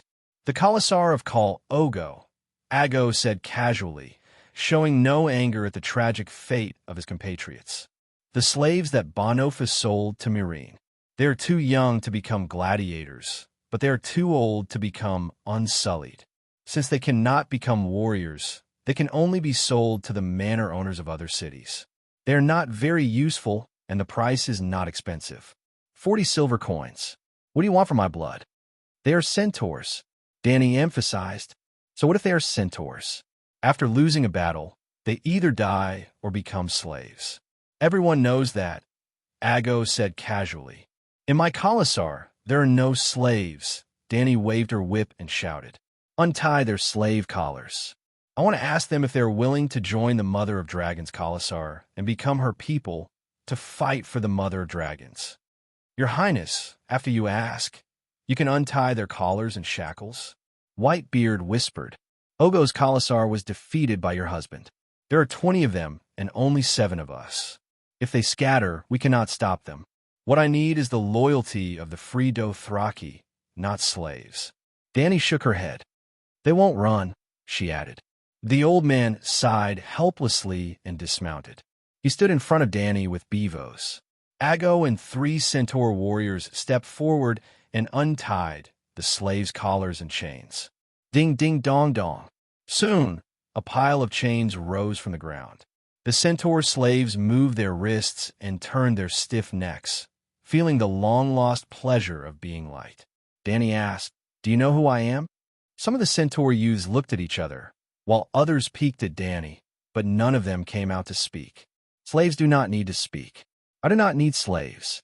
If anyone remembers that they are centaurs, come out and answer my question, Danny said coldly. Khaleesi. One of the youths hesitated. Immediately, a voice sounded. You are Khaleesi, called Drogo's Khaleesi. I've seen you before, Khaleesi. No one called her the Mother of Dragons. They probably didn't know about dragons. Will you join my Khalasar? She asked again. I'm willing. First, someone said that he was willing, followed by a series of rebuttals. Women can't lead the Khalasa. Drogo is dead.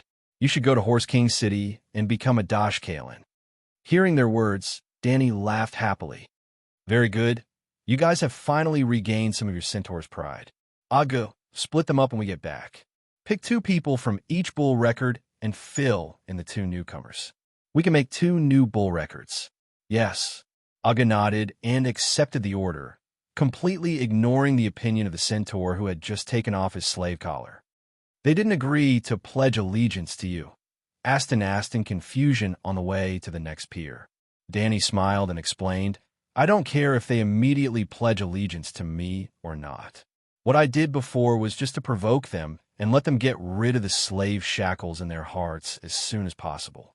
The centaurs are indeed barbaric. They don't have any sense of nationality and country. They don't have any empathy for their companions becoming slaves. But because of this, they don't have the shackles of nationality and tribe ties. Every moment, there are old Khalasars disbanding and new Khalasars forming on the plains. As long as they find out that my Khalasar is indeed a Khalasar, they will quickly pledge their allegiance to me until the moment I die.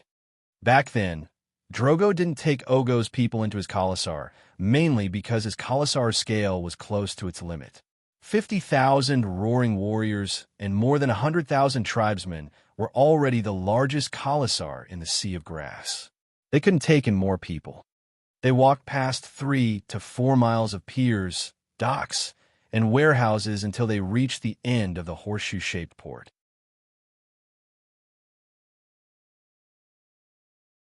Ships from the Summer Islands, Westeros, and the 9 free cities were required to dock here. The piers prepared for foreign merchants were not as neat and orderly as before. The prostitutes wore faded gauze dresses and flirted with the sailors with their bare legs crossed. The vendors sold their goods, drinks, and food directly between the ships. There were even more sailors. Sailors from dozens of countries in the east and west wandered around the piers. They carried bottles of wine in their hands, hugged women, or fought with each other. The people beside them cheered loudly. The strange accents merged into a clamor. Beavis is hungry.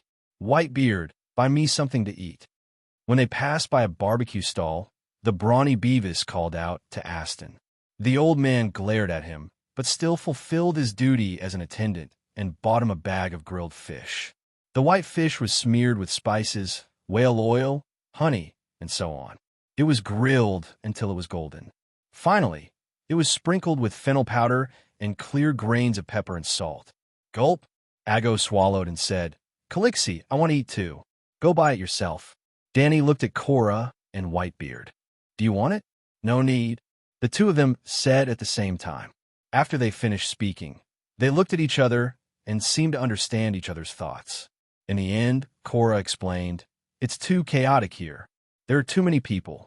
It's easy to be distracted while eating. We can't protect you. Danny nodded.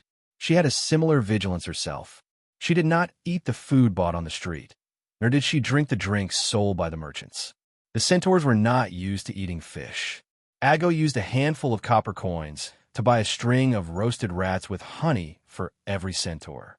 The fat rats that were half the size of a bamboo rat were roasted until they were crispy on the outside and tender on the inside. The centaur youths ate until their mouths were full of oil. Calixi, you're here.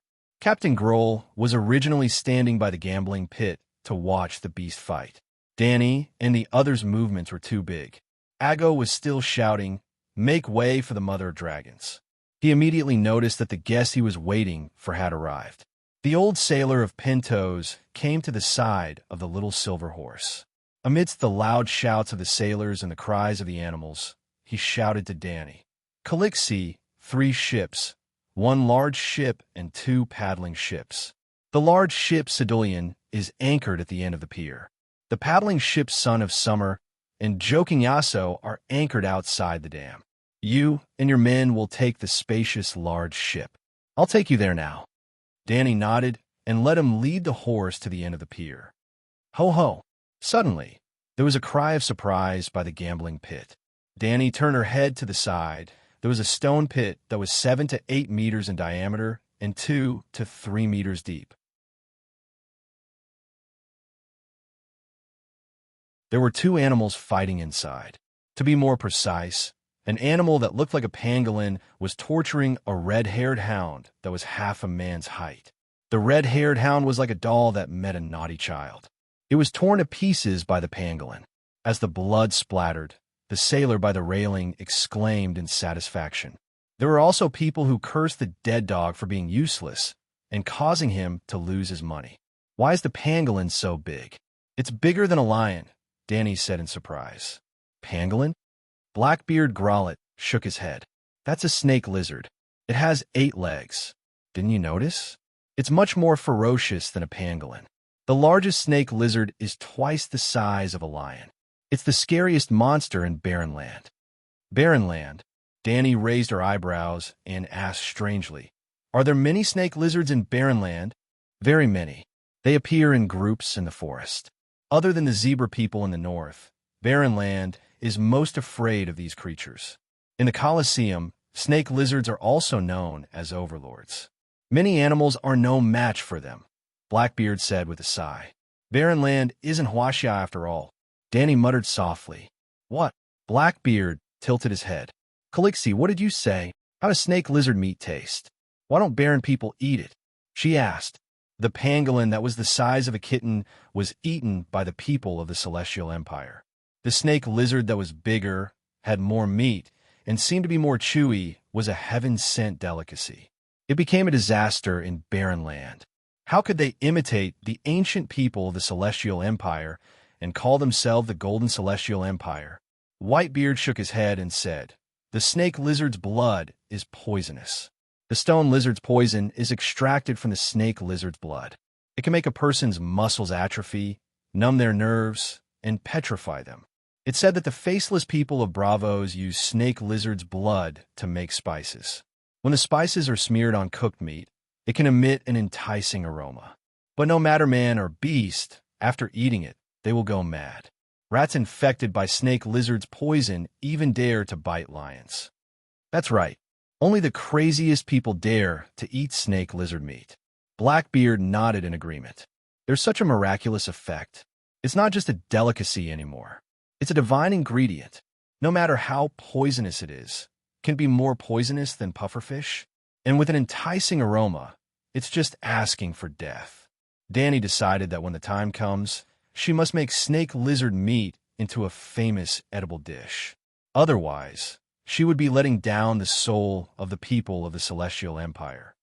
Speaking of poison, Danny said thoughtfully, Zero once gave me a silver necklace inlaid with a magic amethyst.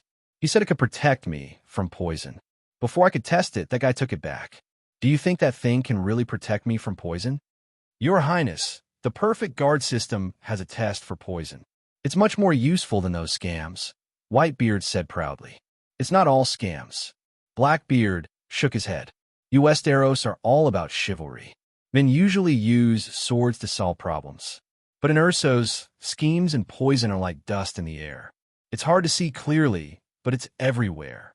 The number of trade governors and city lords who die from poison wine is probably more than the number of people who die from old age. The magic amethyst, enchanted by a powerful magician, can detect or immunize the poison in wine and food to a certain extent. Looks like I have to find a chance to get my hands on a magic amethyst. As they talked, they came to the end of the gray stone pier. There was a big ship moored there that made Danny gasp in amazement. It looked like a big fat dumpling. Danny estimated that it was more than 100 meters long and more than 40 meters wide.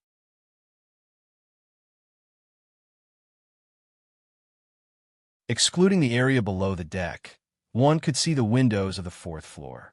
What a majestic ship. This is a sea ship. Without oars, it can only sail by the sea breeze.